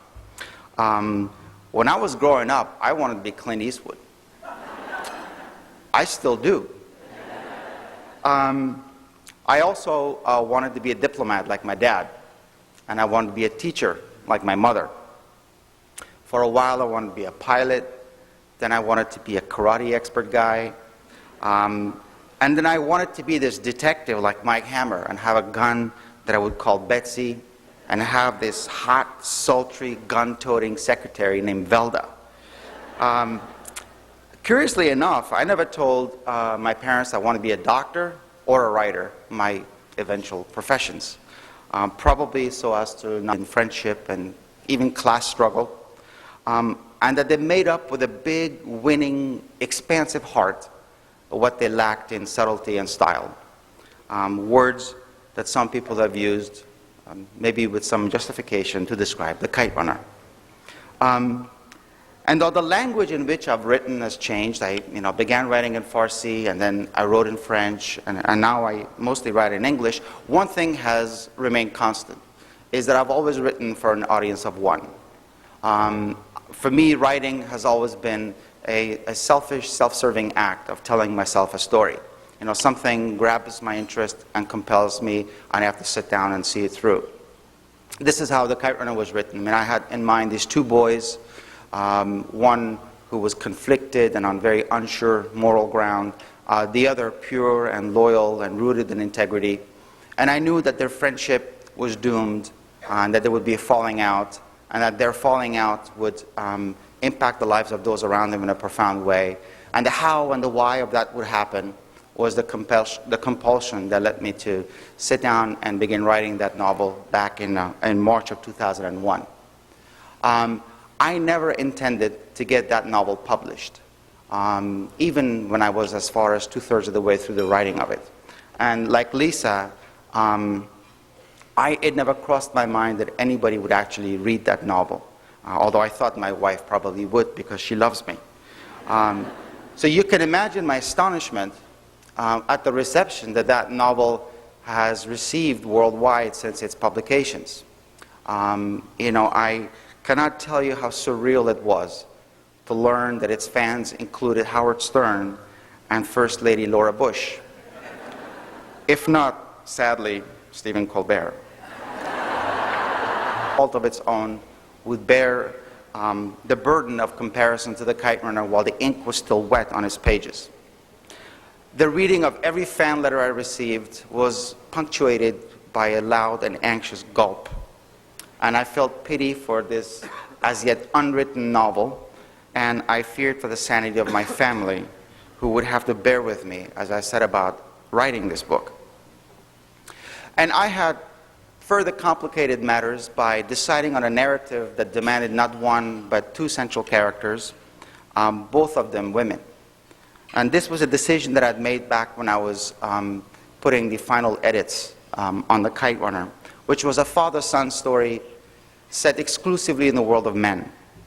I had decided at that time, for better or for worse, that I would write another love story set in Afghanistan, that it would be a mother-daughter tale, and that it would be about the inner lives of these two struggling Afghan women. And I suppose there were some easier roads I could have gone down, but I chose this one because both as a writer, as an Afghan, I couldn't think of a more riveting or a more important, a more compelling story than the struggle of women in my country. Dramatically speaking, every other topic paled in comparison.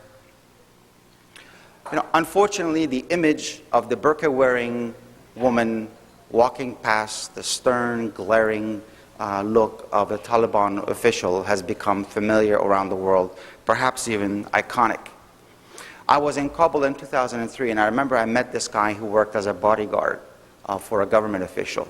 And he told me, kind of casually, this story about a woman he'd seen beaten by a Taliban official on the street. Been an ideological gap between liberal reformist Kabul and rural Afghanistan.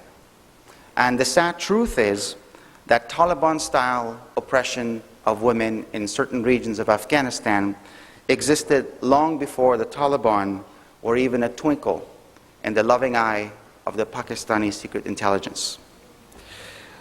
Whereas Kabul has been, relatively speaking, a hub for female autonomy, rural Afghanistan, especially south and east along the border with Pakistan, has been traditionally a patriarchal, male-dominated, tribal region where men have decided the fates of women. In those regions, women have always lived in confinement. They have always worn the burqa on the street. In those regions, women have rarely gone to school beyond the age of 12, and so there's always been rampant illiteracy in those areas. For centuries, women there have been told when they will marry, who they will marry, and incidentally, for how much. And for the most part, rural Afghan women have led quiet, subterranean lives of obedience and service. Now, this may surprise you, but throughout the last century, there were multiple attempts to liberate, as it were, the women of Afghanistan originating in Kabul. We had a king named Amanullah Khan back in the 1920s who actually banned the wearing of the burqa in public. He built the first hospital for women, the first school for girls. He brought teachers from Europe to teach girls. He sent women abroad to Europe to get an education. He tried to ban forced marriage. Always been rampant illiteracy in those areas. For centuries, women there have been told when they will marry, who they will marry, and incidentally, for how much. And for the most part, rural Afghan women have led quiet, subterranean lives of obedience and service. Now, this may surprise you, but throughout the last century, there were multiple attempts to liberate, as it were, the women of Afghanistan originating in Kabul. We had a king named Amanullah Khan back in the 1920s who actually banned the wearing of the burqa in public.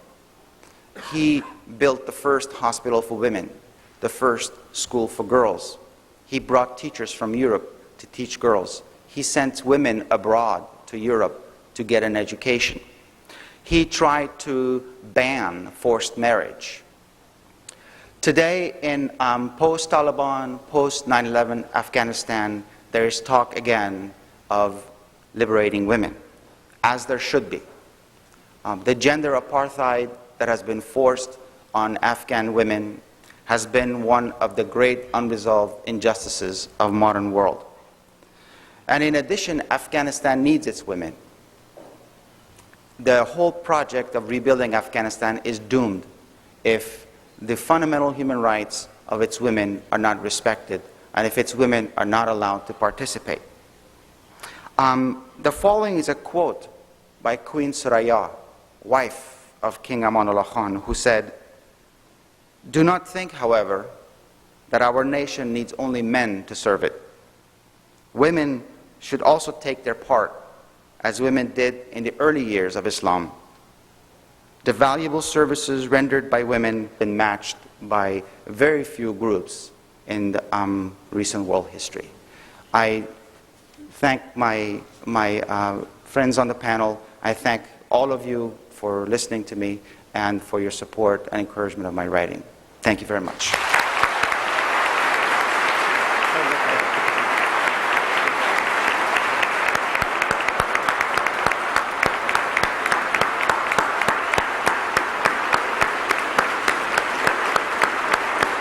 Thank you, Khaled.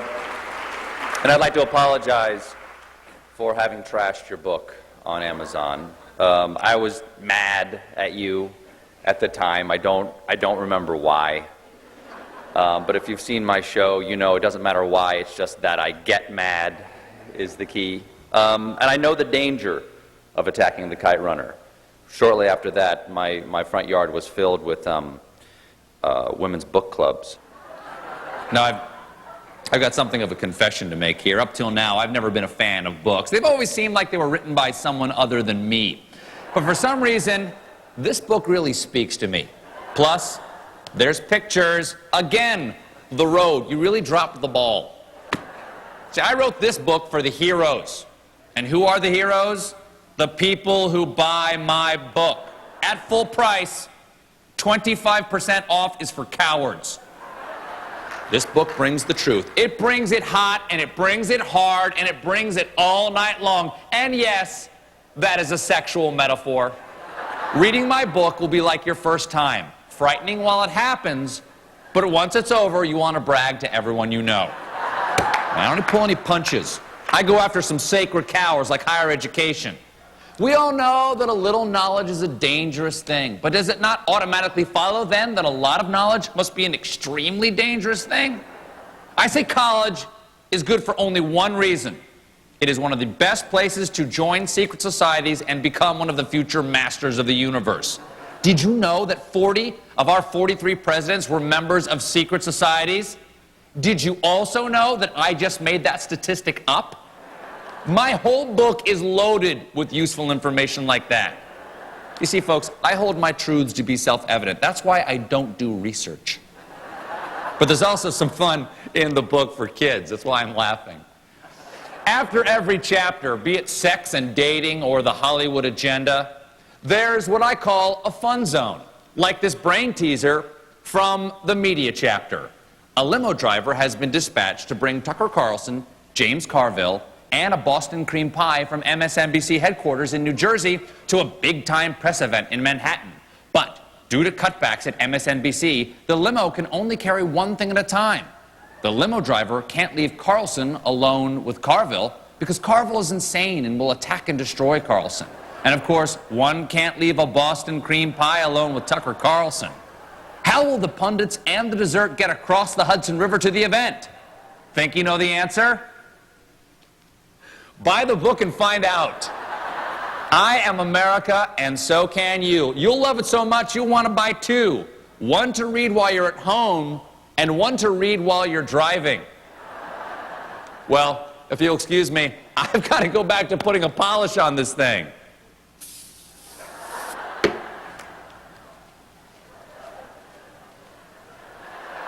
Goodbye. Wow.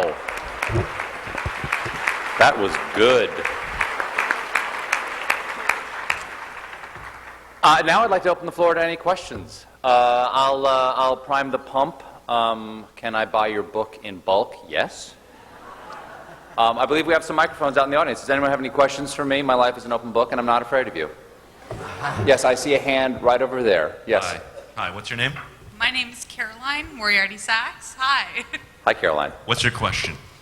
My question is, which of these books here was your favorite? And that's addressed to... I liked all of their books very much because I'm a nice person. My character likes my book more. Well, thanks for those questions. We have another question ready. Yes? Your name, ma'am? Who? Amy Sandberg. I have a question for Mr. Burns. Would you tell it... But, okay, you can have a question for him, but I get to answer it. Okay. No, go ahead. Let's hit it. Would you tell the audience... Yeah, where are you? Can you send up a flare? Oh, yeah. Yes. Stand up, please. Would you tell the audience about the Veterans History Project? My kids are involved in that, and I think everybody would love to hear about it. I know it's an extension of your documentary.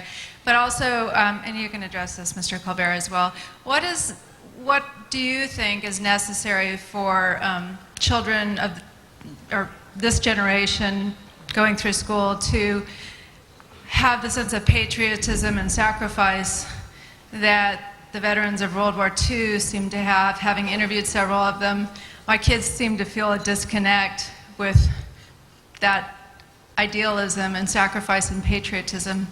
The Unum that you were talking about, and what could bring that about for upcoming? I think the quickest way would be World War III. But Ken, do you have another idea? And mine's most practical. Yeah, and the quickest. Yeah, go ahead. I think this is the essence. We live in not only a media culture, but a consumer culture where our kids are taught that if they just know the names of 5 brands of blue jeans or handbags, if they can just purchase things, everything will be all right. But of course, it won't be all right. The inevitable vicissitudes that visit all of us will inevitably intrude into even the most carefully planned existence. And so for me, among the many number of things that we can share in common, I find a shared past is important. These kids who may not know whether we fought with or against the Germans all have DV cameras. They can go to Grandpa and Grandma, to Uncle Charlie, to the guy down the street and start asking questions. We knew when we began our series that this would be a kind of poem and not a textbook, that this would be anecdotal, like the poet William Blake. We thought you could find the universe in a grain of sand, that in the stories in our book, it was possible to touch on universal human themes. And so we reached out and encouraged public television, which had in a rather haphazard fashion after our Civil War baseball and jazz series, encouraged the local stations, local affiliates to produce local stories related to the Civil War baseball and jazz. Now nearly every one of the 354 affiliate stations are doing essentially a version of our film, going out in their local community, finding veterans, talking to them, trying to understand the warp and weft of that community back then, when in that paradoxical idea that shared sacrifice, where we gave things up, we actually made ourselves richer, not just in spirit, but in pocketbook. And now, as we refuse to give up anything, I think we were told at this last, at 9/11, that the only thing we needed to do was to go shopping. And yet we feel an incredible poverty of spirit. We've also expanded this further, and we've entered into a partnership with the Library of Congress's Veterans Oral History Project. And we are encouraging people around the country to take those DV cameras and to go and record their grandparents or their parents, who are now, just now, as we discovered in our film and in our book, just now beginning to be willing to tell their stories. The intimations of their own mortality have brought them to this moment of understanding that their memory is their greatest asset and, most important, our greatest inheritance. And if you can go to the website of the Library of Congress or of the PBS site and download some very simple instructions from us on how to light and shoot these things, some sample questions, a registration form, you can keep this, of course, for your own family and for the incredible glue that I think that represents in this emotional archaeology we're all trying to attempt to keep us together.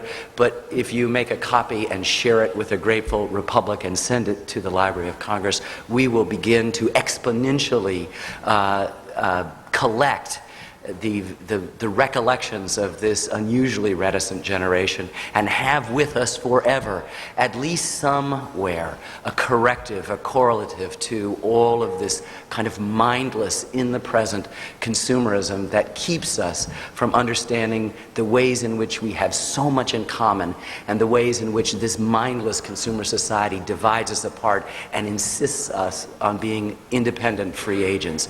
And that will be to our peril if we continue that task. And I think, strangely enough, paradoxically enough, in order to know where you are, in order to know where you're going, you have to know a little bit about where you've been. And I think these magnificent people now at the end of their lives, finally, in some cases, beginning to speak for the first time about events almost too horrible to remember, can be, in a way, our salvation.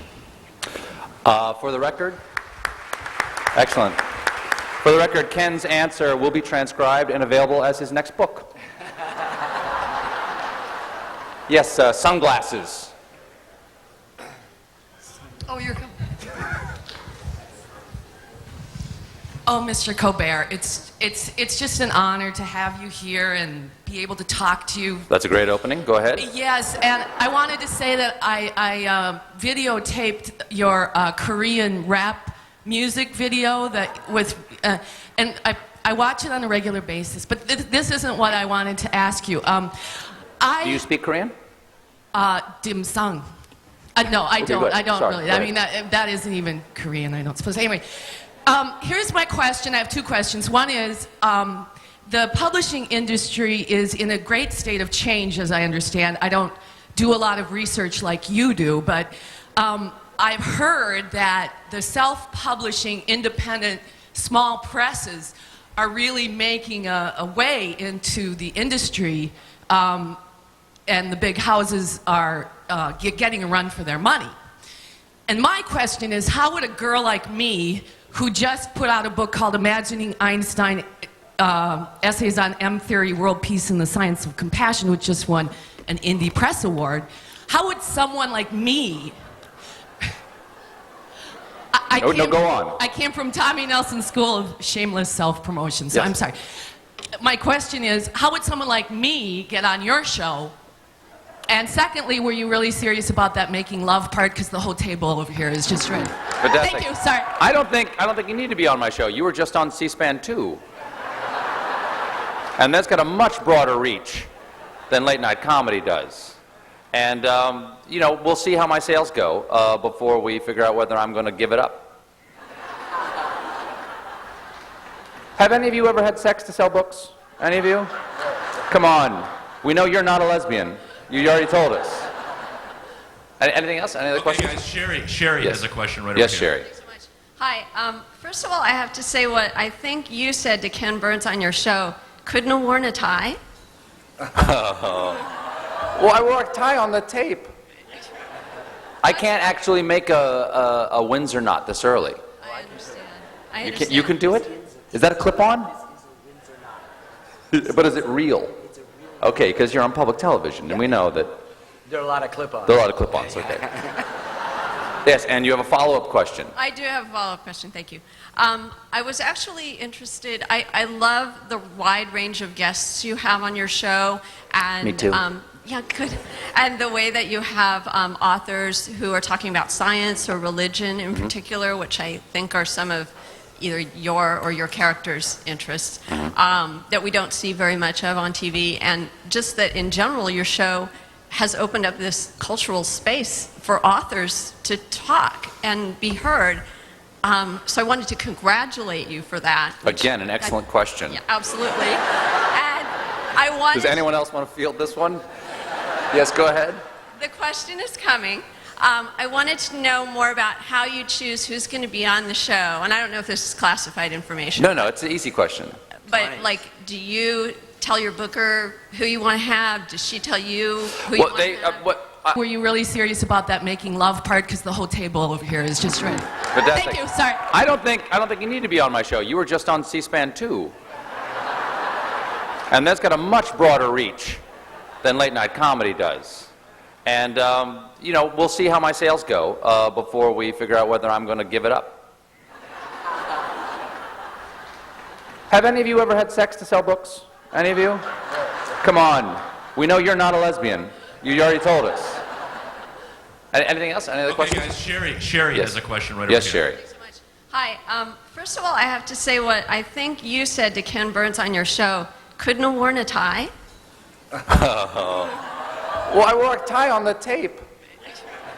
I can't actually make a Windsor knot this early. I understand. You can do it? Is that a clip-on? But is it real? Okay, because you're on public television, and we know that There are a lot of clip-ons. there are a lot of clip-ons. Okay. Yes, and you have a follow-up question. I do have a follow-up question, thank you. I was actually interested, I love the wide range of guests you have on your show. And, Me too. Yeah, good.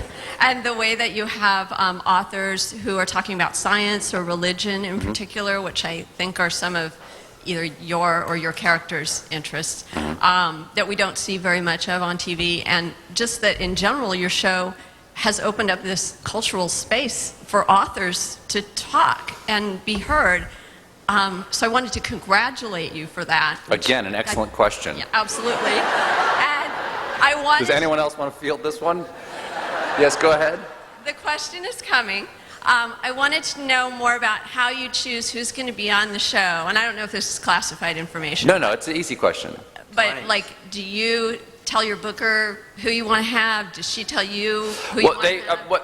Sometimes I'm just interested in the person.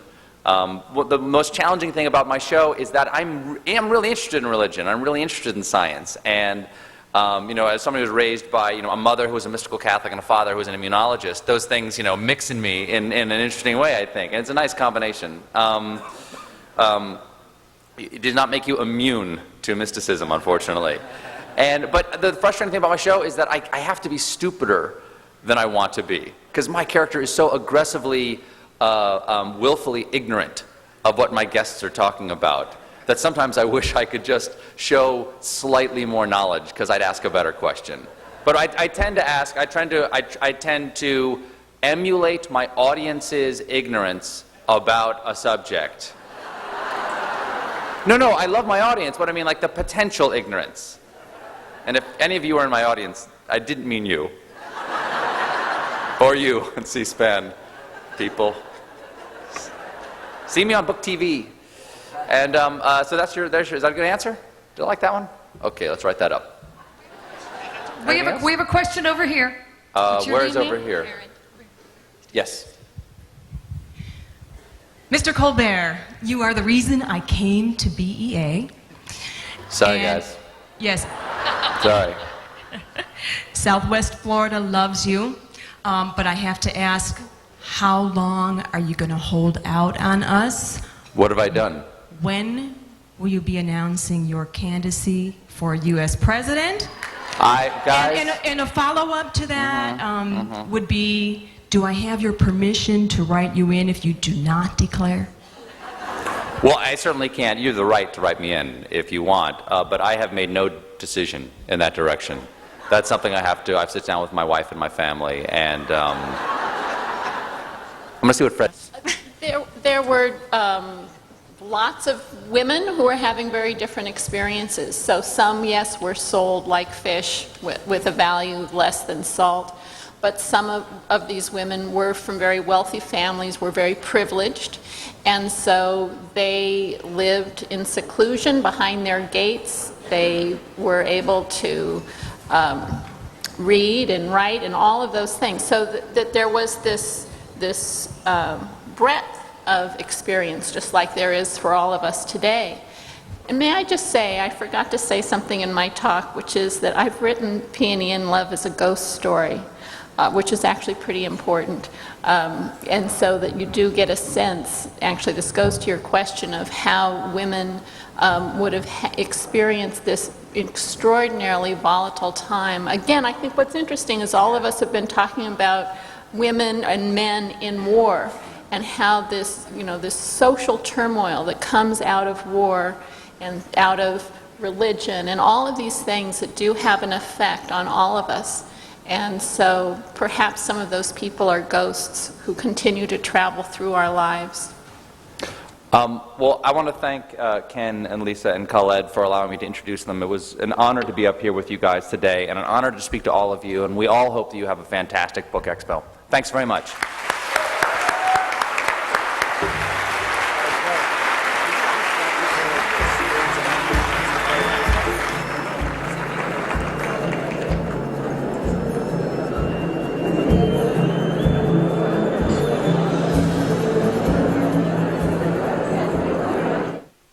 An authors panel from 2007 Book Expo America. For more on the sponsor of this event, visit bookexpoamerica.com. Director Leon Aaron looks at a collection of essays depicting authoritarian rule in Russia after the fall of the Iron Curtain. Russia's Revolution chronicles the end of the USSR, the new economic and political policies of Boris Yeltsin, and the current leadership of President Vladimir Putin. 6:30 a.m. Eastern, Sunday, only on Book TV. The book is called Strange Piece of Paradise, and the author is Terry Jentz. Ms. Jentz, what does the title mean?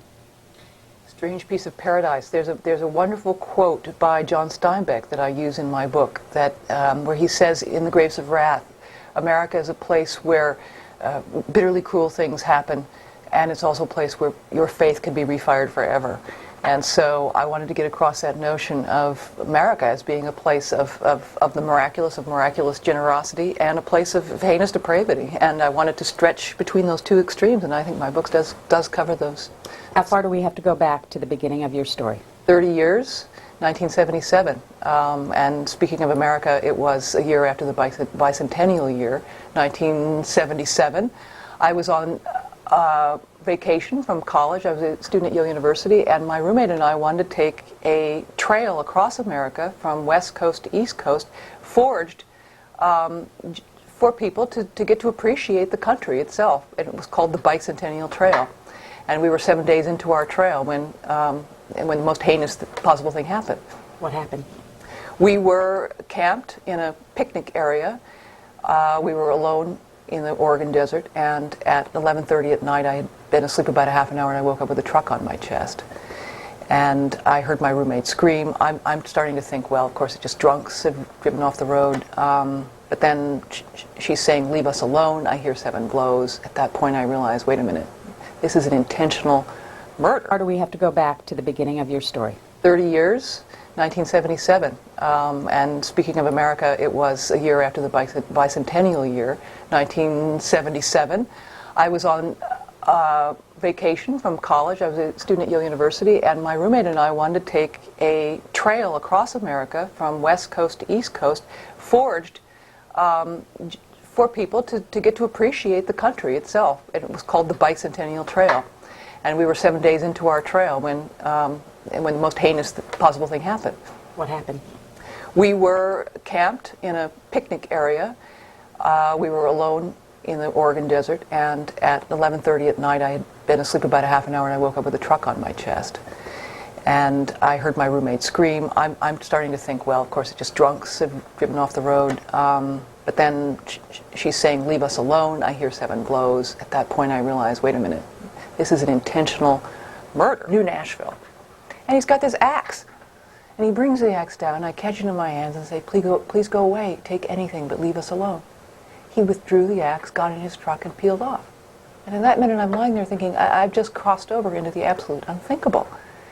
I found my roommate, realized the gravity of her injury, at that point unaware that my own arm had been chopped through, and was going to do anything to save her life. So I ran to the bicycles, thinking I was going to unlock them, only to realize I had no bones with which to work my body. At that point, a couple of headlights came around the park. I thought, it's either the same guy going to finish us off or it's help. And I had to take a risk. So I ran out, and it turned out to be 2 teenagers who rushed us to the hospital. And we had massive transfusions, and then, a miraculous surgery job actually saved my girlfriend's life, because she was actually told in Massachusetts when she arrived back there where she lived that they would never bother to operate even. She was so severely injured. So that's how they recommend, where they try to take people back and relive the event from a place of more empowerment, so that you don't feel this like all of your volition has been taken away from you. So it was an instinct on my part. But what I never really expected is that it would lead to a full-fledged investigation, which politicized me intensely on greater issues about violence against women, the existence of the very nature of evil, the flaws in our criminal justice system, the issues of this, what seems like kind of an underbelly of violence in our country that it's almost unescapable anywhere you look. Because the Chicago Tribune did in their review say that that this book will do more than just captivate us. It will politicize us, change us, and move us into action. Is that part of the big picture you were talking about? I absolutely wrote this book to shock people into sanity about years. Eventually, the Oregon State Police started to conduct their own interviews as well, and we amassed what we consider quite a lot of evidence. What do you hope that people who read this book take away? Well, I would like it to be an advertisement for a certain kind of courage.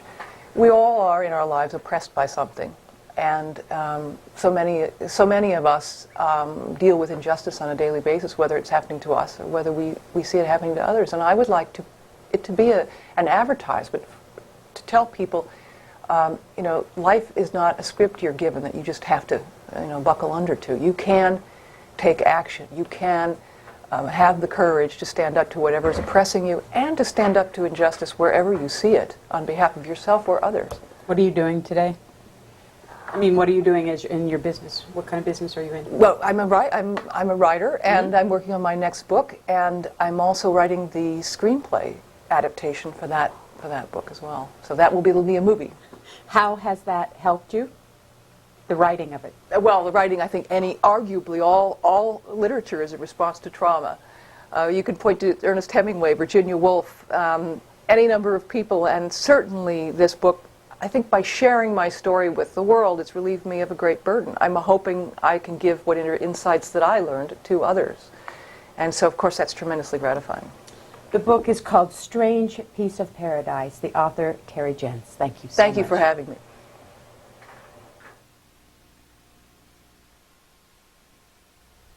In 1971, psychologist Philip Zimbardo's Stanford prison experiment, where student volunteers were arbitrarily divided into groups of guards and inmates, had to be cut short due to its extreme effect on participants. Next, Zimbardo uses his findings to explain the treatment of prisoners at Abu Ghraib and explores the influence of group dynamics on human behavior. His new book is The Lucifer Effect. This is an hour and 15 minutes. Viewer discretion is advised. It is my privilege and pleasure this evening to introduce Dr. Philip Zimbardo here to speak to us about his new book, The Lucifer Effect, Understanding How Good People Turn Evil. Dr. Zimbardo, a past president of the American Psychology Association, has been a professor of psychology at Stanford University since 1968. And besides the Stanford prison experiment, about which more in a moment, he is well known as the originator of the Stanford Shyness experiment, now gone independent as the Palo Alto Shyness Clinic. Perhaps during the Q&A, some in the audience will want to digress from the topic at hand to question Dr. Zimbardo about shyness, unless, of course, they're too shy to do so. The name Abu Ghraib summons up in all our minds a set of images and a shudder of moral revulsion. How dreadful that such things were done, and how unthinkable that they were done by Americans in the supposed service of our country. When this story broke, an NPR reporter who had been a student of Dr. Zimbardo's immediately got in touch with him because of the relevance of his path-breaking Stanford prison simulation experiment. And in this way, Dr. Zimbardo was brought into the thick of the Abu Ghraib affair. In the end, he became an expert witness, note well, a witness for the defense, in the trial of Sergeant Ivan Chip Frederick. The latter chapters of his book are structured, in fact, rather like a lawyer's closing summation in which we, the readers, are invited to think as a jury might be required to think. Why was Dr. Zimbardo an expert witness for the defense?